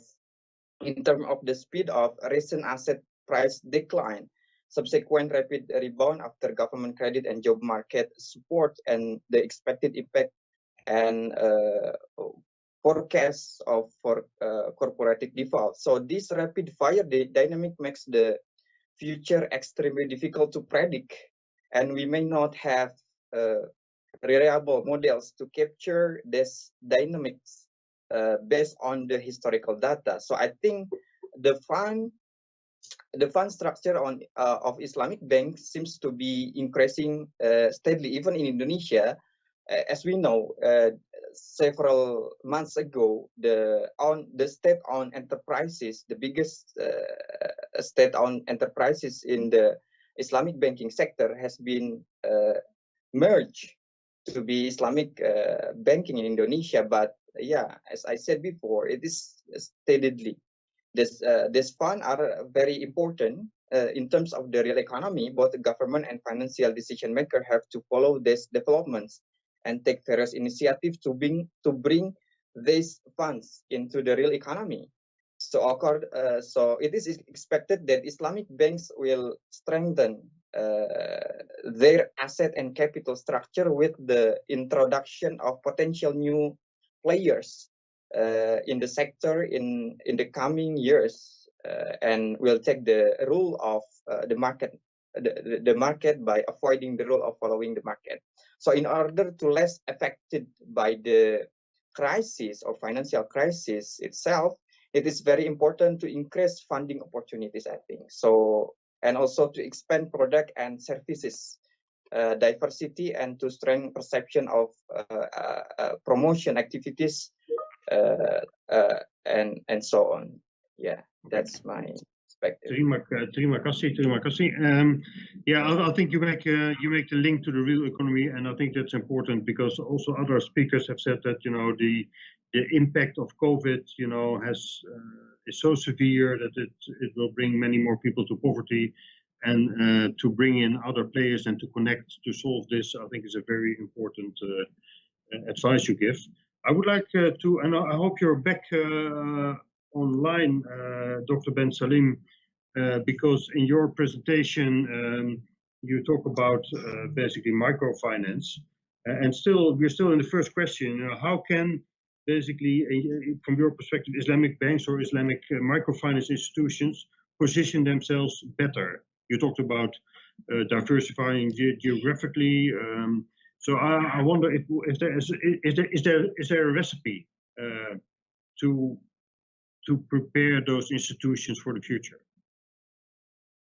I think our results show that. Do you hear me? Yeah. Our results show that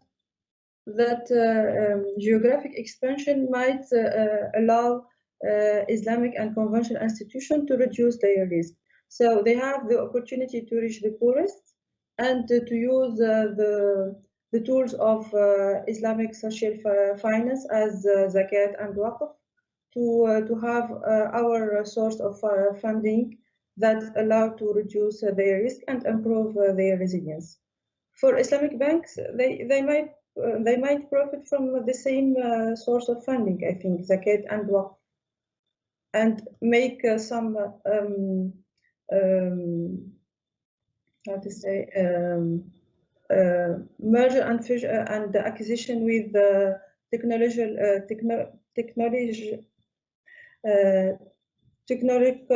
firms that allow to use fintech and financial innovation. Yeah. So if from your model, if let's say the Islamic finance institutions, if they would have had more funds available to support, I would say, the bottom of the pyramid, the microfinance borrowers, would that have helped? So basically, what I understood from your study, you're calling for bigger funding because this is a sector that normally doesn't have access to finance. In our study, we doesn't use data from Zakat and Waqf because we don't have access.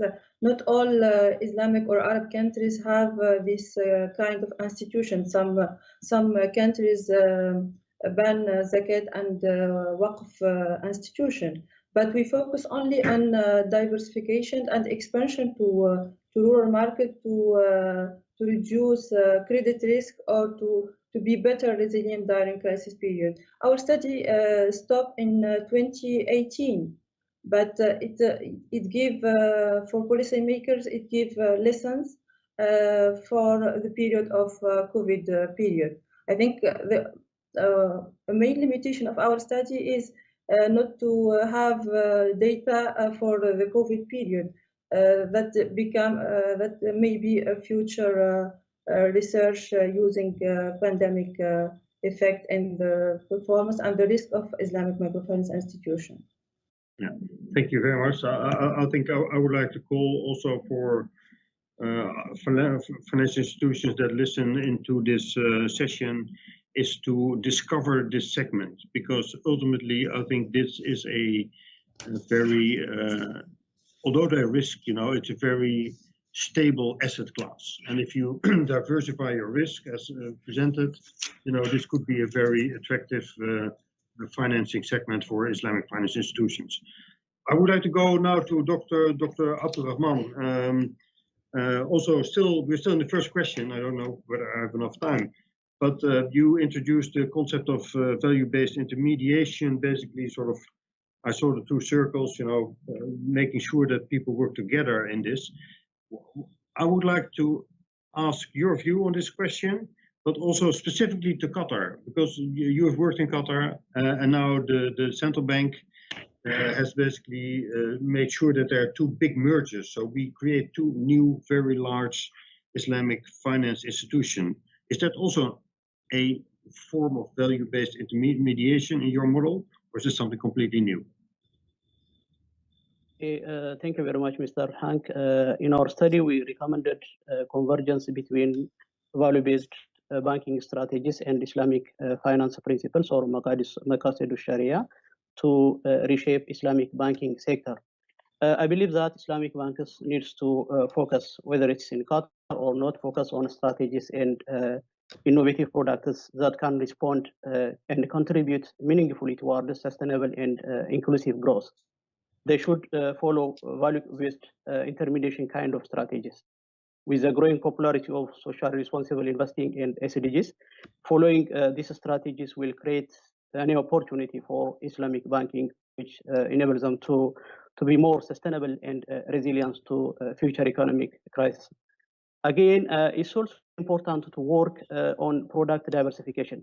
Islamic banks should not concentrate only on Murabah and Tawarruk products. Relative to the mainstream banking, Islamic banks are more exposed for SMEs and microfinance. So that they need to focus on developing risk absorbent, inclusive, impactful, and resilient products to respond to the needs of small and medium enterprises, social entrepreneurs, and also accessing unbanked small and medium enterprises. They should also become more socially conscious in supporting the local economy. Integrating social finance within the banking sector is important.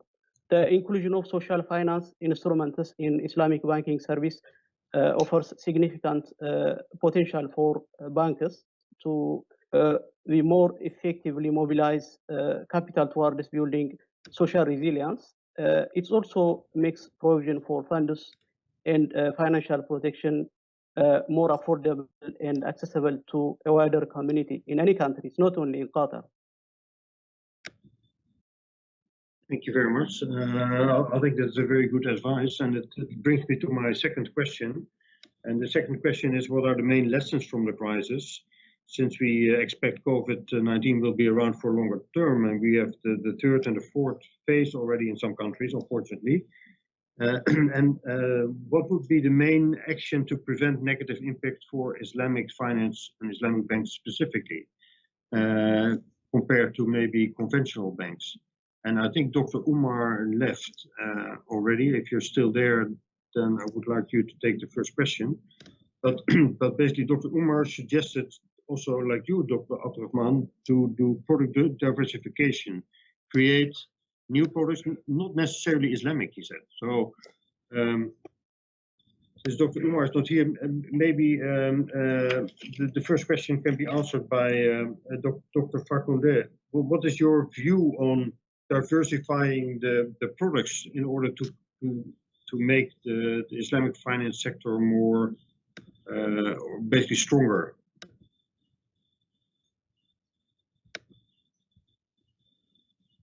I hope you're still there, Doctor. Dr. Fakonde, what's your view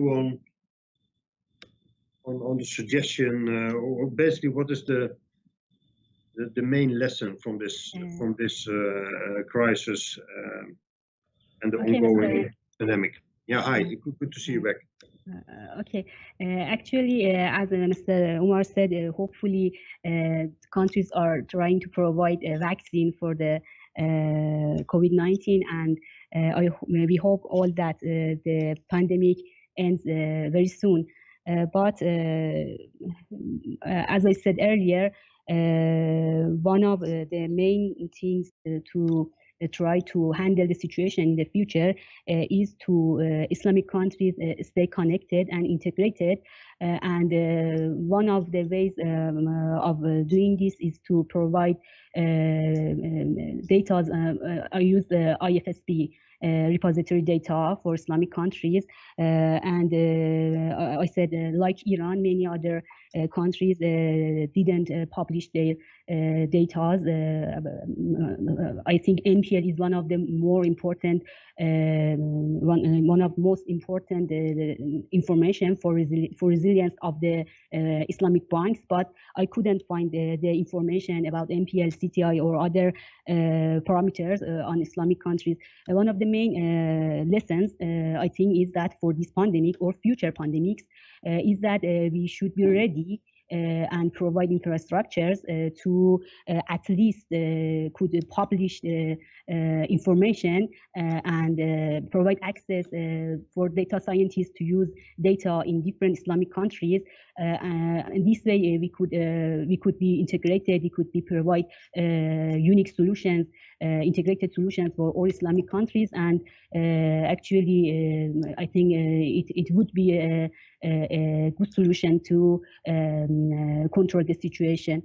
That's what I can. Maybe I wouldn't be a right person to actually advise on the pandemic in the actually finance area, but I usually say my opinion from someone from actually computer engineering community, which we need actually big data to provide us to can analyze it and provide satisfying results. And I think it would be the main lesson for us to be ready to provide infrastructures and data enough to analyze and provide satisfying results.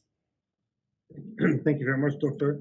Yeah, I think probably scholars always want data, because then you know you can do something. But your first advice is very pragmatic. You know, let's make sure that everybody gets a vaccine, and then beat the disease.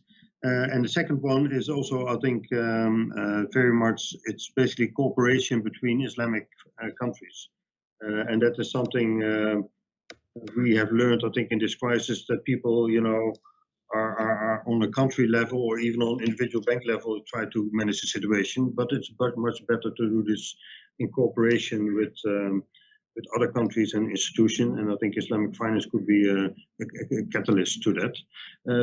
Over to Indonesia, Eki, you know, we're still in the second question. What are the main lessons? You talk about Islamic banks and conventional banks. So how and the real economy. So are in your what I learned from your story is that you think the Islamic banks are more vulnerable. Yeah, with respect to answering this question, I think it is a part of macroeconomics policy, macroprudential policy, because my study actually concerning to the macroprudential policy framework. So stabilization may mitigate economic costs of the pandemic, and also on the other side, fiscal policy and social transfer may help mitigate the economic effect, making it less costly for the government to impose more stable. On the other side, also, I think reducing firms' mortality and averting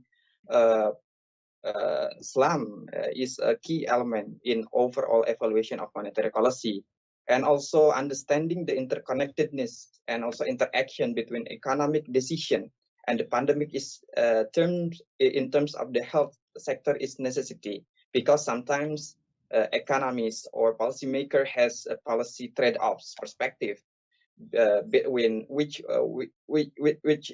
one should be taken first, keeping the health or growing up the economic. So it will be a better understanding of the transmission channel of the COVID-19 shock to the economy. So I think it will be come back to the fundamentals of the Islamic finance concept. So we are going to talk about the interest, uncertainty dealings, or what we call it gharar, and also speculative behavior, and also the concept of Maqasid al-Shari'ah. So in terms of the which one the better one, or in facing the financial distress like we are facing right now, the Islamic banking or the conventional banking, actually I haven't yet to answer based on my study, but at least we know the early warning indicator before and after the crisis has been identified. Okay, thank you very much. So I just get a message that we're nearing at the end of the session.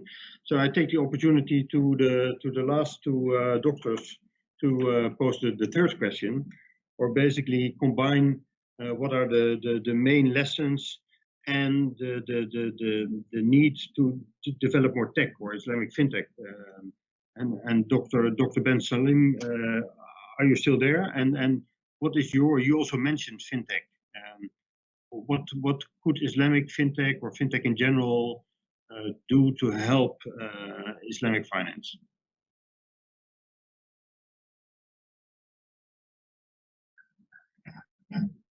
Okay, then Dr. Abdulrahman, I see you, so you're still there. So the question to you then, because also you mentioned technology as a possible solution. Okay, thank you very much, Mr. Henk. Are you hearing me? Yeah, I'm hearing you. Yeah, I believe that it's a necessity for Islamic financial institutions, not only for Islamic bankers, to cope with the growth of fintech. Islamic financial institutions still show some passivity in responding to the growth of fintech, despite realizing the potential impact fintech may have upon the Islamic financial industries, because fintech plays a significant role in creating a more sustainable, equitable, and inclusive financial system. It enables Islamic bankers to achieve optimum utilization of funds and affordability, accessibility, and sustainability of funds. It also helps us to encourage saving for low-income customers. And the application of fintech in Islamic banking can reduce information asymmetry between fund provider and fund user. Therefore, this digital solution have the benefits to reduce operational costs. I mean, it has its own benefits for the Islamic financial institutions. They may also allow for more affordable products and wider access to different segments of customers. Of course, the pandemic has been a test of resilience for all financial institutions, but this test has also presented many opportunities for the global Islamic finance community to accelerate the progress of sustainable and inclusive financial towards achieving shared prosperity, sustainability, and inclusive growth.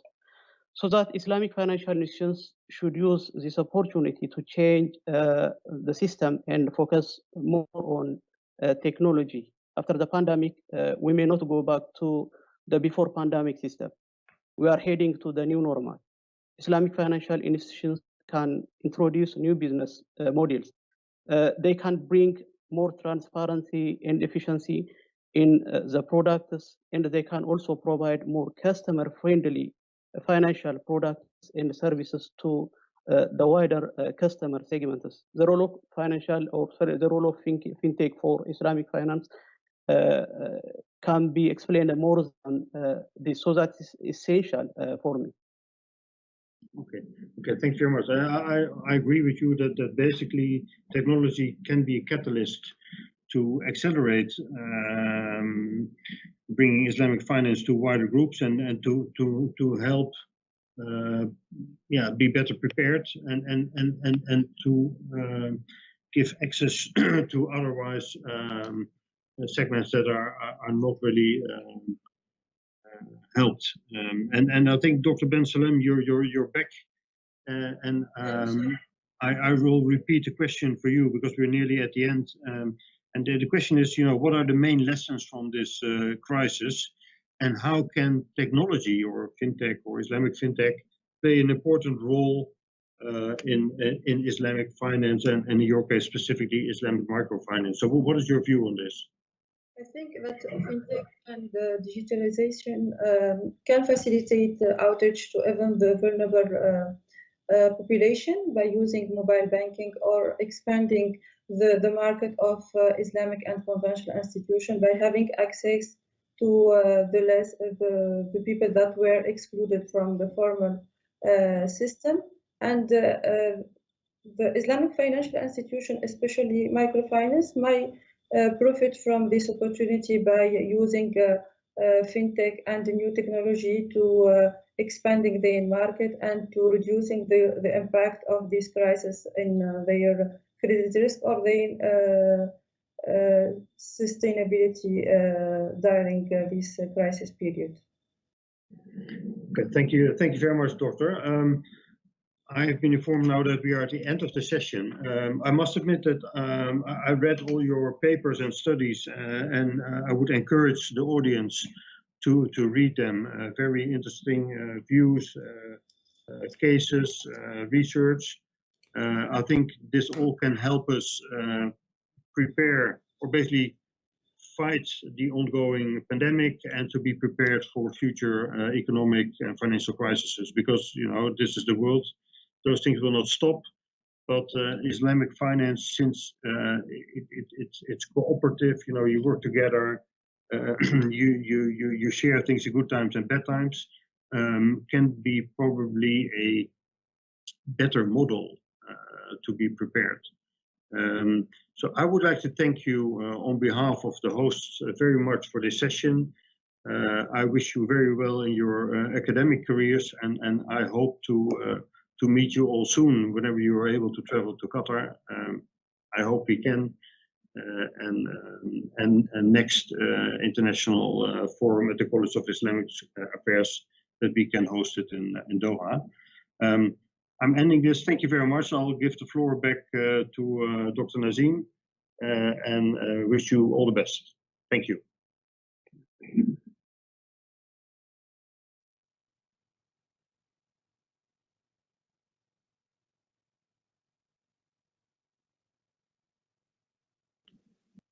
Doctor, I think you're on mute.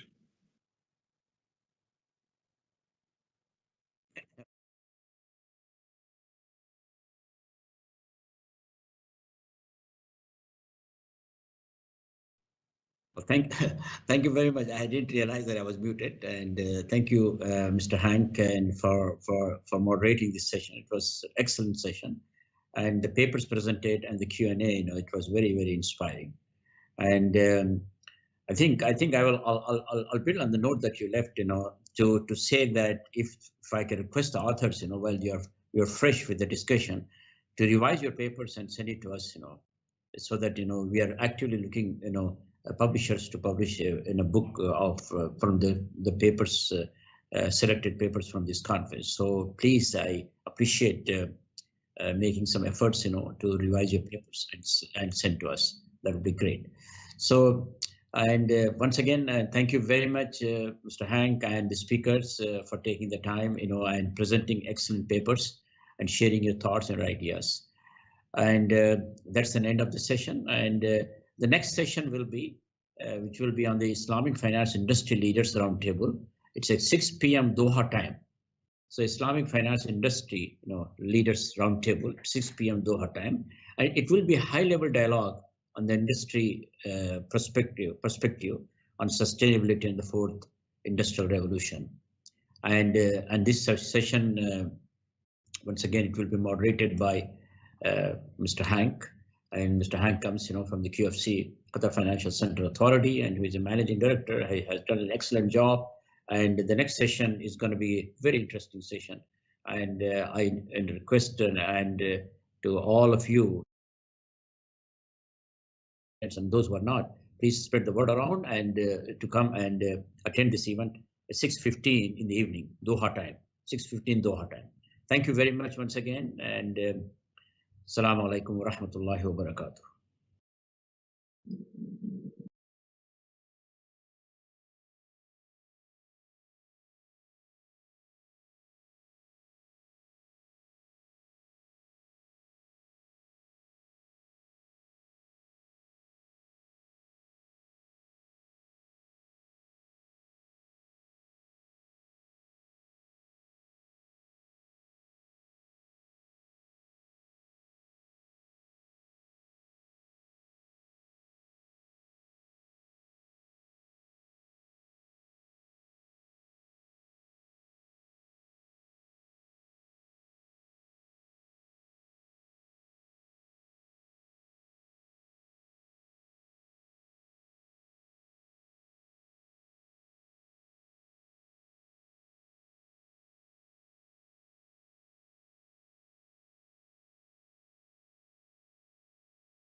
So welcome, good evening here from Qatar. We are now in our third session at the International Conference on Islamic Finance 2021, organized by Hamad bin Khalifa University College of Islamic Affairs. We had a very successful day so far, and in the evening now we have a very interesting topic for which a great group of panelists have been invited. So the topic for today is basically something around which is new to all of us, and I will read out the title. It's the Islamic finance industry perspective on sustainability and the fourth industrial revolution. I hope all the panelists have had time to look at what the fourth industrial revolution is. Maybe that's one of the first things that we should ask. But before going into dialogue, I would like to introduce the panel. And we have a good mix of people from different industries. And first I would like to welcome Dr. Dawood Ashraf. He is a very experienced senior research economist currently working at the Islamic Development Bank in Jeddah. But he has been a banker, an academic professor, and a very wide background in Islamic finance and ethical finance. So welcome, Dr. Dawood. Our second guest is Suleiman Mullah, and he is the Director of Treasury Sales and Capital Markets in Dukhan Bank, which is a new Islamic bank in Qatar, just merged out of Barwa Bank and IBQ. Welcome, very hands-on experience as well as long experience in other banks in Islamic finance. Then I would like to welcome Mustafa Adil, Head of Islamic Finance and Data Analytics of the London Stock Exchange. The London Stock Exchange, as you know, is recently merged with Refinitiv. And Mustafa Adil was already the guy at Refinitiv and just continues his job in a bigger organization. So welcome from Bahrain, Mustafa. Then we have our own investment banker, very well known in the industry, Akbar Khan. Senior Director at Al Rayan Investment, and known for his opinions, but also the person behind the biggest Islamic ETF in the world. So with this group of people, I'm looking forward to having a broad discussion. I believe there's also the room for the audience to pose questions, which will come to me, and then I'll try to put them into the panel. We have 5 questions tonight. And I would like to read out the first one, and then one by one get your opinion, and then we can have some discussion around it. The first question is, being within the Islamic finance industry and from your specific specialization, what are your perspectives on Islamic finance efforts towards sustainability in the new age of fourth industrial revolution? Maybe, Doctor, can I ask you to kick off?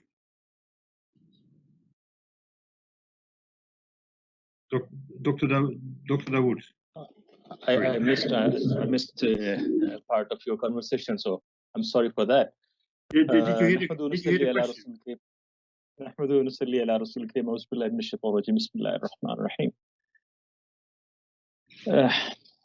For the last almost 4 years, we are hearing too much of this fourth industrial revolution. And the idea is more discussed in line with sustainable development, how the sustainable development can be achieved when we are moving more towards automation, this Internet of Things, big data, artificial intelligence, and God knows how many big words that sometimes hard to even understand. For me, when I look at all these things, all these technical jargons, I believe help me understand how efficiently we can do things. So say, for example, when I talk about the blockchain, so blockchain helped me execute a smart contract more efficiently. When I talk about the artificial intelligence, it helped me do a good discriminant analysis of a borrower, which indeed a good thing for financial inclusion. And all these elements, when we talk about these are tools. Whether it is blockchain, whether it is artificial intelligence. But if we really want to have the benefit of these technological changes, we have to undergo a little bit bigger than just the technology itself. Say, for example, if I talk about the financial inclusion, which is a major subject for all of us, and we have seen huge development in this domain, that people can use mobile banking data, mobile phone data, people can use the personality traits through some questionnaire and be able to provide money to the poorest of the poor. Opening a bank account has become very easy. So we see huge development in financial inclusion. But at the same time, what we see is that the poor has become more poorer. These new platforms that are offering access to finance to poor people, they are at the same time, due to very high admin cost, or maybe due to higher desire for excess profit, are charging interest rate ranging from 60% to 200% a year. So the idea is, if we look back on these things, it simply tells us that we are creating another crisis in which the people who are kind of safe because we were not able to assess their riskiness, and when we are able to assess their riskiness, we are increasing indebtedness now. The solution for most of these things are coming in the form of debt instruments. Well, we know that from the experience of microfinance movement, that debt is not a solution, and it's not something that can help SMEs and entrepreneurs to build capital. So when they're not building capital, they're not, unfortunately, become more self-sufficient. So we have not achieved anything. So in this part, I think what we need to do is we need to think more clearly. What could be a framework in which these tools can be used to enhance financial inclusion at the one end, and on the other end, be able to develop capital for these small entrepreneurs. And when I was working on a report that I hope, inshallah, will be published sometimes in June, we have looked at all these technologies. But at the end of the day, what we found is that a framework, an underlying framework, is important. The framework that defines how these technologies will be used, who will benefit from these technologies, and how these technologies can provide efficient services to the people who are outside the financial institutions domain.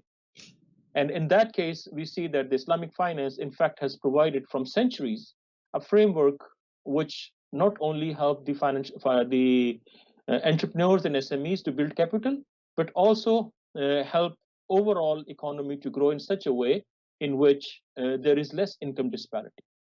So I will leave if there is a question afterwards, so I can discuss about the framework, what that is.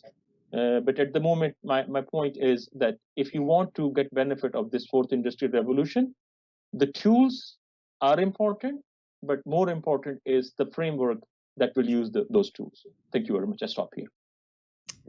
Thank you very much. I think you bring in a topic of, will the industrial revolution contribute to let's say more equal capital, or after all, the first industrial revolution didn't also bring it brought progress, but not for everyone at the same time. Maybe that's something to think about.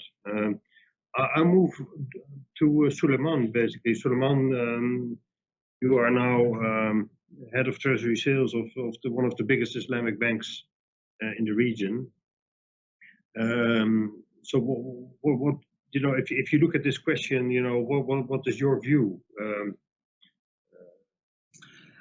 Yeah, well, thank you for having me. I think, look, as a practitioner, I think we have to balance a lot of things. If we look at the objective of Sharia and effectively what we're told, ultimately, from a sustainability perspective, we are effectively God's trustee on earth. And so from that perspective, as bankers, as Islamic bankers, we have an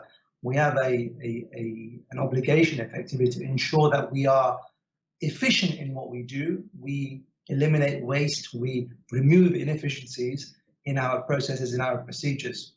And so the objective that we that we have and the values that we sort of espouse are super important, and they must be at the forefront of everything that we're striving to do. Our output as Islamic bankers should take into consideration both the active and the passive stakeholders in mind.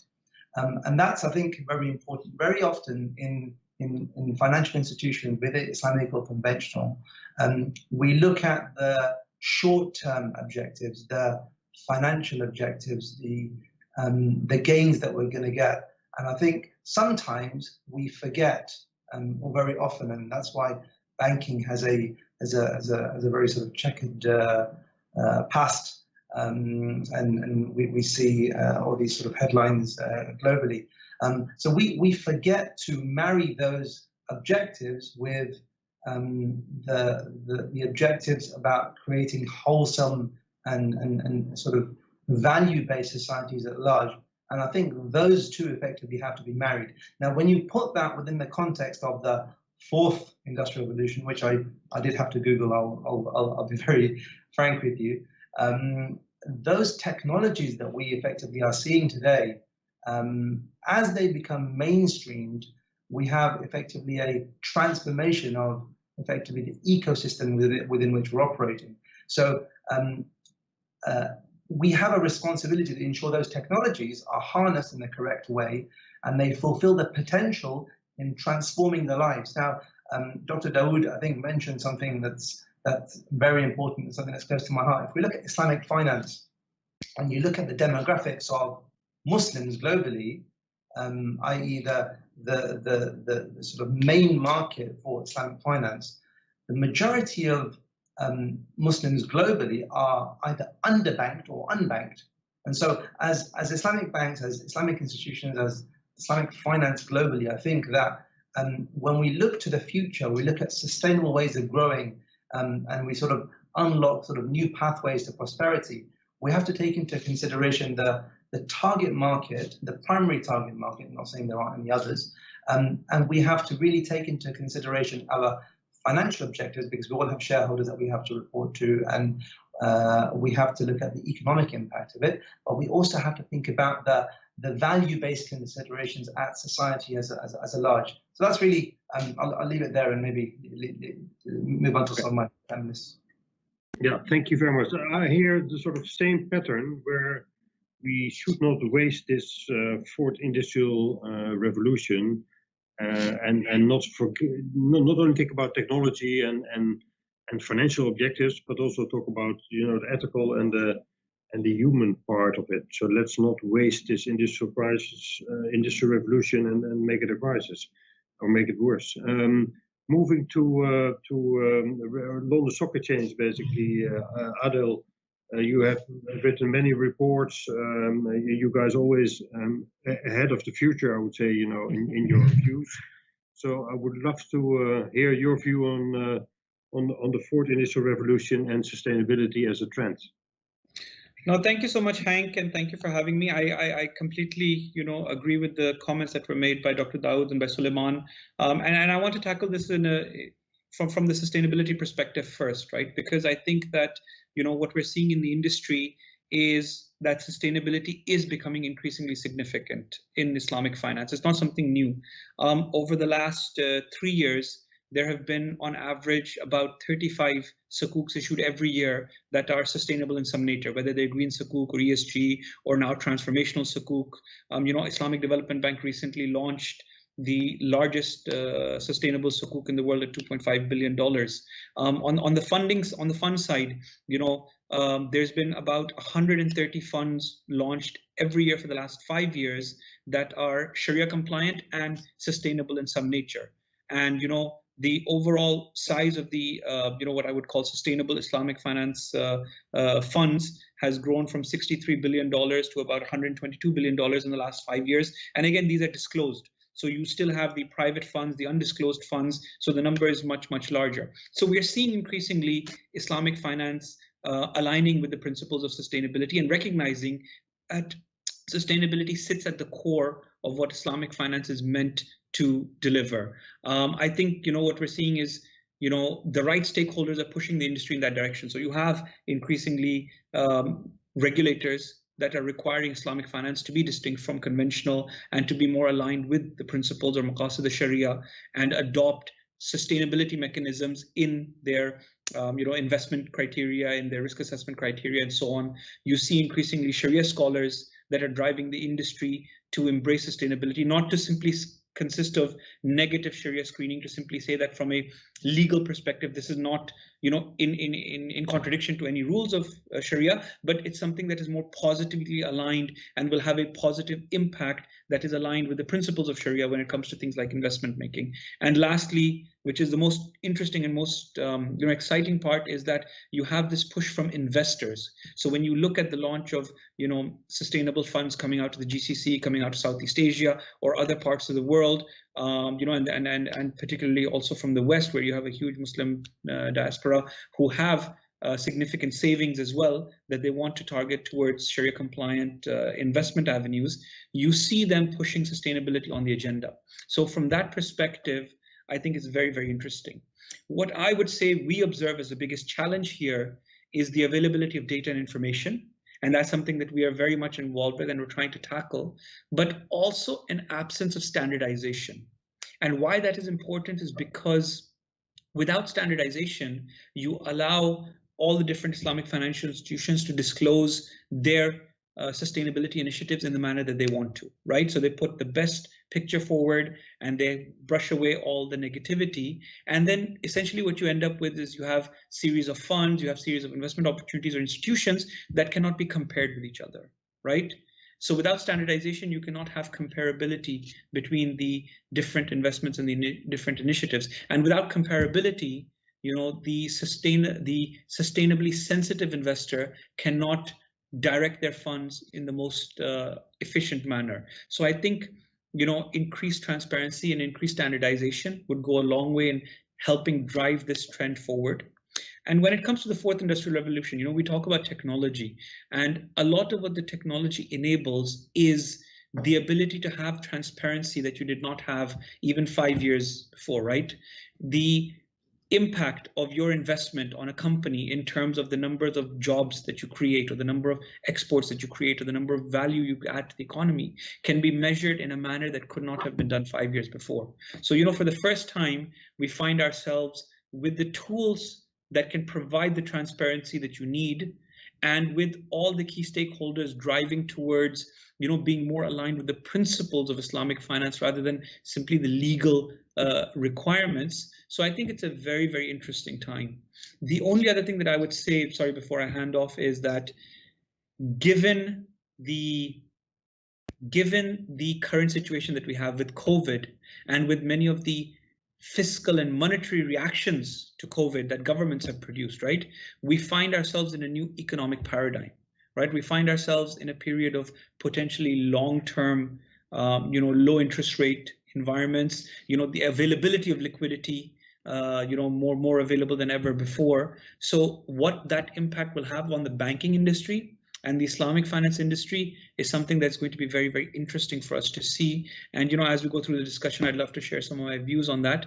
But I think, in terms of both the opportunity that the fourth industrial revolution offers to Islamic finance and the increasingly significance of sustainability is taking in it, I think it creates a very, very interesting period for us. And I hope that the industry gets to take advantage of some of the tools that they have that did not have just a few years ago. Thank you. We will have a question later on basically the impact and what we could do about it.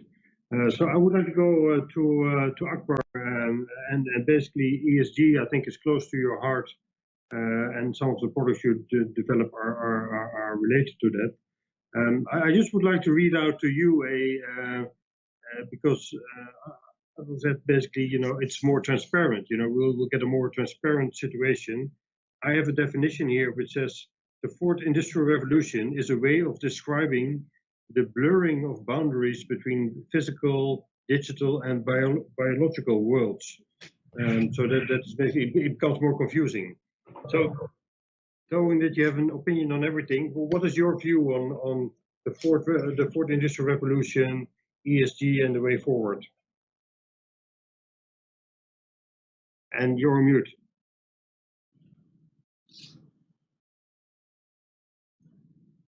So you're on mute. Sorry. Thank you, Henk, and it's great to be part of the conversation. So just to follow up on some of the things that have been discussed, and to touch on what Mustafa just said, and also what Suleiman talked about, I do agree that there's been fantastic response, if you like, from the Islamic industry in recent years in terms of the growth of Islamic ESG products, of sustainable products. There's been embracing a lot of the change that's happened, and it's been great to see. However, I would temper that enthusiasm because, as Suleiman was saying, and as he was alluding to, 20% of the world's population is Muslim. I don't think 20% of the world's finance industry is currently Sharia compliant or Islamic.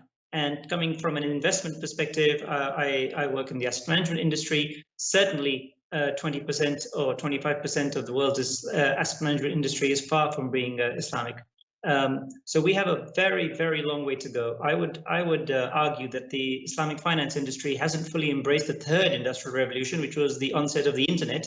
The fourth one is a long way to go. But the good news is, and you've seen this in a number of industries. So, for example, in some parts of Africa and some parts of Asia, you didn't have the development of the banking industry, but they are the leaders of the mobile banking industry. So they weren't able to develop banks and standard branch infrastructure, but due to technology, they were able to develop mobile banking and branchless banking. And in fact, the world leaders in branchless banking are in developing countries.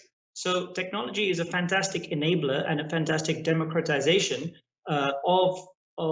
which allows progress for anyone really on a relatively cheaply.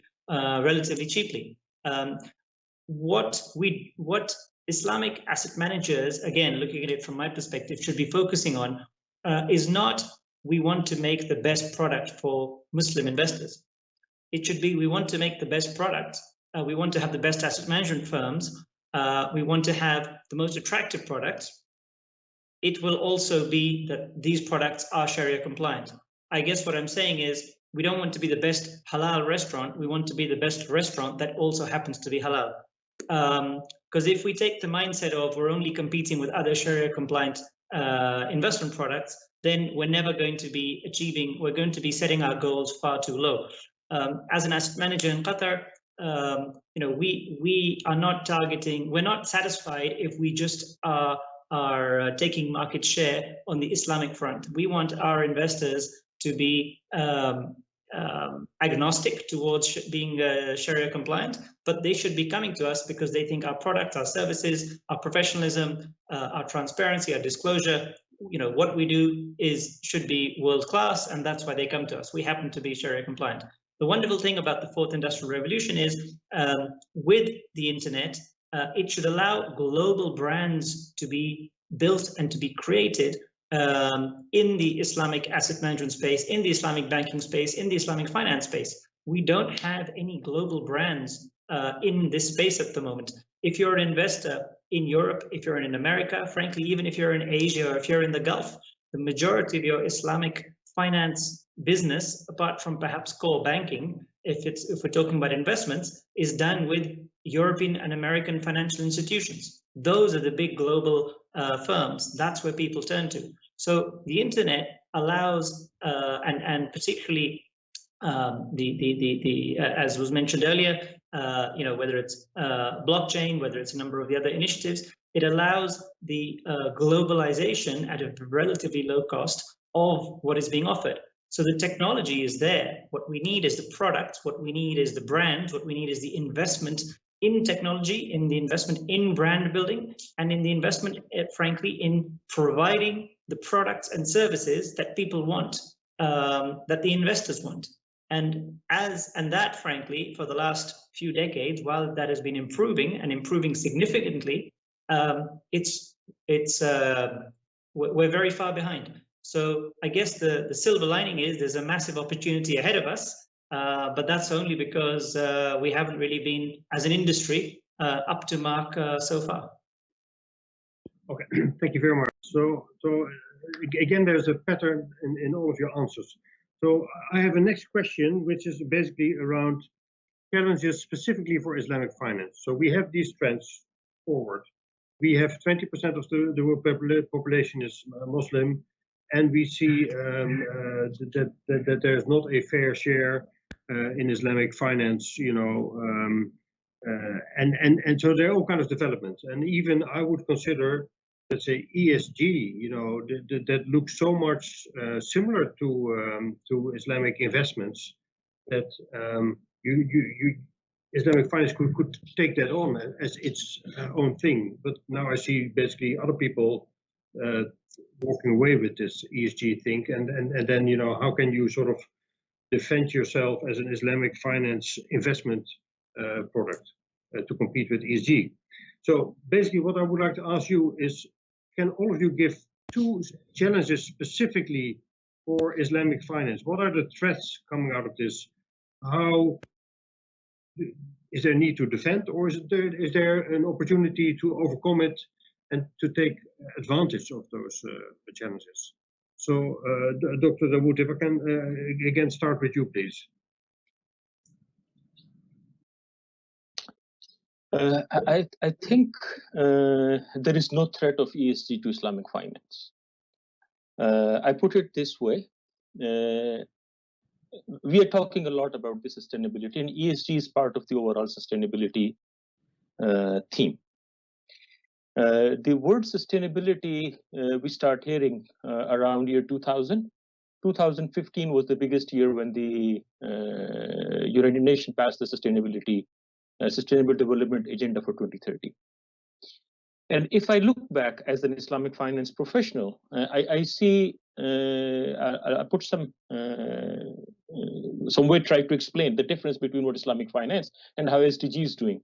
So SDG, the way it is right now, seems to me is a diet plan. So we were doing something wrong. Now we want to get back into shape. So we have opted a diet plan. Well, when we talk about the Islamic finance and we talk about the objective of Islamic finance, we talk about the Maqasid al-Shari'ah, it requires a change in lifestyle. So diet plan is temporary, while the lifestyle change is permanent.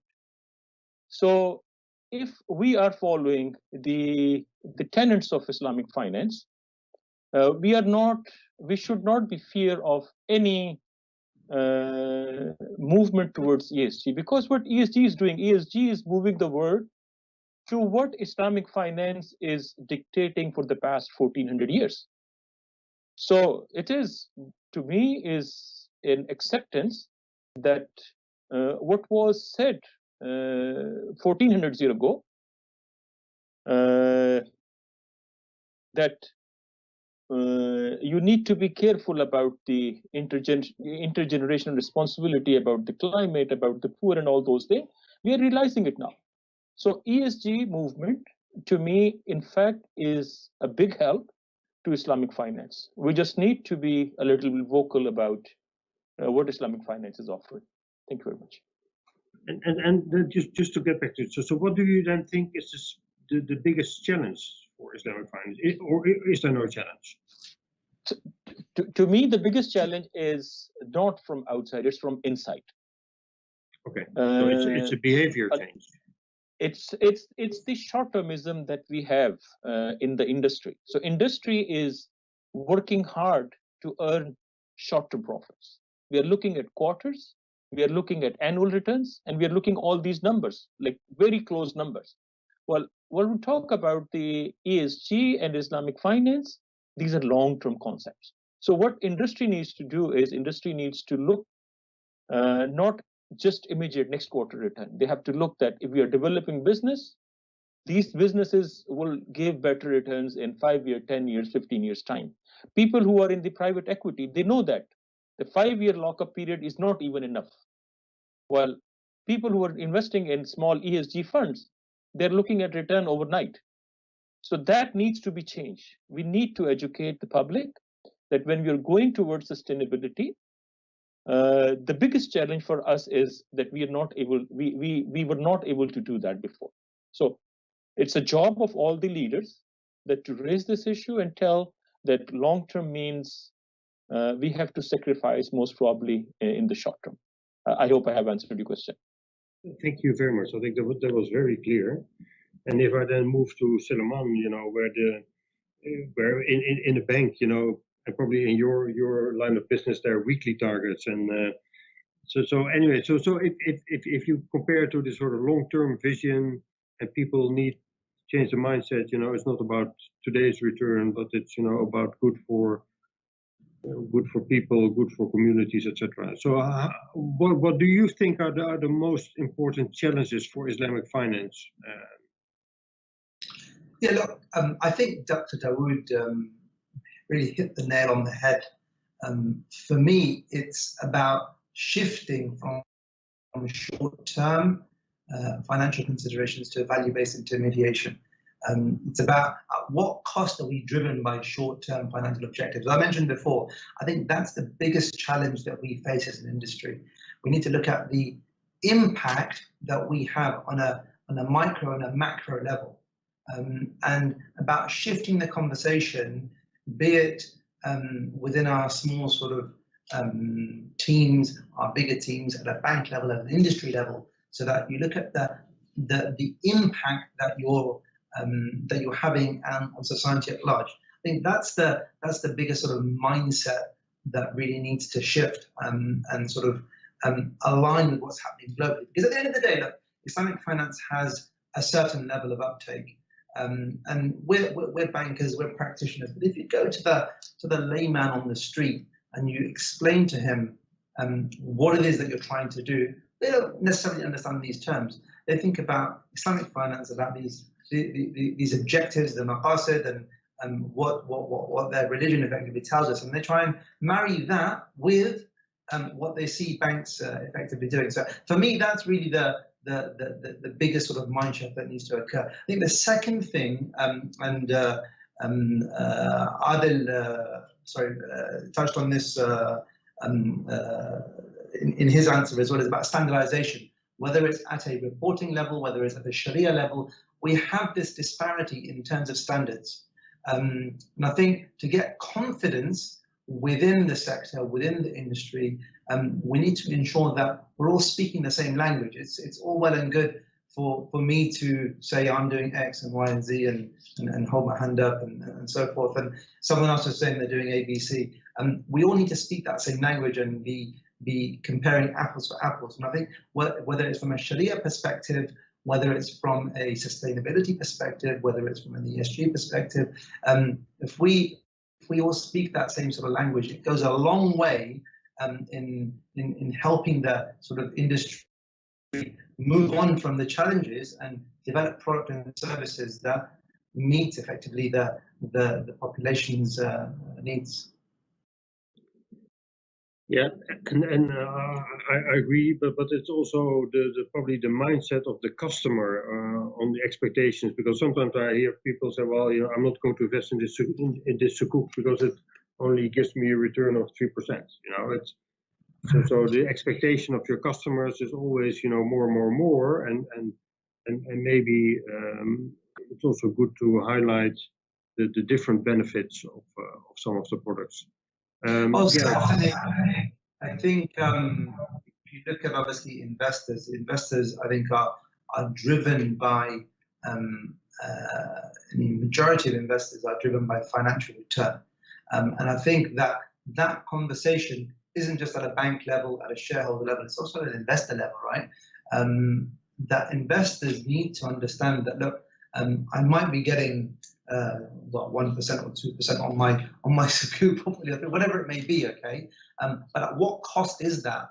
And that investor is a pension fund or an asset manager in the case of Mr. Khan, and he would have his investors that he would represent, and so it's effectively a domino effect, right? His investors are demanding a certain thing, and then they will deploy their funds into certain products that the Islamic banks produce. So education is key. We need to, I think, harness the power of technology that we have through this fourth industrial revolution. It's a fantastic opportunity the internet's given us, technology has given us, and we need to effectively deliver that message through various means and shapes and forms. Okay, thank you. So Adil, so what do you think are the most important challenges for Islamic finance? And one observation is that, for instance, I see, for instance, that in London, the London Stock is very good for you guys, but London in general becomes a leading player in Islamic finance. So isn't that strange? Well, the majority of the Muslim people are not in London. So is that a challenge, or is that an opportunity, or what challenges do you see and what opportunities? Sure. No, thanks, Hank. And I think that what you mentioned is an opportunity, right? It's London. I mean, the London Stock Exchange is a key part of the City of London and key part of the working group that is trying to position London as an Islamic finance hub. And we recognize that we are not going to be a Islamic finance hub that is going to come and replace the likes of Malaysia or UAE or Qatar. But we know where the strengths lie for us, and we know how to utilize that to serve the industry better, right? And a perfect example of that is, for example, the IDB Sukuk that was recently issued, right? It was listed on our stock exchange, right? Now, what that brings with it is certain amount of transparency, certain amount of disclosures, certain amount of access to investors that will help bring the industry together, right? And you want to bring that financial community together, taking advantage of strengths that may sit in different parts of the world, right? And the same is there for Muslim majority countries when you have the likes of Malaysia talking about cross-border cooperation to take advantage of different strengths between them and say the GCC or say North Africa, which is now increasingly becoming prominent in Islamic finance. That it's that same logic there. From my perspective, I think Suleiman and Dr. Dawood touched on this as well. Technology is going to be a key challenge, but also a key opportunity. And then the general way in which Islamic finance operates, value-based intermediation or being a partner to genuine economic value creation is going to be there. Now, when it comes to technology, I touched upon this, that, we have tools today that we did not have a few years ago that allow us and enable us to be able to, implement some of the principles of Islamic finance. The other advantage that Islamic banks have is that Islamic banks are generally much newer institutions compared to some of the larger conventional institutions, right? What that means is that their operating systems, their core banking systems are much newer, and their investment in technology is also much more recent, right? So if you go and try to digitize an old established bank like HSBC or Citi or something like that, it's a mammoth operation, right? But if you come in and try to digitize the processes of an existing Islamic bank, it's much easier, it's much simpler, they're relatively more agile. This is some of the things that we've seen in Singapore, for example. Many of the institutions in Singapore were able to digitize much more quickly and freely than perhaps some of the institutions that were established in London. So it's because of that relative younger age of these institutions that had enabled that to happen. what Suleiman said about awareness, I completely agree. It's, you leverage technology to create that awareness. And it's not just about creating awareness amongst, retail consumers, others, but also amongst investors. When we talk about investors demanding financial demanding financial return, we have to ask them that return is at what cost and also against what risk, right? How do you quantify that ESG risk or that sustainability risk, right? Now, whether you come in to a particular sector and take, high profits for the first 2 years and then the whole thing is gone, versus you have, something that's going to operate for the next 30 years and continue to provide you attractive returns going forward, right? How do you understand and how do you conceptualize and numericalize that risk? And I think that becomes very important in terms of technology, both as a measure to quantify it, but also as a measure to create awareness around it.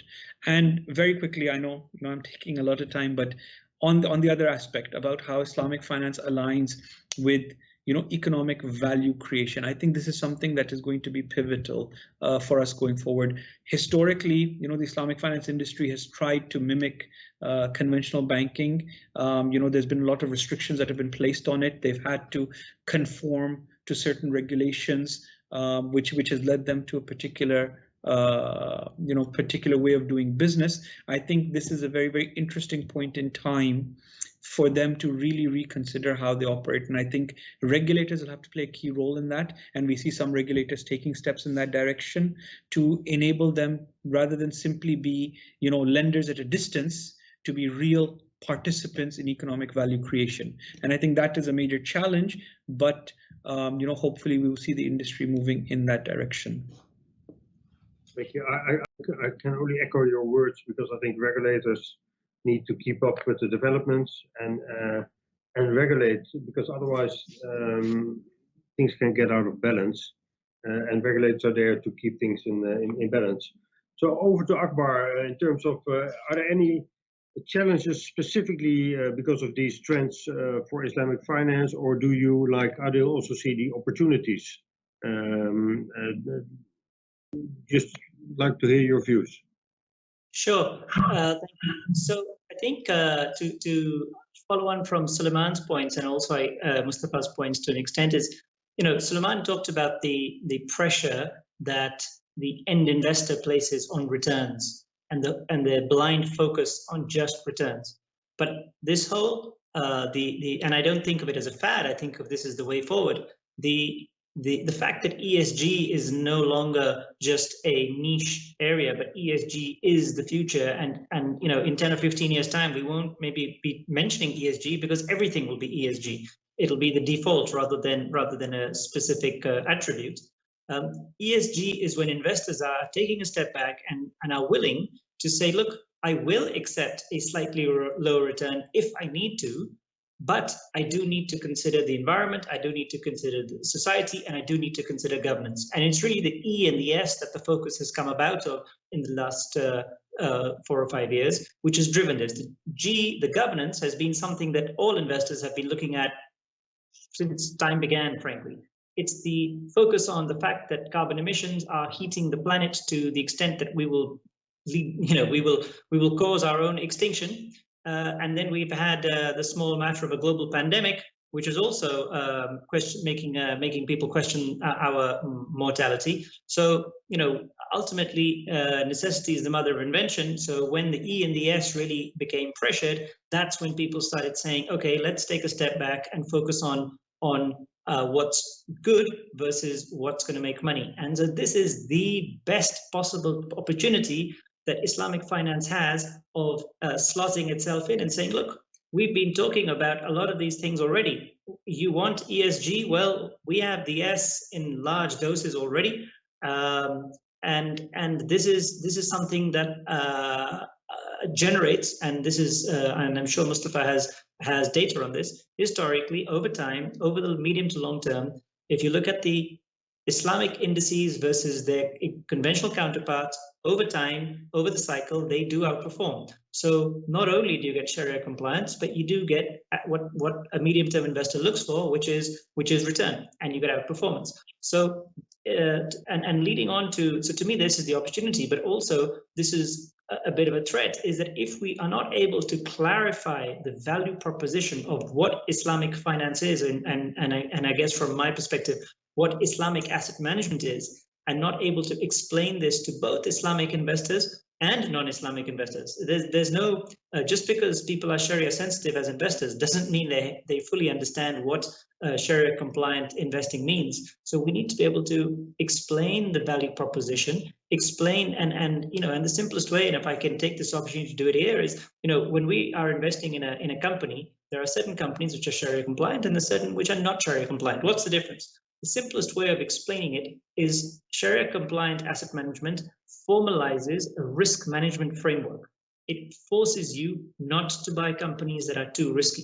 So over the long term, over the economic cycle, that ends up saving investors a lot of money. And that's the easiest one-line way of explaining what Sharia compliance is. It's a bit more detailed, and there's more to it, obviously. But all investors, any medium to long-term investor, would like to be investing with some formalized risk management frameworks. And that's really all Islamic finance is. So we need to be clear about our value proposition, and we need to take advantage of the opportunity where investors are willing to forego some return potentially to look at what's good over the medium to long term. Thanks. Thank you. So yeah, an education around or make the world known that Islamic finance is doing this already for long term, I think could help the sector. I'm going to take, because of time, I'm going to put two questions together. And that's basically, we see that because of COVID, and COVID will stay here for another 3 or 4 waves, unfortunately, is an accelerator for technology. So certainly regulators say, well, fine, I'm happy that you do your KYC digitally, you can pay by card or by phone, don't touch the physical coins and paper. So people are accelerating in the acceptance of technology, and that gives an opportunity for Islamic fintech. So could you answer the next question around, let's say, the lessons that we learned from COVID and the acceleration of technology, and then specifically Islamic fintech? Do you see an opportunity for Islamic fintech? Dr. Dawood. Thank you very much. I think you have very rightly pointed out that the COVID has accelerated the pace of technology adoption. The technology was there, but because of the COVID, the adoption has increased considerably. And this adoption indeed create an opportunity for the Islamic finance as well. I put looking at what we have done recently in our report on AI, on artificial intelligence, and how Islamic finance can benefit from it. And when we started this report in 2019, and at that point in time, the COVID-19 was not there. And we had very few firms in the Islamic domain who was working towards the adoption of technology for providing services based on the Islamic ideology. And what we see when we have finished this report, the number has increased considerably. And this number is not only for a specific site. Like, we see that now there are companies that are offering the digital banks are there already in the Islamic domain. We see that the access to finance technologies are developed by the Islamic finance. There are several platforms that are offering private investment opportunities. So personally, I believe that the Islamic finance professionals, especially in the technology area, has capitalized this opportunity, and we are seeing quite a bit development in that side. And I must mention here that the Islamic Development Bank, on our part, we are working towards helping our member countries to help entrepreneurs to not only develop the new technology, but also adopting those technologies. This accelerator fund that we have. It's providing a lot of fundings and grants to the entrepreneurs. I was part of one of the group that was reviewing some proposals, and I can tell you that the unique ideas, the kind of new projects that these new entrepreneurs are having, in fact, you will see quite a bit development in this domain. And I must say that the main reason for that is these initiatives are simple in terms of the administrative structures. You do not need like 70 people and a building to start the project. It's usually people are working right from their homes, maybe from the basements, and they are, mashallah, doing great with that. So I think that this is an opportunity for the Islamic finance professionals to look for the adoption of technology for providing better access to our population regarding whether it be finance on individual level or be at the entrepreneur level. Thank you. Thank you very much. And I think organizations like the Islamic Development Bank have an important influence because you basically guide over the boundaries of a country, and you will connect Islamic institutions to make benefit of that. So I think that is a very hopeful statement that you just made. Suleiman, so what is your view as a new big Islamic bank? I'm sure that you guys like to adopt Islamic fintech as soon as possible. Oh, look, I'm guessing. Sorry? I'm guessing that you will. Look, I think what we've seen over the last year with the pandemic, I think without doubt, is fast-tracked the adoption of technology. I think the innovation that we see within the Islamic fintech space today, what we've seen over the last year, is a function of that. Look, the technology has been adopted, and we've seen effectively a quantum leap in the digitization of customer and sort of consumer supply chains. So I think from that perspective, definitely, look, there's a massive opportunity, and I think COVID has effectively accelerated that. I think maybe, look, from an Islamic fintech perspective, when we're talking about it within the concept of sustainability, I think that, look, if we think about the social impact that Islamic finance effectively has to play, and you think about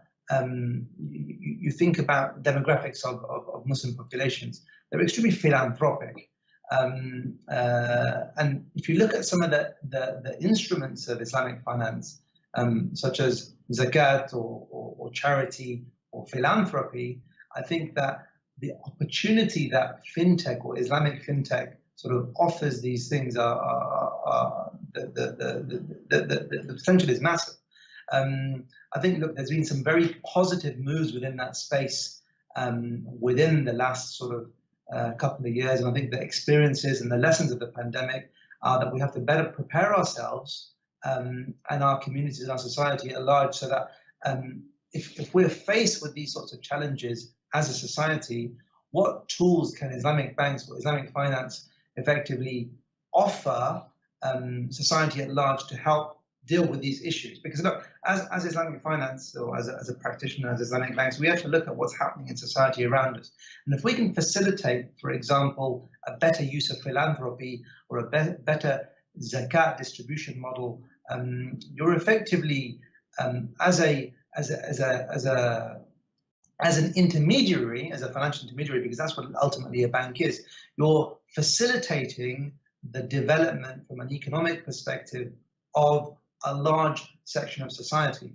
And I think, look, we've seen adoption by large international organizations, but within the Muslim world, there are thousands and thousands of smaller operations. From a donor perspective, especially when you're talking about charity or sadaqah or waqf, from a donor perspective, many are yet to embrace the technology that effectively we have within the fintech space. And when you marry that with underbanked and unbanked Muslim populations, which there are many globally, I think there's a massive efficiency and economies of scale that you'll have on offer.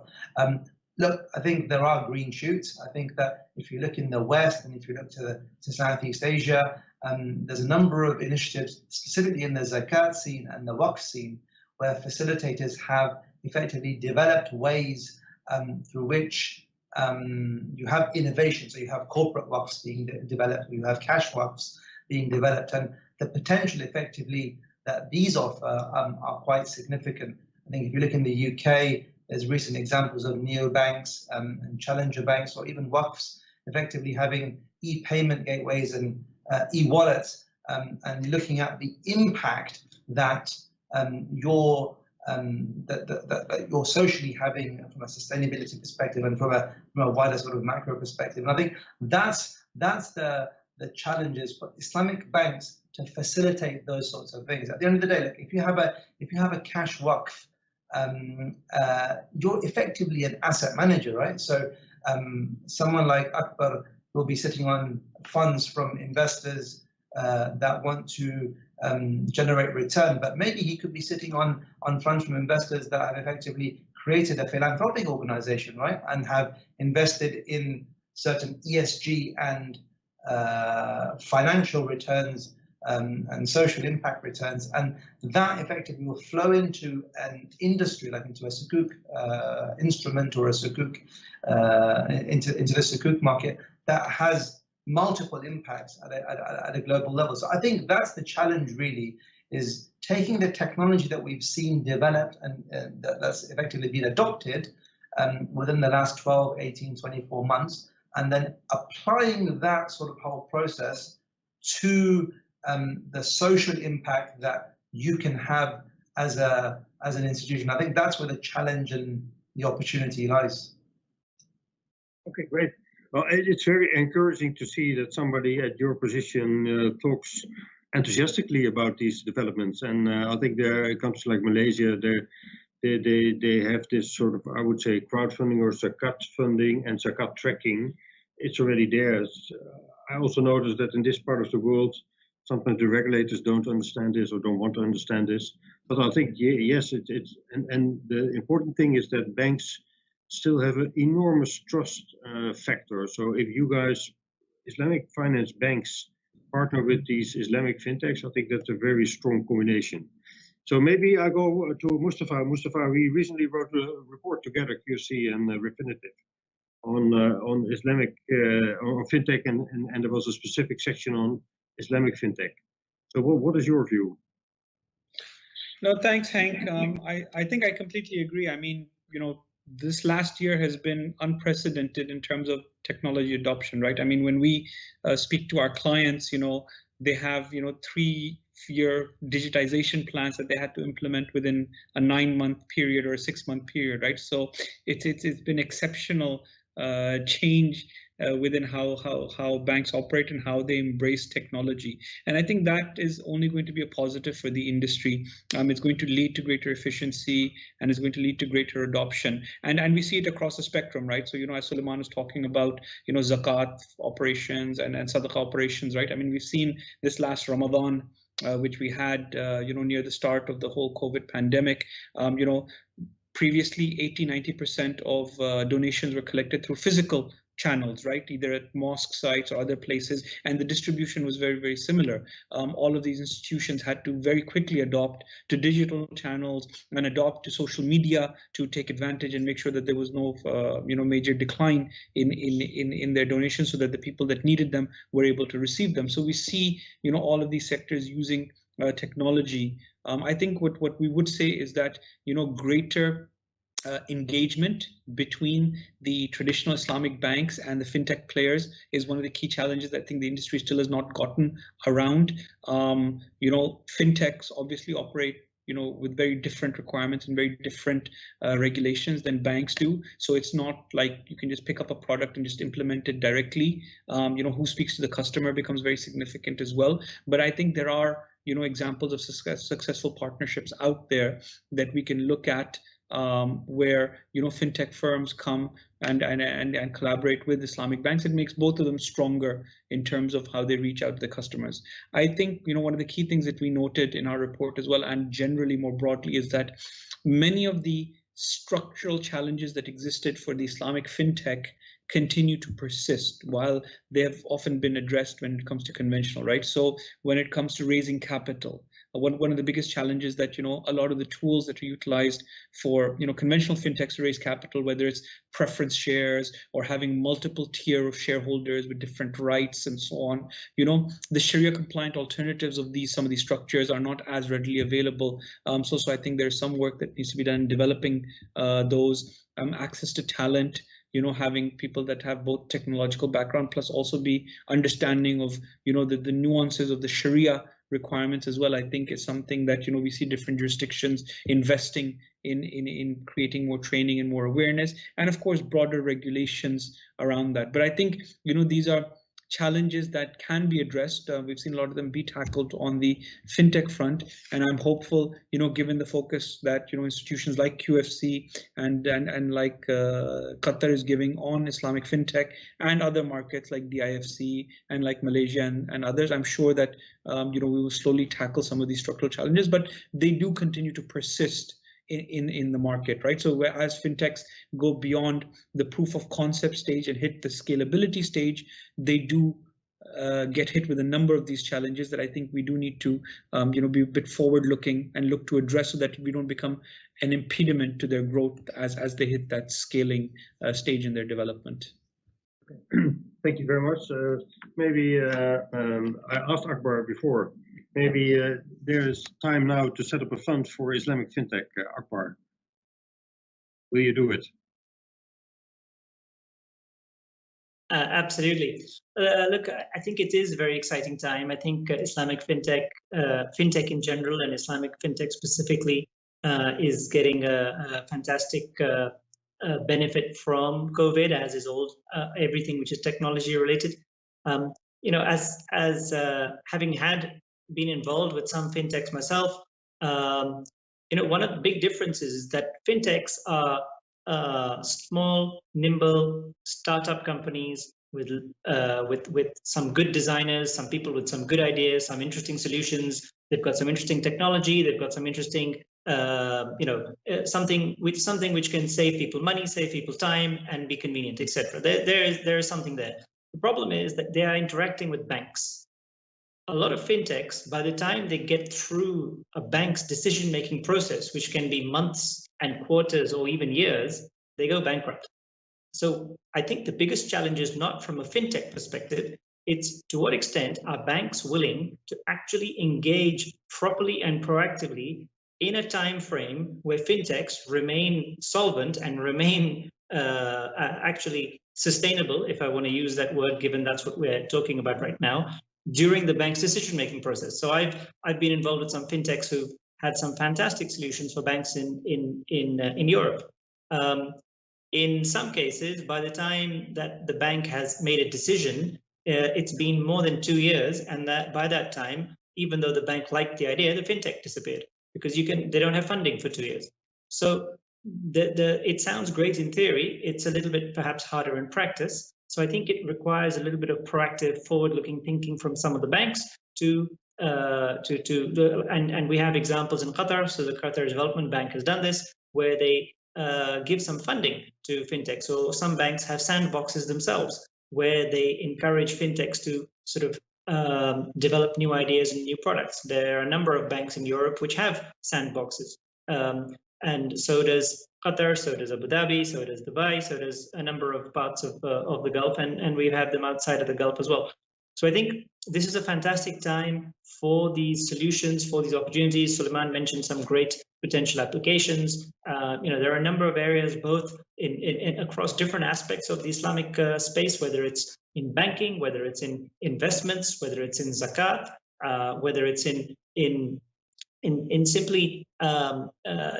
simply doing. I mean, I'll give you an example. Probably the most technologically advanced bank in the Gulf is an Islamic bank in Kuwait. It's not the most advanced Islamic bank in the Gulf. It's the most technologically advanced bank in the Gulf, full stop. So they were the first ones who you could go to the ATM machine many, many years ago and pick up the phone and have a video conference call with an operator through the ATM machine. They were the first ones where you could take your national ID card in Kuwait and use it to withdraw money from the cash from the ATM machine rather than use your debit card. These are simple, convenient solutions. And as I said, this is not this is what I'm talking about, that Islamic finance should not be talking about we want to be the best within the Islamic space. We want to be the best, full stop.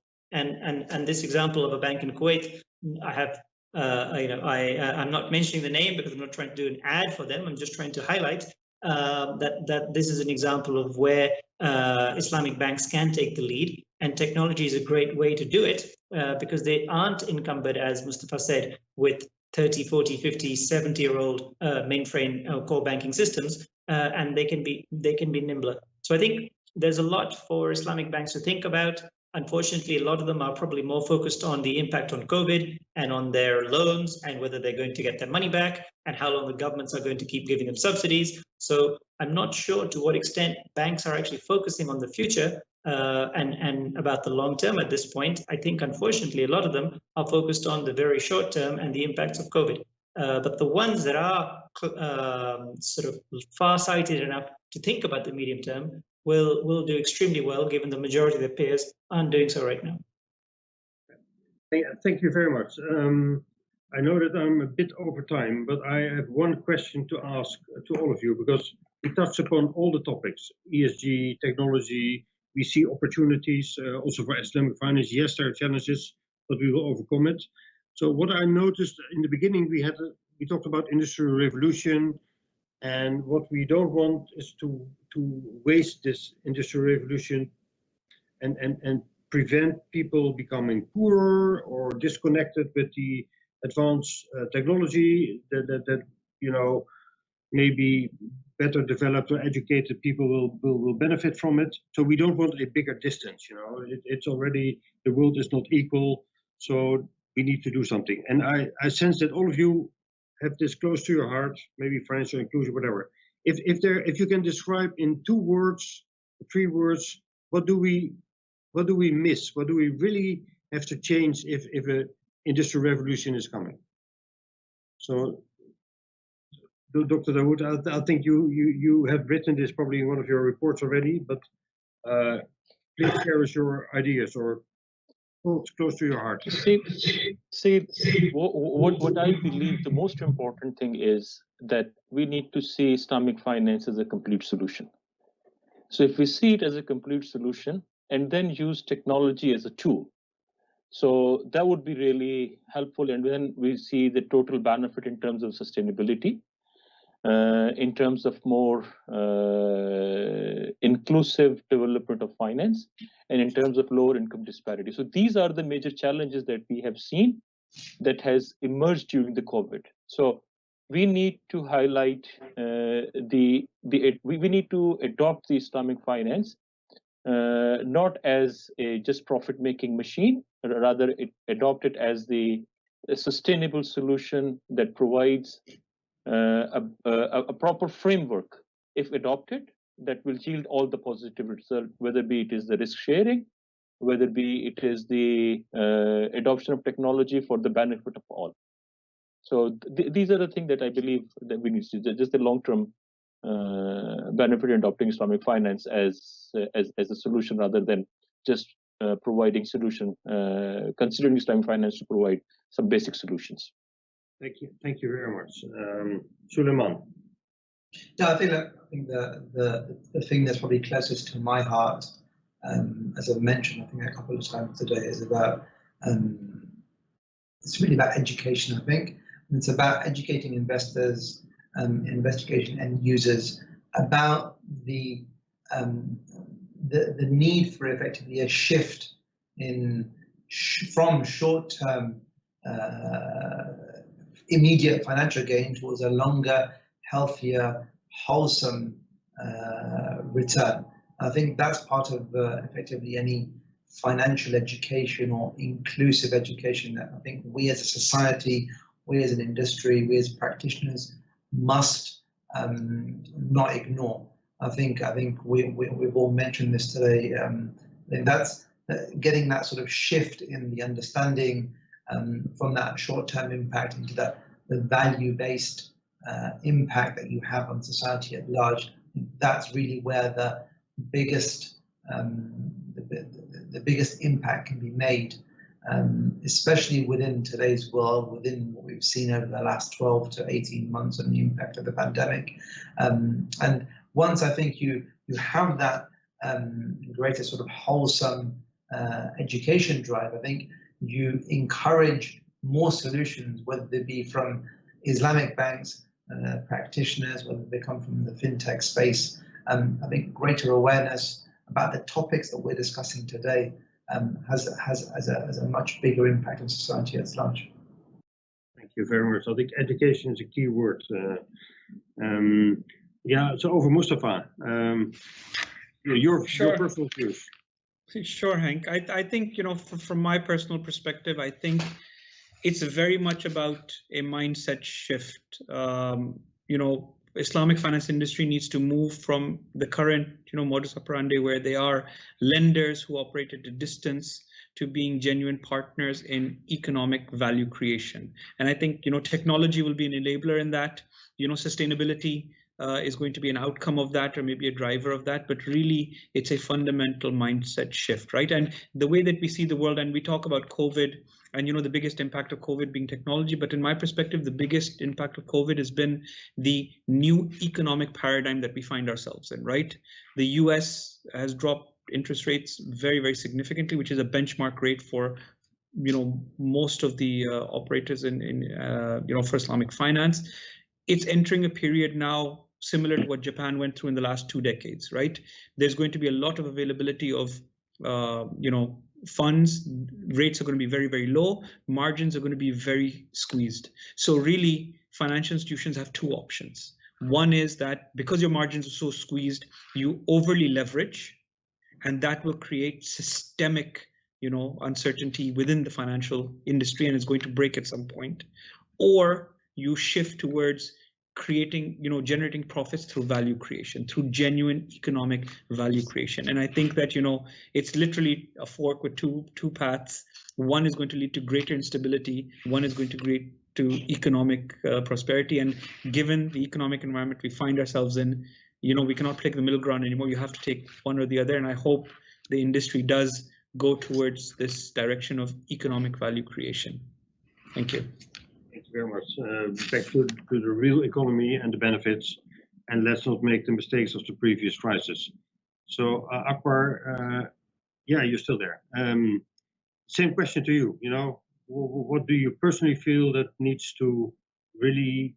What do we need to change? Sure. Can you still see me, Hank?